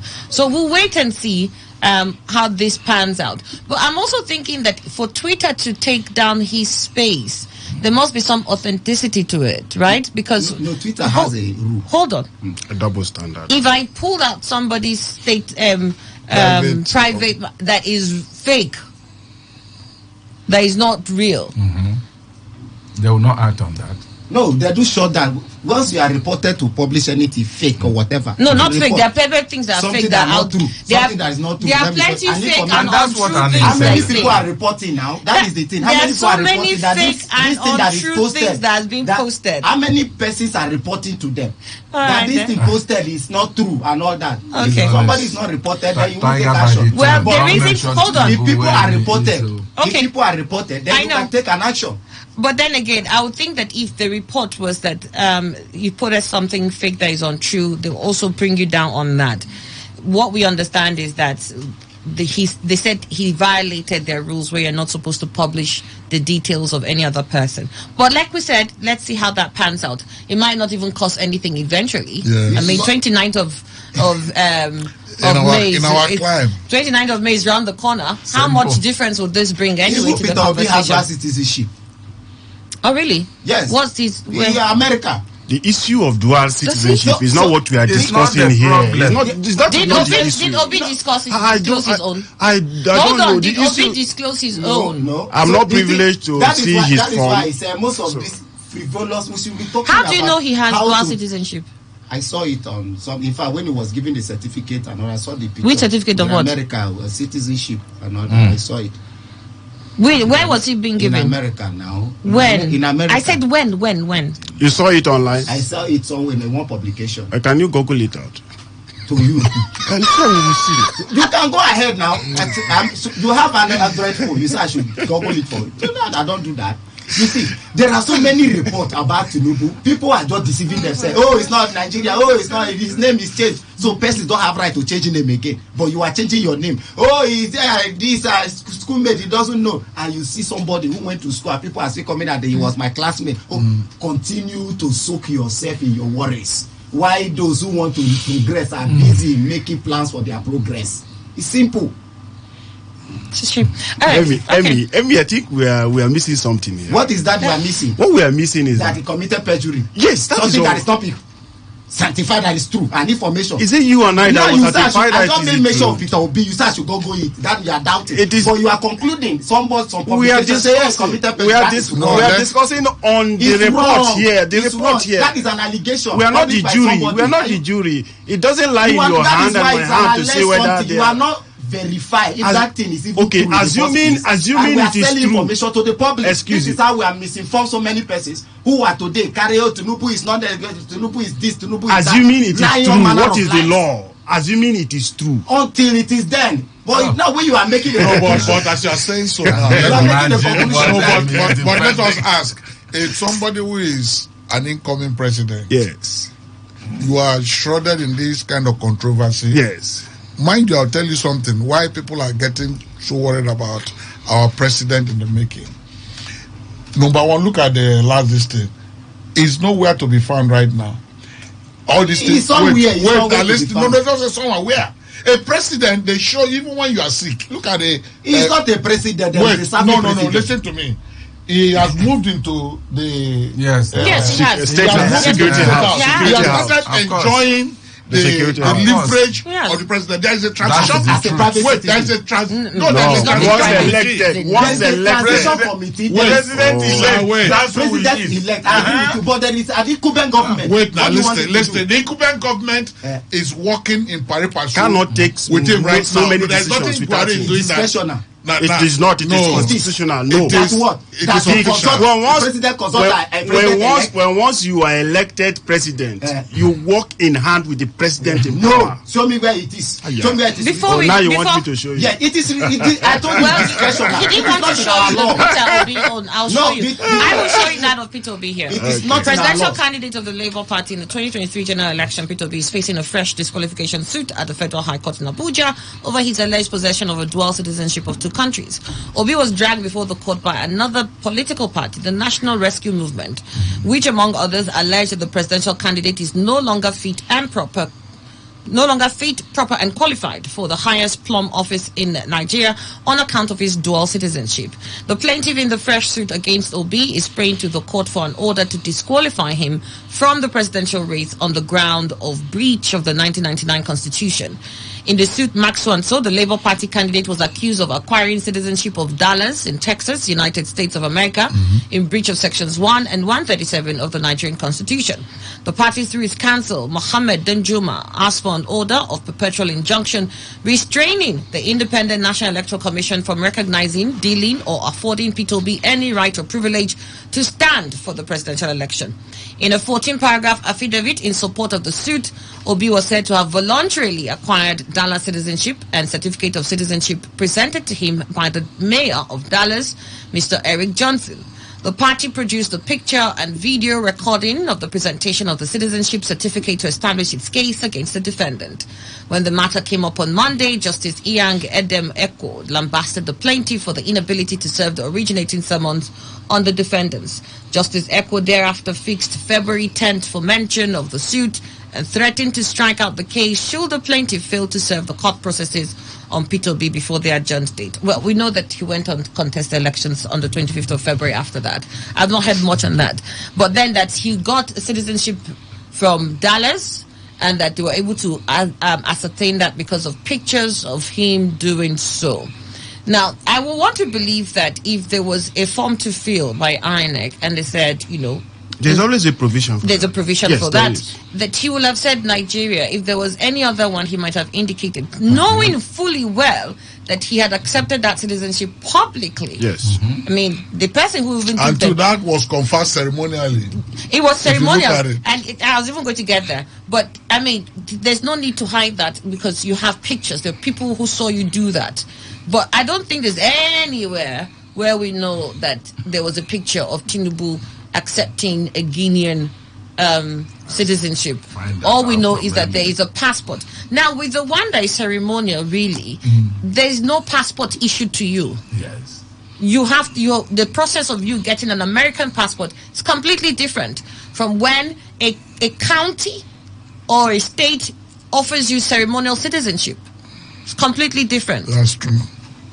Tinubu's passport. Passport shows that you are a citizen of the country. The passport that shows that passport is you now. It's just like you, Nigeria. If you hold your Nigerian passport, that's what it shows. Yes, I'm a Nigerian. That's what your passport says. And on INEC form, you always see this nationality. You put Nigerian. There is a provision. You put Nigerian. You see, whether you have acquired a citizenship of another country. There is a provision specific for that. The answer there is there are two boxes. There are two boxes, yes or no. When you say yes, I'm not even disputing that. I'm not even disputing that. Okay, now you're not disputing because I'm not even disputed that. earlier. So that is, let's get that one. What I was saying earlier is this.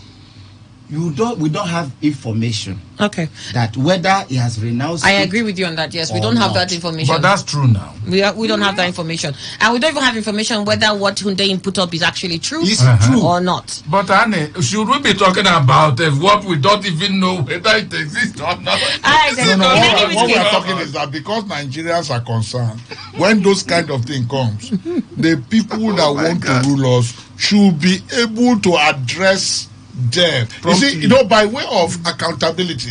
If now when you become president, how can you even communicate with us? We suffered it under Buhari. Things will be happening. No, he will not talk. You see one aide, presidential aide, come and talk. You don't hear the president talk. Tinubu is a talking person. And for what I know is that, in fact, recently stopped his aides, most of them from having access to him, because he felt that some of these leakages are even coming from them. So recently, even because of his health and other things, there is no way you can be a president that cannot be accountable. Right. Real quickly now, the last story here, like this is two stories. INEC false report. Please. Emmanuel, why is he? He's very healthy. Let us go on. We are not talking that he's sick. We say we cannot account for our president-elect. How many days to inauguration? Until when he becomes president, then we can. They might try the people whites abroad. My people said don't touch the tail of a tiger, whether dead or alive. Don't talk about Tinubu. Can we move on? Can we move on, please? Tell him we want to see him. INEC false report on Rivers presidential results says it's prejudicial. Independent National Electoral Commission has said that a trending report suggesting that the candidate of the Labour Party, Peter Obi, won the presidential election in Rivers State and not the All Progressives Congress APC candidate Bola Tinubu was prejudicial. In the report, the media house, which is not the leadership newspaper, said Obi won the February 25th, 2023 presidential election in Obiakpo local government area of Rivers State, South Nigeria, according to results uploaded on the IREV results viewing portal. INEC had announced that Tinubu pulled 80,239 votes and Obi got 3,829 votes. Atiku of the People's Democratic Party scored 360 in the entire state, 368 votes. Leave them. Atiku, while Rabiu Kwankwaso of the New Nigeria, Rabiu Kwankwaso can score 161 votes and Tinubu Atiku just 368. Well, Tinubu was declared the winner of the election. In a chat with leadership yesterday in Abuja, Chief Press Secretary to INEC Chairman Mr. Rotimi Oyekomi said that the Premium Times reserves the right to publish reports on various issues. It is known fact that when a matter is before a court, no one, including the media organization, should comment on it. Is that true now? To an extent, yes. We can't comment on it, on the matter itself or on other issues surrounding the matter? I think when it gets to my turn, I will speak on that. It's your turn now. Yes. He's already facing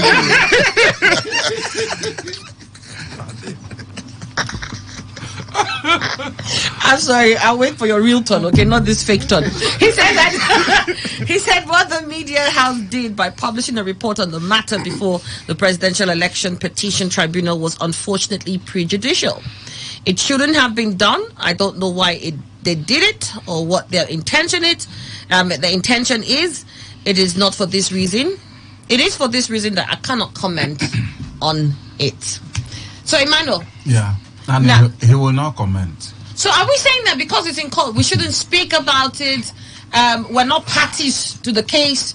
We're not the ones who are suing. Nothing. But then don't speak about it because it's in court. No, I think cases in court are talked about.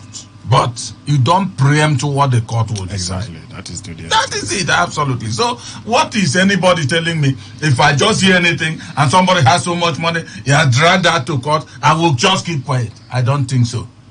When they show me in the Constitution, I will, for the respect of government, keep quiet. But I don't think such exists in the Constitution. You see, you don't preempt the actions of the court on an issue. That's all I know. That is why you will see people who come out and on all issues in the court, they will talk about them, but they will say, already it's in the court. They'll finish everything. All right. Real quick, we have another 30 seconds. Let me give that to Bishop here. What's your thoughts on that here? Prejudicial, it says. Well, that's is relative when we say things are sub judice and pre. This particular one are things that are in public space. And I think, like Induku has mentioned, if we are not talking of things to influence the decision of the court, we can talk on superficial basis. And you know what is important about Rivers State? Recently, the governor himself came out and made a statement. Sometime was addressing some group of people around some part of Port Harcourt. He said that Obi was the winner of the election. I think he said that he was the hero. No, he was the hero. No, he said he was the hero, and the courts will prove him. He said something far deep. You know, and you know, when you begin to talk that way, it is a position of conscience. You allow yourself, because people are beginning to play it now. Why are they playing it? Because of all these things that are coming. Obi himself accused him directly. Yes, that I won. That's when he went to Arise. He said, I won River State. And it was turned around. And he mentioned the name of the governor. You know, of course, we were not there. But if you look at grapevine information, even from security agencies. Well, like what the Premium Times put up, they said from results from IREF. It was a public space. We can even access it now. No, what we are saying is that the IREF, you know, this IREF was so dysfunctional that they pull down today, they pull another one tomorrow, and all that. At the real time, you know, that's what we're saying, that the basis of this particular... Yeah, but IREF does not allow you, once you upload, to unupload. No, that's what we're saying. The problem this is not the problem Dino and the rest of them had during collation. They say, let's eat the IREF, let the declaration of Mahmoud be done in sync with what we have from IREF. In sync with the IREF. And they said it must not follow that until the declaration was made. So what we are saying is that some of us are not privy to having seen the IREF. So somebody can still say that it's not exactly what is in public space that is correct. But what we are saying is that certainly there is an anomaly. There's an anomaly. And if you look at the body language of a lot of people, after that election, nobody was rejoicing. In Rivers State, it was very clear. If you look at the elections, for the first time, people were voting in a system. When they go, because of perhaps you'll be and the groundswell to get him, to give him. They just vote across the board. I was in my own estate. You see people who don't even know. They just come. National Assembly, Senate. They don't even know the candidates of the other candidates of Labour. But just that groundswell. And they protected this vote. Some of them, when they could not upload, they gave them everything. They were ready to, you know, there were too many commitments. So what I want to say is that if actually the IREF and what INEC declared is not is not in tandem, I think it leaves much to be desired. All right, then. Okay. That's basically what I think. Living gifting first, when a matter is in court, it is sub judice, and you are expected not to comment to the extent that you are determining that case. But that won't stop us from speaking to facts. Speaking to facts, what Premium Times reported is not even, it's something even the court should even look at it and help itself to give a judgment on it. There is INEC, what they call INEC portal, IREF, existing, where these results are uploaded. In fact, I have access. I've seen so many of the results, especially we are more particular with Obiakpo and Falga. And now if you go to the site and you see how results were mutilated and you're asking in a democracy or in a country like this and we accept this kind of result, what Premium Time did was the results so declared by INEC, declaring a particular candidate winner, is inconsistent with what they have in their system as IREC. If you tabulate and calculate from what they have in the system, it is not correct that the person they declared actually won Rivers State. So to me, there is nothing wrong with that. It's pure investigative journalism, and they should be applauded. All right. Got your thoughts there, and then to Emefiele Haga. Listening to you keenly, you made mention of Obiakpo that in the IRF, you say that Premium Times reported or quoting somebody that they said at the Labour Party with Obi won Obiakpo, and they used that as a determinant that Labour Party won Rivers State. I've always told people, simple thing. If you won your polling unit in national election, presidential election for instance, doesn't mean you have won a ward. If you won a ward, doesn't mean that you've won the local government. You won the local government, doesn't mean you won the state. If you won one state, doesn't mean you won the federal election. A unit, your unit is one of the units out of 176,000 plus polling units. So if you won a particular area or unit, and you are using it as a basis, don't forget, you have your bias that inform your voting pattern. There is other people, or there are other people who have other bias that are different from your own, that also inform their voting pattern. That is why there is a correlation to ascertain the true winner of an election. So if you are using your base, my unit, my area, my this, my that, oh, you won. That doesn't. You are just trying to create problems that are very unnecessary. So if Obiakpo was won by a particular candidate, that doesn't mean that that candidate has won Rivers State. There are 23 local government areas in Rivers State. Obiakpo is one local government out of 23. So what happened to the other 22? All right. What happened to the other? Prior to the announcement of Obiakpo, a political party was leading. It was 170 something. Yes, it was when Obiakpo votes came in. That a political party was leading. Yes. By which announcement? By the announcement, by the coalition. By the coalition in INEC. Yes. The state coalition officer. Yes. The state. Yes, it's the state. We are talking about the state. Yeah, it's the state. It wasn't so. Prior to the announcement of Obiakpo, Labour was leading in Rivers State. Go and check. It wasn't from the state coalition officer. It was never from the state. See, these are the reasons we are just misinforming. I was discussing somewhere which day, and somebody, in fact, one of the POs was there. I never wanted to interfere in whatever they are saying, but the discussion was pushed to me to a kind. He said, "You talk too, now you talk." I just kept quiet. I said, "Wait, I want to talk." You talk on this matter. I say, these people don't know. You are inviting trouble that you can't solve. So I talked. In my polling unit, P was in my polling unit. What we did, is Peter Obi that won. Everything we did.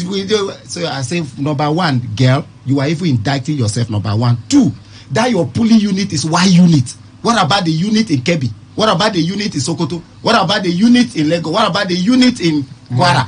So now Rivers. You are talking about a polling unit as a basis for winning a fair presidential election. I said this is not right. These sentiments are not. No, but this case now, in this case now, he talked about Obiakpo, and I remember Obiakpo is one local government of 23. One local government of 23. So what happened to Eche local government? What happened to Omoma? What happened to other local government? Okrika? What happened to all those other local governments? So what am I trying to say here is people must be very careful not to create problem for the Nigeria state. I have seen a result sheet from Anambra State where one person signed for PO, signed for all party agents. I have seen the result sheet. Where did they keep it for you to see? I say I've seen it. They didn't keep it to me. It's there for other people to access. One party out of many they have seen. But the thing now is, those of us who belongs to the others who are supporting us, we always calm because we want to follow the processes. If you think that, go and prove it. It's who simple. Is not calm? The way you're saying you were calm. Who is not calm? There are people who are not calm. And they're not. There are people who are saying they will not swear person in. Let's see what happened. They are calling violence. Yeah, obviously, because they are calling violence. Obviously, because the people who won will not be saying that will not be sworn in. Now, do you expect them to say that? Particular governorship candidate. Hold on. Do you expect that those who won will be part of? No, Atiku lost. The question I'm asking. Have you seen Atiku calling crisis, calling for war and all that? The question I'm asking. I don't know who called for war. Who called for war? We see people jumping for it. I won. In fact, they are declaring themselves winner. Who called for war? When you are trying to delegitimate a government, what are you trying to do? You are trying to incite people to act a certain manner. See, if I believe there is a governorship candidate that supported a lot. It was rigged. If but I you don't see me going if I believe that I was rigged out of what was actually mine, I will do everything to ensure that I get it. And that means even in my conversation, doing everything. You can't say there are things I say when you were rigging me, you did not do the right thing. Okay. Now that I want to speak about it, you say do the right thing. What are you speaking? You are lying that you are speaking. When you were rigging, were you not lying? You are lying that you are speaking. When you were rigging, were you not lying? You are lying that you are speaking. But when you were rigging, you were lying too. You have figures thrown to you. Question the ask. You are not saying no, it's not that figure. You think it's like this. You are not even sure what we are saying. All right. Is there every figure that you think is authentic? You people are trying to create problems. Just say Tinubu won. Simple. Not like that. Not Tinubu won. People should not be cooking up sentiment that make chaos in the Nigerian state. But he is a winner. We've got very little time. Let's get by INEC. By Nigeria's vote. No, by INEC. By Nigeria's vote. It's still being contested. It's being contested, but by Nigeria's vote for now. It is proven otherwise. Let me get to our listeners. We've got very little time. Thank you very much for all. All right, we've got them. So this says this is INEC form showing columns for citizenship space. Please show that to the Tinubu defender. Okay, let me see the picture there. Yes, there is actually a space for. What is your former nationality? Have you changed your nationality? Have you voluntarily acquired citizenship of any other country? If yes, which country? The person who actually did this ticked yes. That means ticked no. Have you made a declaration of allegiance to that or any other country? If yes, specify the country. Okay, so there is actually that column. I said I didn't dispute it earlier. Earlier you did. Much later. It's okay. Annie, good morning to you and all the guests in the house. This was the statement of Senator Shehu Sani, said on Twitter that without the obedience, Nigeria will get the peace it craves, but will suffer a tyrannical pattern of leadership with impunity. Please, when some of your guests make certain statements, it should be made in full and not in part. This is Chimex Lars. You send that. Good morning, Annie. Please tell Emmy that since he's mentioning local government areas, PDP won in my local government area, but it was announced APC won. It seems Emmy is representing Chimenem today. My happiness is that Patrick from Rumekini, you sent this thing. Annie, so I am. So if as an individual says that you are not a Nigerian on Twitter, you must come out to debunk it. If not, the public must take me serious. On Obi's dual citizenship, a party went to court, but Hyundai went to Twitter. And you as a journalist is saying that you're going to work with that unless Tinubu comes out to debunk it. I don't think that this person who sent this, let me check the Vili Dick, I don't think you were listening keenly. I said what we have, the only information we have regarding anything that's got to do with Guinea and Tinubu is what Hyundai put out there.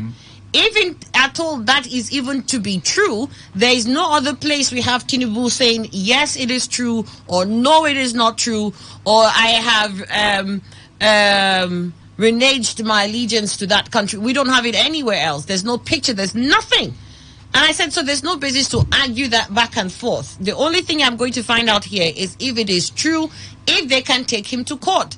At the bottom end of the conversation, we said not much can even be achieved because 29th of May is round the corner. And if status quo continues the way it is, Tinubu will be sworn in, whether he's Guinean or not Guinean. So next time, Vili Dike, please listen. And you say you posted to Facebook, so I'm reading from WhatsApp. Good morning, Annie, and your obedience movement in the studio, except Mr. Ime.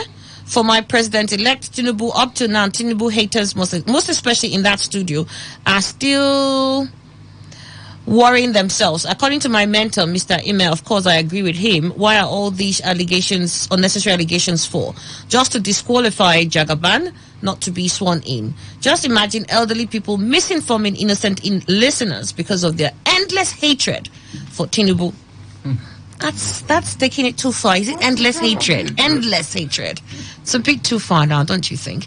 But you said here, I totally agree with Senator Sani's position that if you take away the toxic obedience people out of public space, Nigeria will experience different peace. But like somebody said, there was something else he said after that. You conveniently forgot to say that too.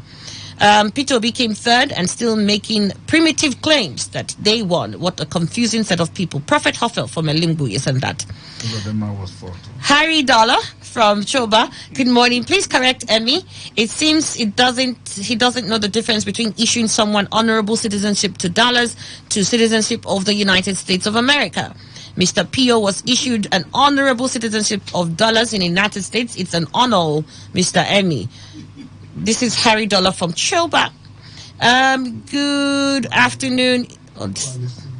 The election in River State was outrightly rigged by PDP in River State. Simple. This is from Jerry. Emifia Haga. Eric Chooks. There's nothing like dollar citizenship but American citizenship. This is from Eric Chooks. Annie and the guest, the sidelining of merit in Nigeria has increased over the years. In year 2001, a few of us were unhappy at that time. A commissioner employed 49 staff from his community into a small ministry that had barely 108 on the payroll. In year 2005, I was transferred to another ministry and their permanent secretary employed 200 staff solely from his Osa community. This was in Abia. And there is the Speechless Federal Character Commission in Umahia. Eric Chooks, you send that in. Annie, good morning. Please tell the APC man in your studio to stop being more Nigerian than Nigerians. Each time I hear him talking, I feel very disappointed. And then is Peter Obi the only candidate of the last election? Is he not even ashamed of talking about the election? Victor from Port Harcourt. Dallas is not a country.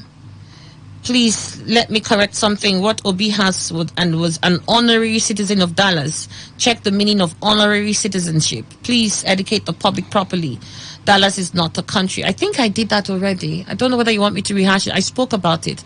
And I said it's a completely different thing entirely. I think we have a better here. I've already done that already. Please, Annie, tell your guests to quote Sheikh Husani fully and not halfway. Sheikh Husani's quote is, if you remove the supporters of Labour Party from Nigeria's political space, we'll have peace and tranquility we want, and the tyranny we don't want. Okay, Annie, stop bringing Emmy. I can't. Emmy has to come. We need to hear Emmy's views on issues. Just the same way you think your views are valid, Emmy thinks his views are valid. We can't deny him that. We're talking here now of marginalization. So you want us to marginalize Emmy? We won't do that. We have to go though. But so let me start with Bishop Dr. Bob Manuel. Okay, we're concluding. Yes, we're concluding. Okay, well, it's a pleasure being in the studio. But I think the Nigerian state has to be more serious in totality. Most of the things we are mentioning are things in other climes would have been determining factors for the kind of public officers we throw up. I was in the studio and I said that, unfortunately, the kind of things we're hearing about the leading presidential candidates then, it meant that some of them were not even qualified to be local government chairman, to contest. Because we have too many of them that their destiny is shrouded with controversies that have not been completely cleared. But we're in a country where everything goes. We want to say, let us have a better Nigeria as we continue. Our aim should be building an egalitarian society, not to defend even the indefensible. I think if we look at that way, we have a better society. Right. Calling a spade at all times. Bishop Ambassador Dr. G. Bob Manuel, presiding bishop, joined us in his Kingdom International, Port Harcourt. Thank you so much for coming on the show. Living Gift in Jamala.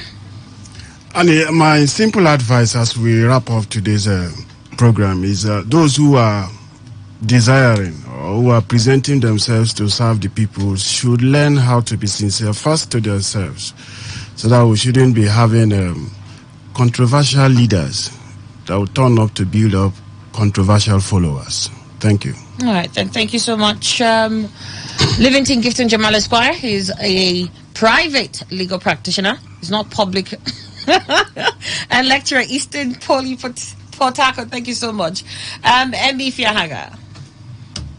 From my own point of view, one of the problems that have bedeviled this country that has retarded our institutions and promoted corruption is impunity.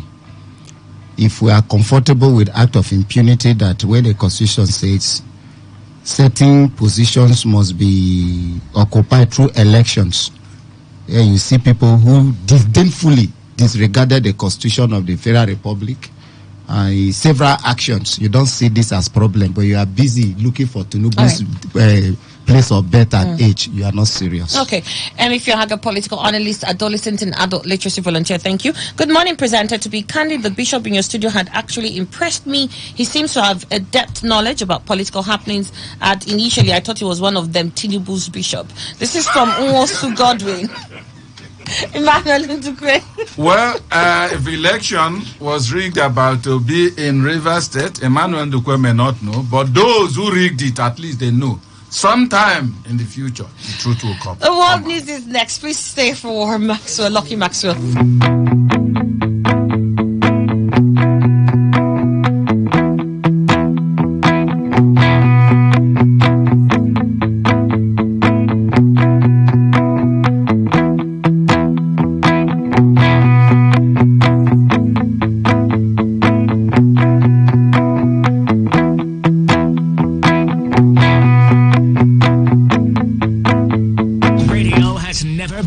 Good. Today 95.1 FM, Port Harcourt.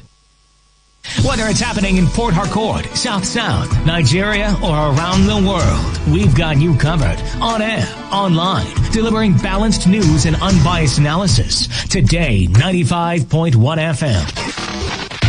This is Today 95.1 FM, Port Harcourt. Good afternoon. This is the World News on your Premium Talk Radio Today, 95.1 FM. In the headlines, court restrains PDP from suspending Governor Nyesom Wike from party. APC governorship candidate for Adamawa files motion experte seeking judicial review of INEC over her declaration. On the foreign scene, Indian Supreme Court hears final argument on petition seeking to legalize same-sex marriage. I am Lucky Maxwell.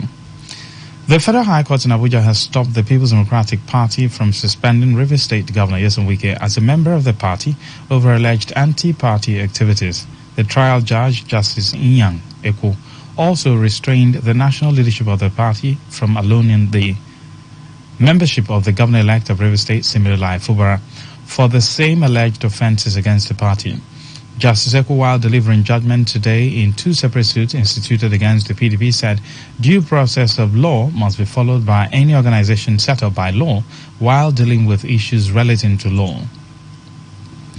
The candidate of the All Progressives Congress for the Adamawa governorship election, Senator Aisha Binani, has filed a motion experte before the Federal High Court in Abuja seeking a judicial review of the administrative decision of the Independent National Electoral Commission on April 16th in respect of our declaration as the winner of the governorship elections held on March 18 and the supplementary poll of April 15. Senator Binani is also seeking an order of prohibition and certiorari preventing INEC and its agent from taking any further steps towards the declaration of the winner of the elections pending the determination of her application for judicial review. In the grounds under which the application is brought, the senator stated that after the collation of results declared her as the winner of the elections, but the People's Democratic Party and its governorship candidate, Amadou Fintri, resorted to fighting and causing a public disturbance which led to the beating and manhandling of an INEC staff. This crisis, she says, led INEC to cancel the initial declaration, which it had no power to do, as only the Election Petition Tribunal is vested with such powers. Meanwhile, former Secretary to the Government of the Federation, Babache Lawal, says it is impossible for Aisha Binani of the All Progressives Congress to become the governor of Adamawa State. Lawal, who claimed that Binani is not qualified to be governor of Adamawa State, stressed that she does not have the character for the position and did not get the required votes during the first governorship election conducted by the Independent National Electoral Commission on March 18. Lawal's assertions are coming after the controversy that trailed result collation after Saturday's supplementary election in the state. A yet-to-be-identified man has been abducted and his driver and another individual in his convoy shot dead by armed criminals within Jefta Junction along the East-West Road in Obiakpo local government area of Rivers State. Today FM correspondent Uchendu Ojowo, who visited the scene of the incident, report that 2 police officers on the convoy of the prominent man who is reported to be from Rivers State also sustained serious bullet wounds. An eyewitness who spoke to Today FM narrated how the heavily armed men dressed in military uniform ambushed the convoy of the man and opened fire on the leading vehicle, killing the driver and an occupant. Our source said the criminals, who were driven by a woman, later succeeded in abducting their target and took away a bag of money from his vehicle before speeding away amid sporadic gunfire. All of a sudden, we see a vehicle block an escort from this street. So the first thing they did, then shoot the police escort, the one in the front. So they shoot the driver. All of a sudden, the vehicle lose control and the driver, he's dead already. So his leg on the throttle, so he cannot control it. Then he jump over this and come and hit this place. The driver and the new security where the man just employed to take him to the house. So the person died. The security get man and the driver died. But the police people, one of them destroy his hand and his leg and his back. Meanwhile, the other one destroy only this hand and his leg. Then kidnap the man and his money and everything inside the car and took it along with them. And it's even inside the vehicle now white Sienna, where the armed robber carry, but now woman they even driver. They're completely dressed in army uniform from head to toe with their helmet. Today FM reports that a few minutes after the incident, police operatives arrived at the scene and evacuated the deceased and took the injured officers who sustained bullet wounds to the hospital. In the meantime, the River State Police Command has confirmed the killing of 2 men and the abduction of another around the Jefta Junction axis of the East-West Road by armed men dressed in military uniform. The State Police Public Relations Officer Grace Iringa Koko, while confirming the incident, however, dismissed report that the 2 police officers who were shot died in the attack, noting that they were taken to the hospital. She also said the Commissioner of Police, Okon Effiong, has ordered the deployment of tactical teams to track the abductors and ordered for unconditional release of the abducted man. A socio-political activist, Pat Obiene, has accused the federal government of running double standards with regard to efforts to curb illegal artisanal oil refining in the Niger Delta. Pat, who also condemned the continued alleged participation of security personnel in the illicit activity, said it will continue until the government decides to come hard on everyone involved. These things will continue to happen as long as from the government angle there is huge compromise. When you look at the chain of command, talking about from the GOC, we have area commanders to the chief of army staff, chief of naval staff, to the IG. There is strong collaboration. When Governor Wiki attempted to also take out those involved in this illicit economic activities, a certain DPO was discovered within this same Moha LG, and all we could hear was that he should be moved to university. There was no record of punishing him according to the law. But because the system is not interested in that, people are more emboldened either by way of civilians or security operatives to go neck deep into the business. And the collateral damage now is to come and commit genocide by invading unsuspected and innocent community dwellers and the guys that you're searching for your guns now. Obiane lambasted the army for their high-handed approach to resolving issues with the people, stressing that only a more committed-oriented approach towards ending oil theft in the region will bring about the desired results. There is urgent need for leadership at all levels to be honest and sincere for once. If as a government they are not interested to address the problem of oil bunkering and that is not refining, then there is no use wasting taxpayers' money sending security law enforcement agencies who go there, sit comfortably and share equally from the proceeds of the alleged or suspected community people who are involved in the oil bunkering and illegal refining. how can this be happening months and weeks in the face of these security agencies? That in itself tells you that the strategy by the government to depend on occupational force to stem oil bunkering is useless. It's already defeated from the beginning. So I think they need to engage the community and let them do it legally so that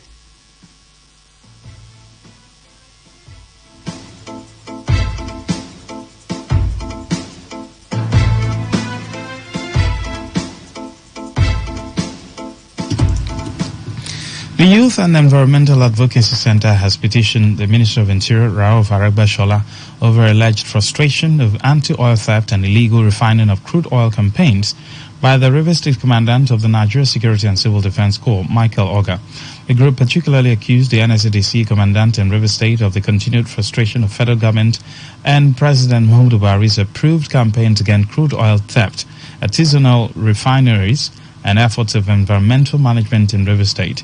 Executive Director of the group, Dumnamene Fineface, in the petition wondered August's deployment as NSCDC Commandant in the state when he is alleged to have questionable character. The petition obtained by Today FM showed the Nigerian Senate President and the Commandant General of NSCDC were copied in the petition. Fineface accused Oga of frustrating efforts on advocacy against oil theft since he was posted at the River State Command.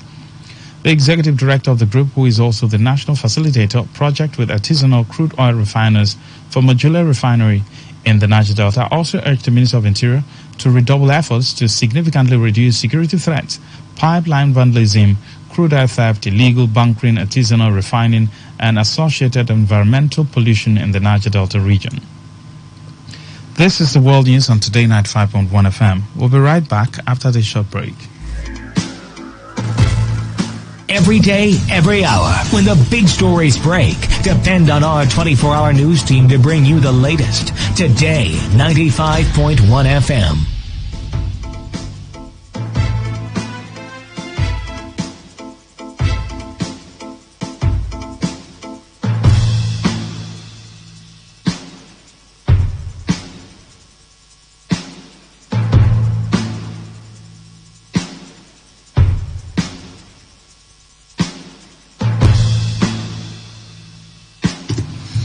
Thanks for staying tuned. Now the rest of the news.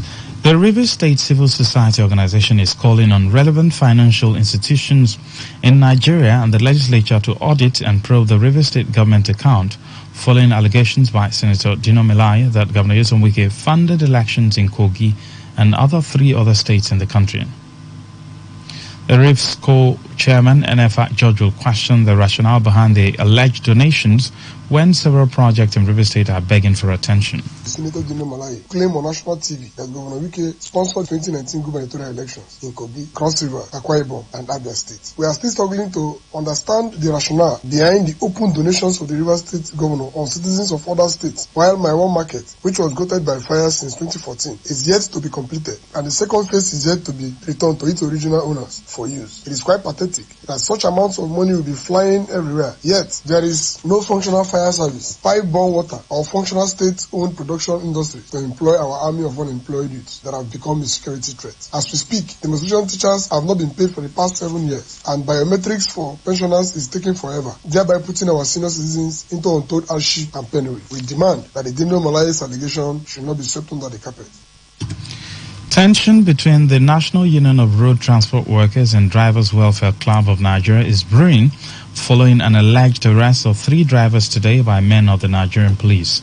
Today FM gathered that NURTW had invited the police to arrest the drivers who insisted they would not buy a tax ticket from the union, except the one provided by the River State government. Today FM reports that drivers flying Oyibo to Rumokoro have stopped operation in protest over the arrest of some of their colleagues and alleged assault on them by NURTW for refusal to buy their tax ticket. Chairman of the DWCN in Oyibo, Christopher Eziani, in an interview with Today FM, Sandra Kenneth accused the NURTW of barring them from using the roads for refusing to patronize multiple taxation. The National Union people have arrested 2 drivers welfare members Because they decided that they're not going to work today until they stop that illegal extortion from them. So they have to arrest them with the Hawk people. This is Hawk police. They come with Siena and get 2 of them arrested. But right now, they have taken out from state CID to get the National Union members arrested. They are all moving to state CID now. And the drivers say they are not going to work until they release their member, 2 of their members that they get arrested. So no more to moving from Mobibo to Port Harcourt, from Port Harcourt to Igbo, no more to moving now. Meanwhile, another driver plying the same route but willing to resume business today expressed fear that their lives are at risk. Because of the intimidation from National Union, they are imposing their membership on us, Oyibo bus drivers, under Driver Welfare Club of Nigeria. We are not protesting like this. We have decided not to oppress. Let the government intervene. We are an organization on our own. National Union Oyibo has been threatening us, imposing their league tickets on us. The official ticket for us to buy is government ticket. Now they are imposing their daily tickets on us. What 600 naira in Oyibo? We are not operating today. All vehicles are parked. In the meantime, efforts to speak with NURTW officials on the incident have proven abortive. The National Bureau of Statistics says Nigerian Railway Corporation generated 715.09 million naira in revenue from passengers in the third quarter of 2022. This is contained in the NBS Rail Transportation data for Q3 and Q4 2022 released yesterday. The report showed that the figure dropped by 60.52% compared to the 1.81 billion received in quarter 3 of 2021. Similarly, it showed that 101.84 million naira was collected in quarter 3 2022 as revenue from goods and cargoes. This dropped by 7.04% from 109.56 million naira received in quarter 3 of 2021. The Joint Admissions and Matriculation Board have extended the closing date for the 2023 direct entry registration by 1 week starting from Friday, April 21. Spokesman of JAMB, Fabian Benjamin, in a statement said that the direct entry registration exercise commenced on Monday, March 20 and billed to end on Thursday, April 20. Benjamin said it would as well accommodate others who wished to register but were unable to do so within the stipulated time. He said the consideration did not in any way include candidates awaiting Cambridge certificate as a waiting result would not be accepted. On the foreign scene, a U.S. diplomatic convoy came under fire in Sudan yesterday, but nobody was hurt. This was disclosed by U.S. Secretary of State Anthony Blinken.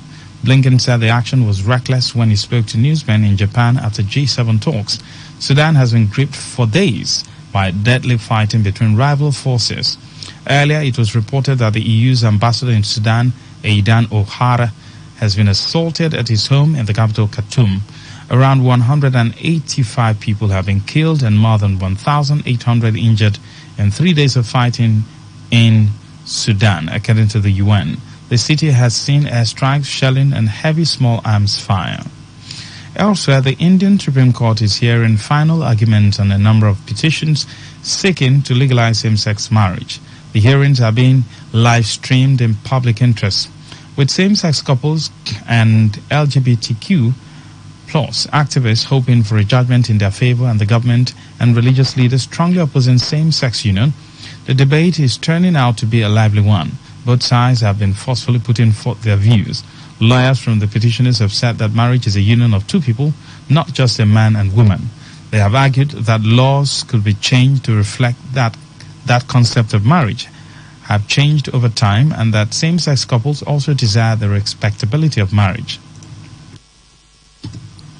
In sport, Manchester United defender Lisandro Martinez says he had successfully undergone surgery after being ruled out for the remainder of the season due to a fractured metatarsal bone. Martinez, who made 45 appearances for United this season in all competitions, was carried off the pitch during their 2-2 draw with Sevilla in the Europa League. In a post on Instagram, Martinez said the operation went really well and that he was now focusing on recovery. His injury comes with United looking to strengthen their third place in the Premier League and capture the Europa League and FA Cup titles. To end the news is a summary of the major stories. The Federal High Court in Abuja has restrained the PDP from suspending Governor Nyesom Wike from the party. You heard the APC governorship candidate from Adamawa has filed a motion ex parte seeking judicial review of INEC over a declaration. On the foreign scene, we told you that The Indian Supreme Court is hearing final argument on a number of petitions seeking to legalize same-sex marriage. Ifunanya Obemenduku edited the news.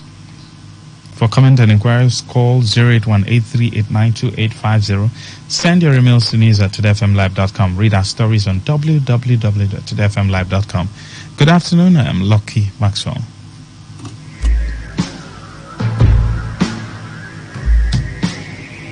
Today's news, today's entertainment, today's sports, today's issues. Today on Today 95.1 FM, Port Harcourt.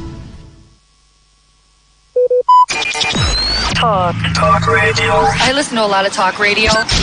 95.1 FM. It's that time on radio. Let's take you into the life and times of men and women who inspire, role models who have shaped the world. Personality profile. Now you know.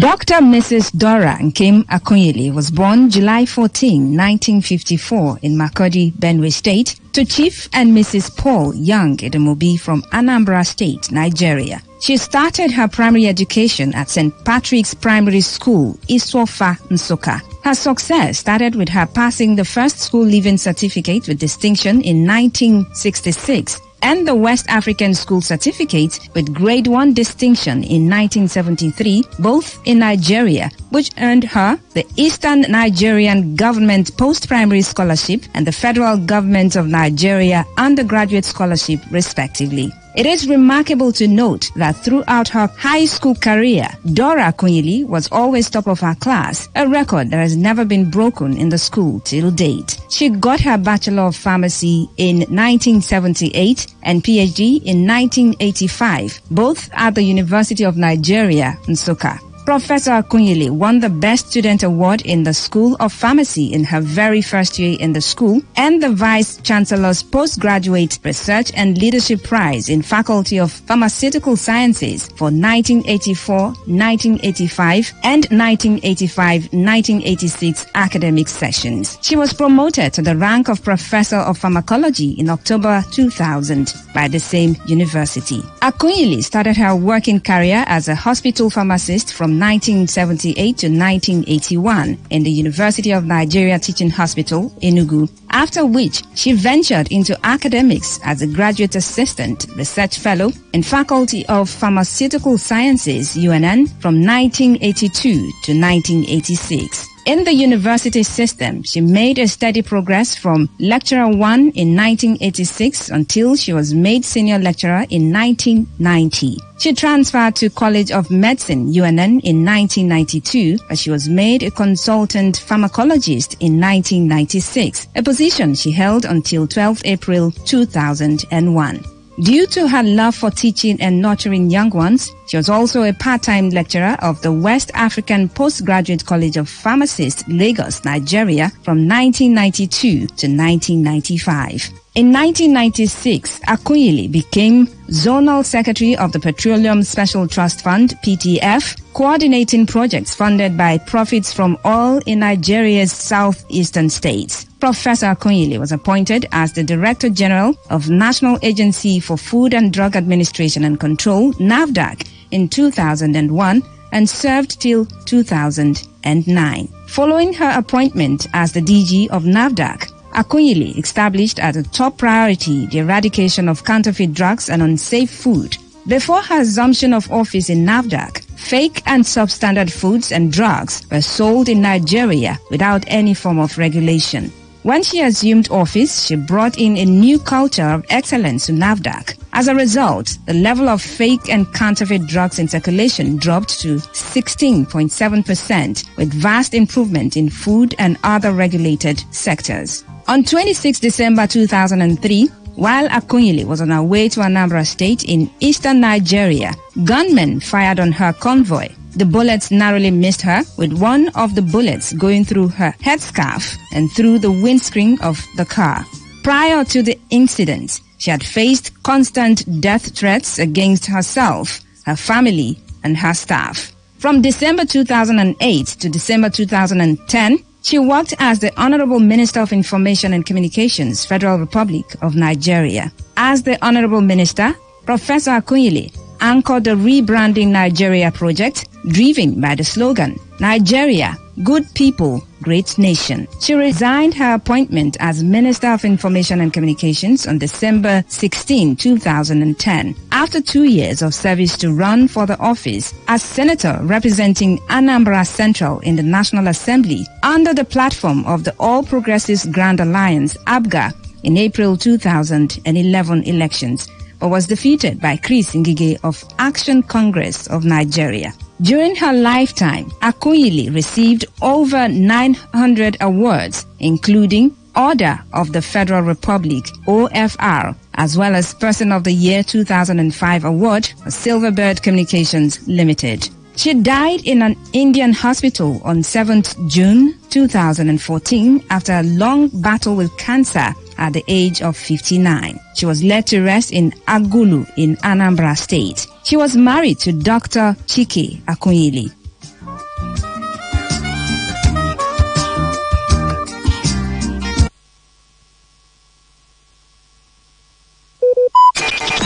Talk radio. I listen to a lot of talk radio.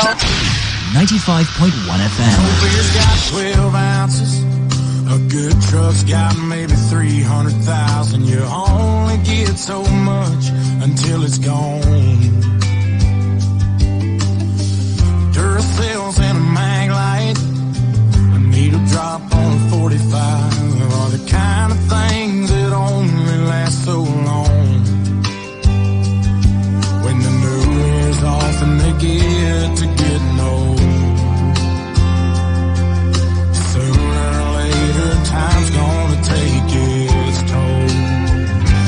They say nothing lasts forever, but they ain't seen us together, or the way the moonlight dances in your eyes.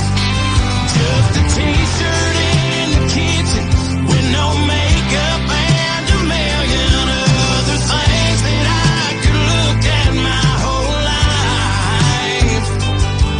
A love like that makes a man have second thoughts. Maybe some things last forever after all.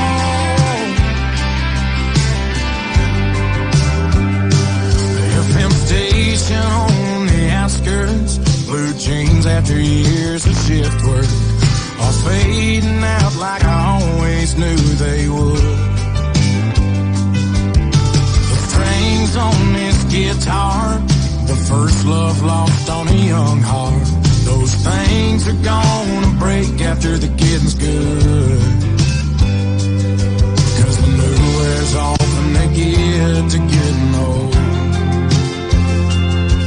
Yeah, sooner or later, time's gonna take its toll. They say nothing lasts forever, but they ain't seen us together, or the way the moonlight dances in your eyes. Just a t-shirt in the kitchen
Every day, we hear reports about counterfeit products, stories of fake drugs, foods, expired goods and other consumables being manufactured, imported and sold to unsuspecting members of the public. Findings reveal that Africa records at least 100,000 deaths from fake drugs-related ailments yearly. These fake and substandard products, particularly drugs, have been considered a global threat to human lives. And despite efforts by authorized agencies in Nigeria to combat the menace, the Nigerian market remains flooded with different unwholesome products. This is a plea to all those who manufacture and sell these goods to desist. Stop this menace of counterfeit products. Let's place value on human lives. And should you have purchased a counterfeit product or unsatisfied with the product, please contact SON or Consumer Protection Agency. This message is powered by Today95.1 FM, the voice of the people.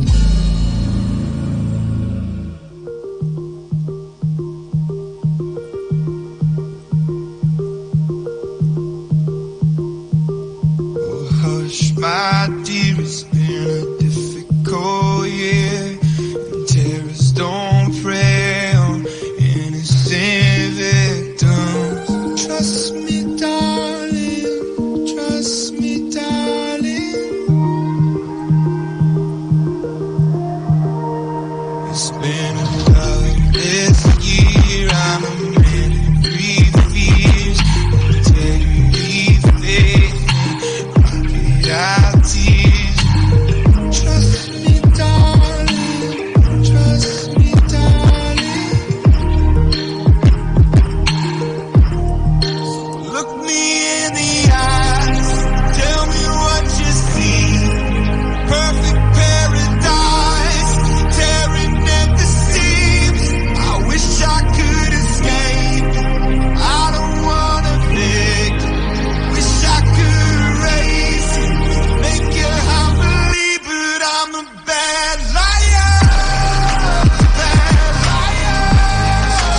Now you know. Now you know. I'm a bad liar. Bad liar. Now you know. You're free to go. All my dreams never mean one thing. Cause happiness lie in the diamond ring. Oh, I've been asking. Oh, I've been asking for problems, problems, problems.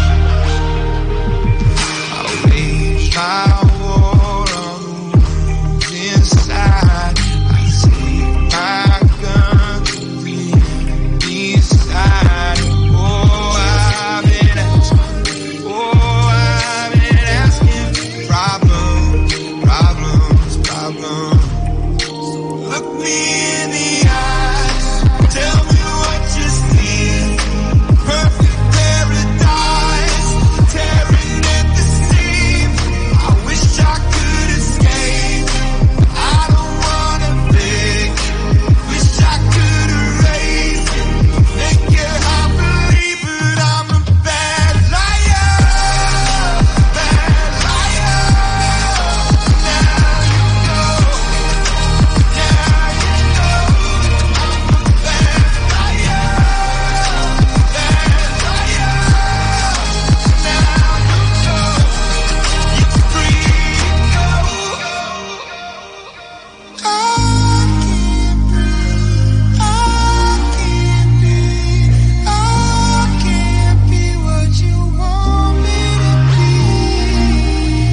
Nigeria is more than a geographical expanse of land spreading from the north down to the south. Nigeria is the people that live in it. You are Nigeria. I am Nigeria. We are Nigeria. Nigeria gets better when we do. And there is no limit to the little things we can all do to make Nigeria a country we will be proud to call our own. Little things that matter, done for the love of Nigeria, is all we need to make Nigeria better and greater. This message is powered by Today95.1 FM.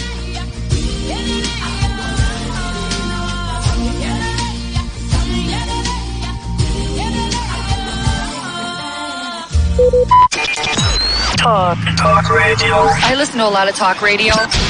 95.1 FM. First things first, I'ma say all the words inside my head. I'm fired up and tired of the way that things have been. Oh, ooh, the way that things have been. Oh, ooh. Second thing, second, don't you tell me what you think that I can be. I'm the one at the sail, I'm the master of my sea. Oh, ooh, the master of my sea. Oh, I was broken from a young age, taking my soak into the masses, writing my poems for the few that look at me, took to me, shook at me, feeling me, singing from heartache, from the pain, taking my message from the veins, speaking my lesson from the brain, seeing the beauty through the... Hey, you bring me up, believer, believer. Hey, bring me down, you build me up, believer.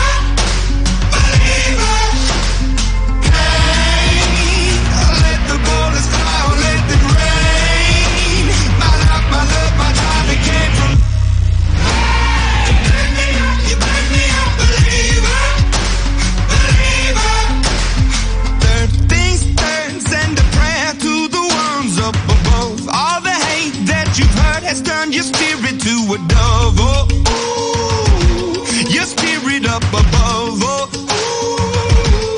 ooh.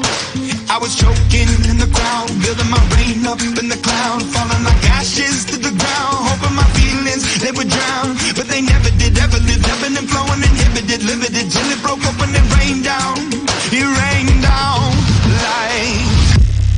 Hey, you bring me up, believer.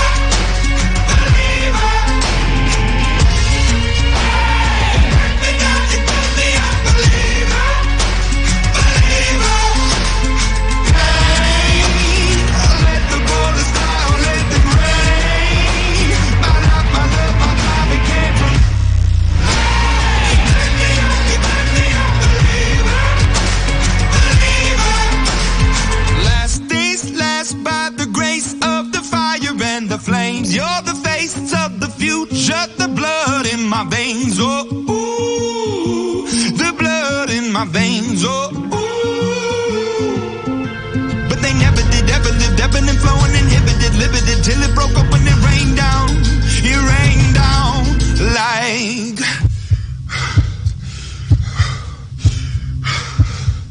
I want to stop.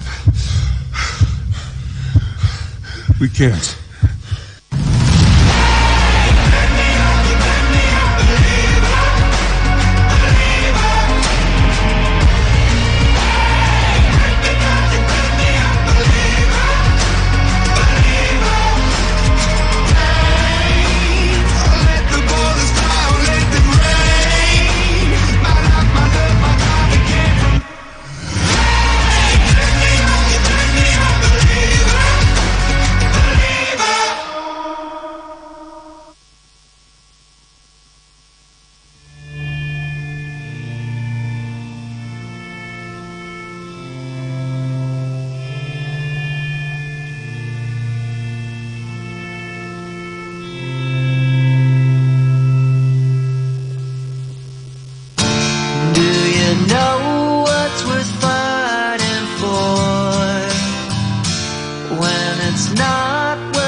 yourself suffocating.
your soul.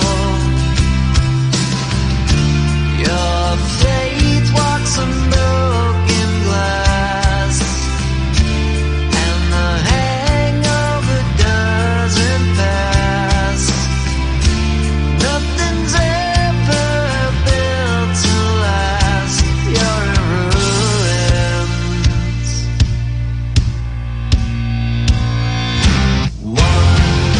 21 guns.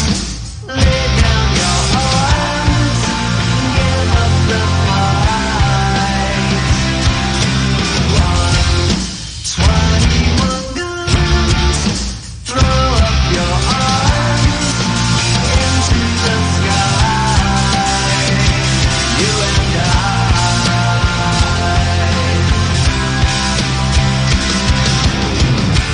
Did you try to live on your own when you burned down the house at home?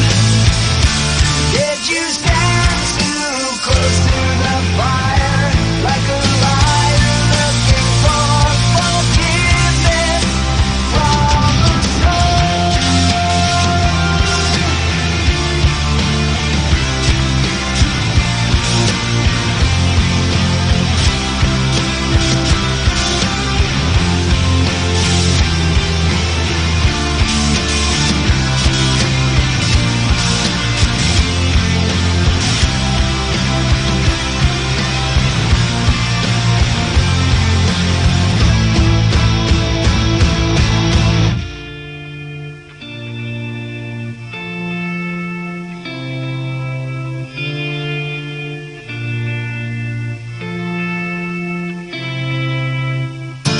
When it's time to live and let die, and you can't get another try, something inside this heart has died. You're in ruins.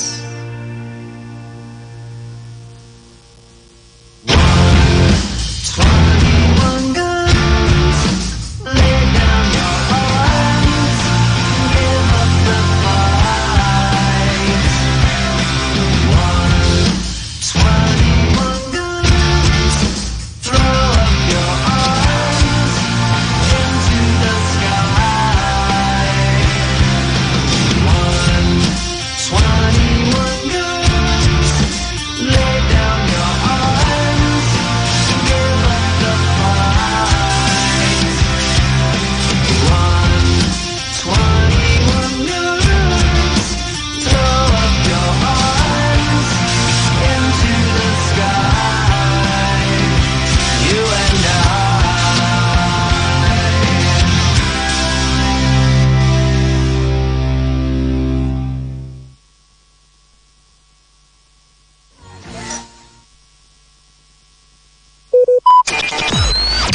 Talk radio. I listen to a lot of talk radio. 95.1 FM.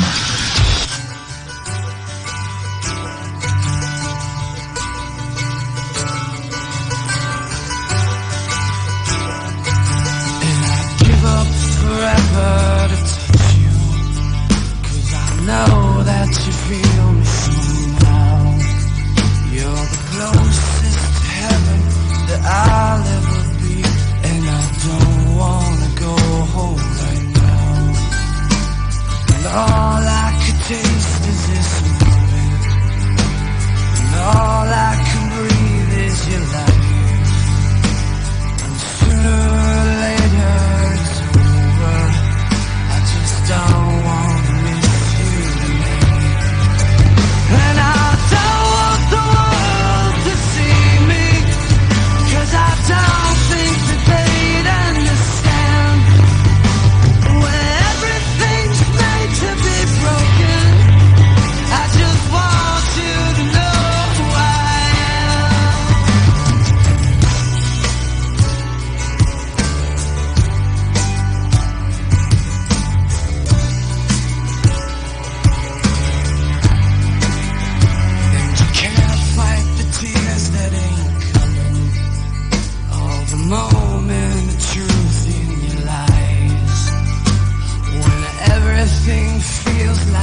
smile while you are sleeping, while you're far away and dreaming.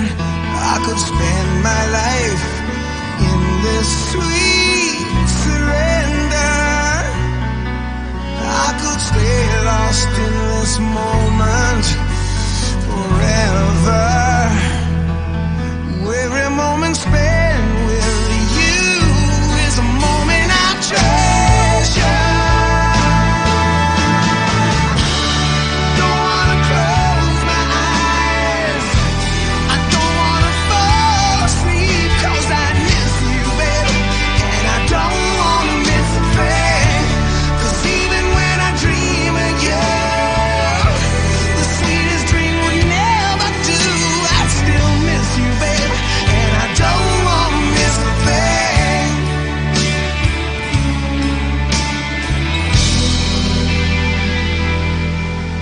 Lying close to you, feeling your heart beating, and I'm wondering what you're dreaming, wondering if it's me you're seeing.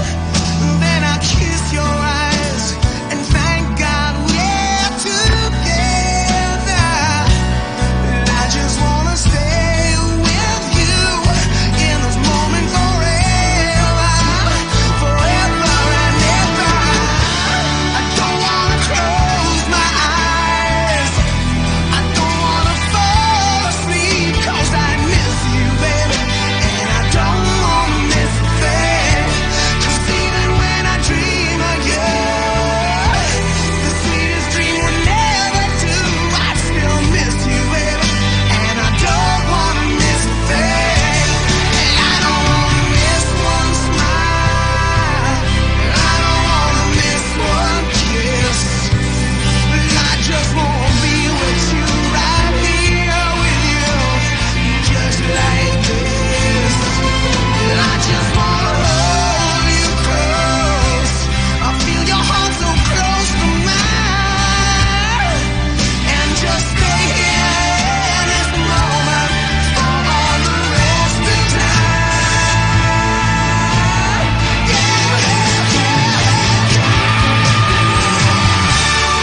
Don't wanna close my eyes, don't wanna fall asleep, 'cause I miss you, baby, and I don't wanna miss a thing. 'Cause even when I dream of you, the sweetest dream would never do. I still miss you, baby, and I don't wanna miss a thing. I don't wanna close my eyes, I don't wanna fall asleep, 'cause I miss you, baby, and I don't wanna miss a thing. 'Cause even when I dream of you, the sweetest dream will never do.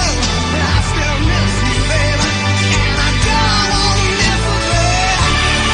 Don't wanna close my eyes, I don't wanna fall asleep, yeah. I don't wanna miss a thing.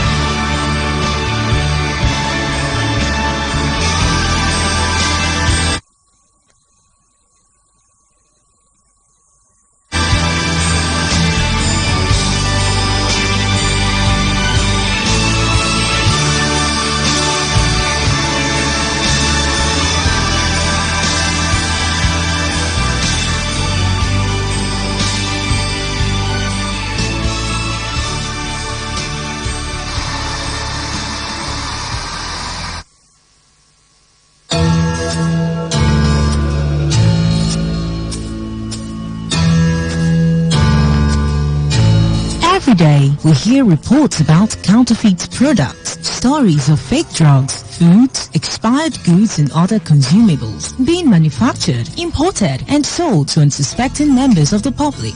Findings reveal that Africa records at least 100,000 deaths from fake drugs-related ailments yearly. These fake and substandard products, particularly drugs, have been considered a global threat to human lives. And Despite efforts by authorized agencies in Nigeria to combat the menace, the Nigerian market remains flooded with different unwholesome products. This is a plea to all those who manufacture and sell these goods to desist. Stop this menace of counterfeit products. Let's place value on human lives. And should you have purchased a counterfeit product or unsatisfied with the product, please contact SON or Consumer Protection Agency. This message is powered by Today 95.1 FM, the voice of the people.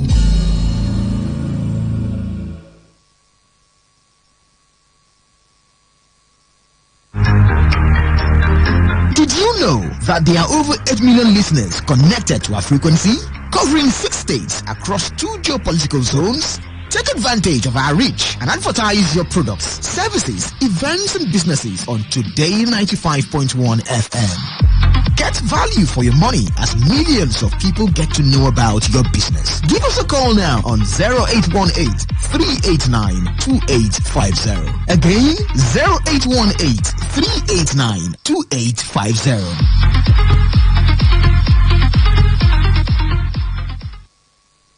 This is Today 95.1 FM, Port Harcourt, voice of the people. Whether it's happening in Port Harcourt, South South, Nigeria, or around the world, we've got you covered on air, online, delivering balanced news and unbiased analysis. Today 95.1 FM. Today 95.1 FM, Port Harcourt. News update.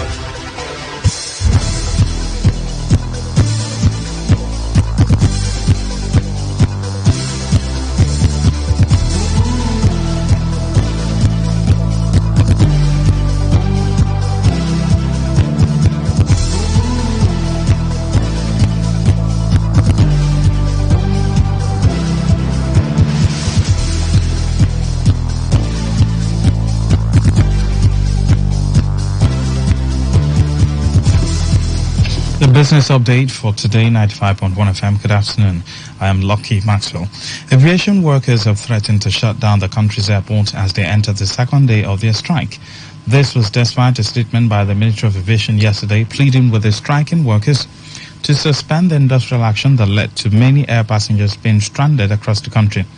The General Secretary, Amalgamated Union of Public Corporation, Civil Service, Technical and Recreational Services Employees, Sikiru Wahid, disclosed to newsmen at the Nnamdi Azikiwe International Airport that the second day of the ongoing strike will be more effective, adding that the first day of the strike was a warning to the public and the government that they are serious about their demands. He also urged people who have scheduled to travel today to postpone their plans, saying that the strike action will be a total shutdown. The Securities and Exchange Commission says the capital market community is to commence sensitization and stakeholder engagement on the implementation of the National Savings Strategy. This was disclosed by the Director General of the Securities and Exchange Commission, Lamido Yuguda, at the end of the first quarter capital market committee meeting, which held via Zoom recently. Yuguda explained the need to establish a national savings strategy as outlined in the Capital Market Master Plan as one of the key strategies to enhance capital formation by mobilizing domestic funds for investment to drive rapid economic growth. He noted that the initiative would aid the mobilization of funds in order to boost the national economy. Air Peace has resumed commercial flight operations from Makurdi, the Benue State capital, to Abuja and Lagos. Speaking during the flag-off ceremony at the Nigerian Air Force Aerodrome, Makurdi, yesterday, Governor Samuel Otum appreciated God and all those who have cooperated with the state government to make the operation possible. Otum noted that Benue State government have invested heavily in time, goodwill and financial resources to help to meet the Nigerian Civil Aviation Authority's rigorous requirement for the resumption of commercial aviation services. Otum, while appreciating the diligence of Nigerian Civil Aviation Authority and the other aviation agencies, admonished other airports to ensure that they meet up with the requirement of aviation safety. The World Bank says Nigeria's constant fiscal deficit has worsened the nation's public debt stock with 96.3% of the Nigerian revenue spent on servicing debt in 2022. This was according to the Macro Poverty Outlook for Nigeria April 2023 brief release by the bank. The bank also said that the cash scarcity created by the CBN's Naira redesign policy hampered the country's economic growth and poverty reduction efforts, adding that about 13 million Nigerians would become poor between 2019 and 2025. The World Bank noted that the worsening economic environment in the country had pushed millions of Nigerians into poverty. The lending institution said that inflation reached an annual average of 18.8% in 2022, a 21-year high, with food inflation in 2022 estimated to have pushed 5 million Nigerians into poverty. On the foreign scene, China's economy grows faster than expected in the first 3 months of the year, as the country emerged from its tough COVID restrictions. Beijing pledged to boost the world's second-largest economy when it lifted coronavirus measures in December. Yesterday, separate data for March showed that retail sales, the main indicator of household consumption, jumped by 10.6% compared to a year earlier. At the same time, output from the country's factories rose by 3.9%. China's Civil Aviation Administration data showed that more than 45 million air passenger trips were taken last month, an almost threefold increase on the same time last year. Investors have been eagerly waiting for the figures to get clues on the strength of China's recovery after the government lifted coronavirus measures. Good afternoon. That's the news update on Today 95.1 FM. I'm Lucky Maxwell. Today's news, today's entertainment, today's sports, today's issues, today on Today 95.1 FM, Port Harcourt. 95.1 FM. Did you know that there are over 8 million listeners connected to our frequency, covering 6 states across 2 geopolitical zones? Take advantage of our reach and advertise your products, services, events and businesses on Today 95.1 FM. Get value for your money as millions of people get to know about your business. Give us a call now on 0818-389-2850. Again, 0818-389-2850.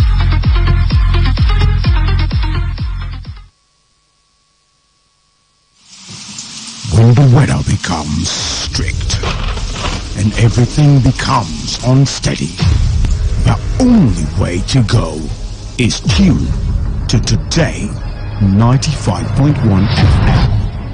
And the world of information, entertainment, and education will be served as breakfast, lunch, and dinner. Welcome to the show. You're listening to today's Quest. The newspaper review segment is what we've Now got. he says I can't bring the party to your house right now. Because, even if it's raining, I still bring the heat right here. I am here for you, and I know you are here for me. It is surely the best 15 minutes of football you can find anywhere on radio. Back here in the Garden City of Port Harcourt. Today, 95.1 FM. Nothing but the best. Nothing but the best.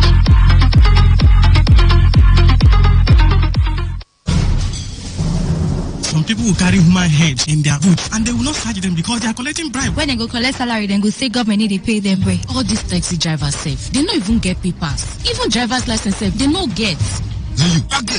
Hold on, Their cars are in bad shape. Very, very bad shape. They have no ethics of driving. That is why they will continue to bribe so that they can have their way. I will shoot you down. I will shoot you. Headlight, you no get. Side mirror, you no get. Motorway to carry animal. Now you take put for road to carry human being. You don't even wind the motor when rain they fall. You no get conscience at all. Take, you be number 15. You be number 5. One and forget one number. Let's allow them do their job. Do not obstruct justice by giving or taking bribe. Avail yourself a check. Even you, Oga driver, stop reckless driving and always update your papers. This information is brought to you by Today 95.1 FM. Voice of the people. Officer, give me change. Now 1,000 I give you. Also say, they worry. Take off for that station, John. Don't you worry, you. We're passionate about it. We love talking. We are. Your number one talk radio station, 95.1 FM. Ladies and gentlemen, may I have your attention, please? This president's failed. It's about the future of this country. We're going to take it back. We're going to take it back. You asked us to vote you into that position so you can bring about that solution. So when you vote me, then you sleep. Let me see if I can take another phone call. Hello, Today 95.1 FM. Good morning. What makes a policeman to be able to feed is the gun he is holding. They use their gun to extort money from people. Good morning. What's your name and where are you calling from? No longer news that we are truly the voice of the people. Am I not a slave in Nigeria? I refuse if you're a slave. Let's not do that now. So the Nigerian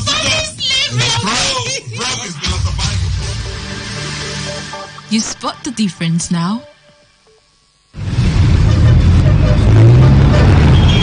Live from the Garden City of Port Harcourt, Nigeria. This is Today 95.1 FM.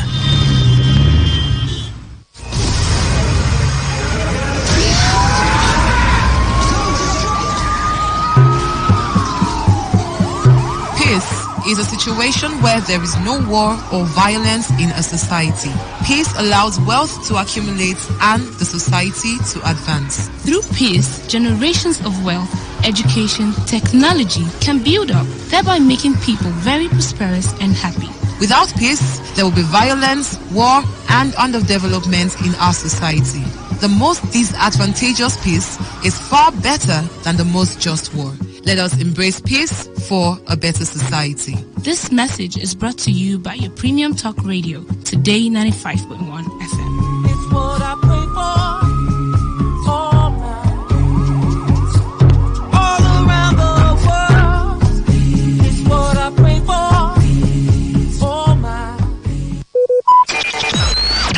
Talk radio. I listen to a lot of talk radio. 95.1 FM.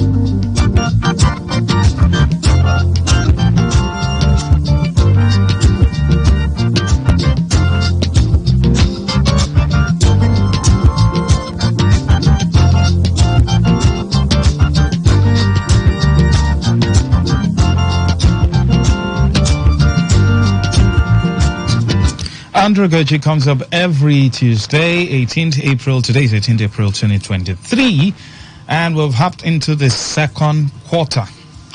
How are you doing at work, in traffic, wherever you might be right now? How are you doing? How is the economy within your own space? Just create your economy for yourself. Don't bother yourself about what you hear, from IMF and the rest of them. Nigeria economy will be better someday. We hope that somebody will come up and then initiate good policies that will bring prosperity. Because I've always said it, that policies are very important. Policies are very important. And again, even when you have good policies, method of implementation is also important. You have to midwife the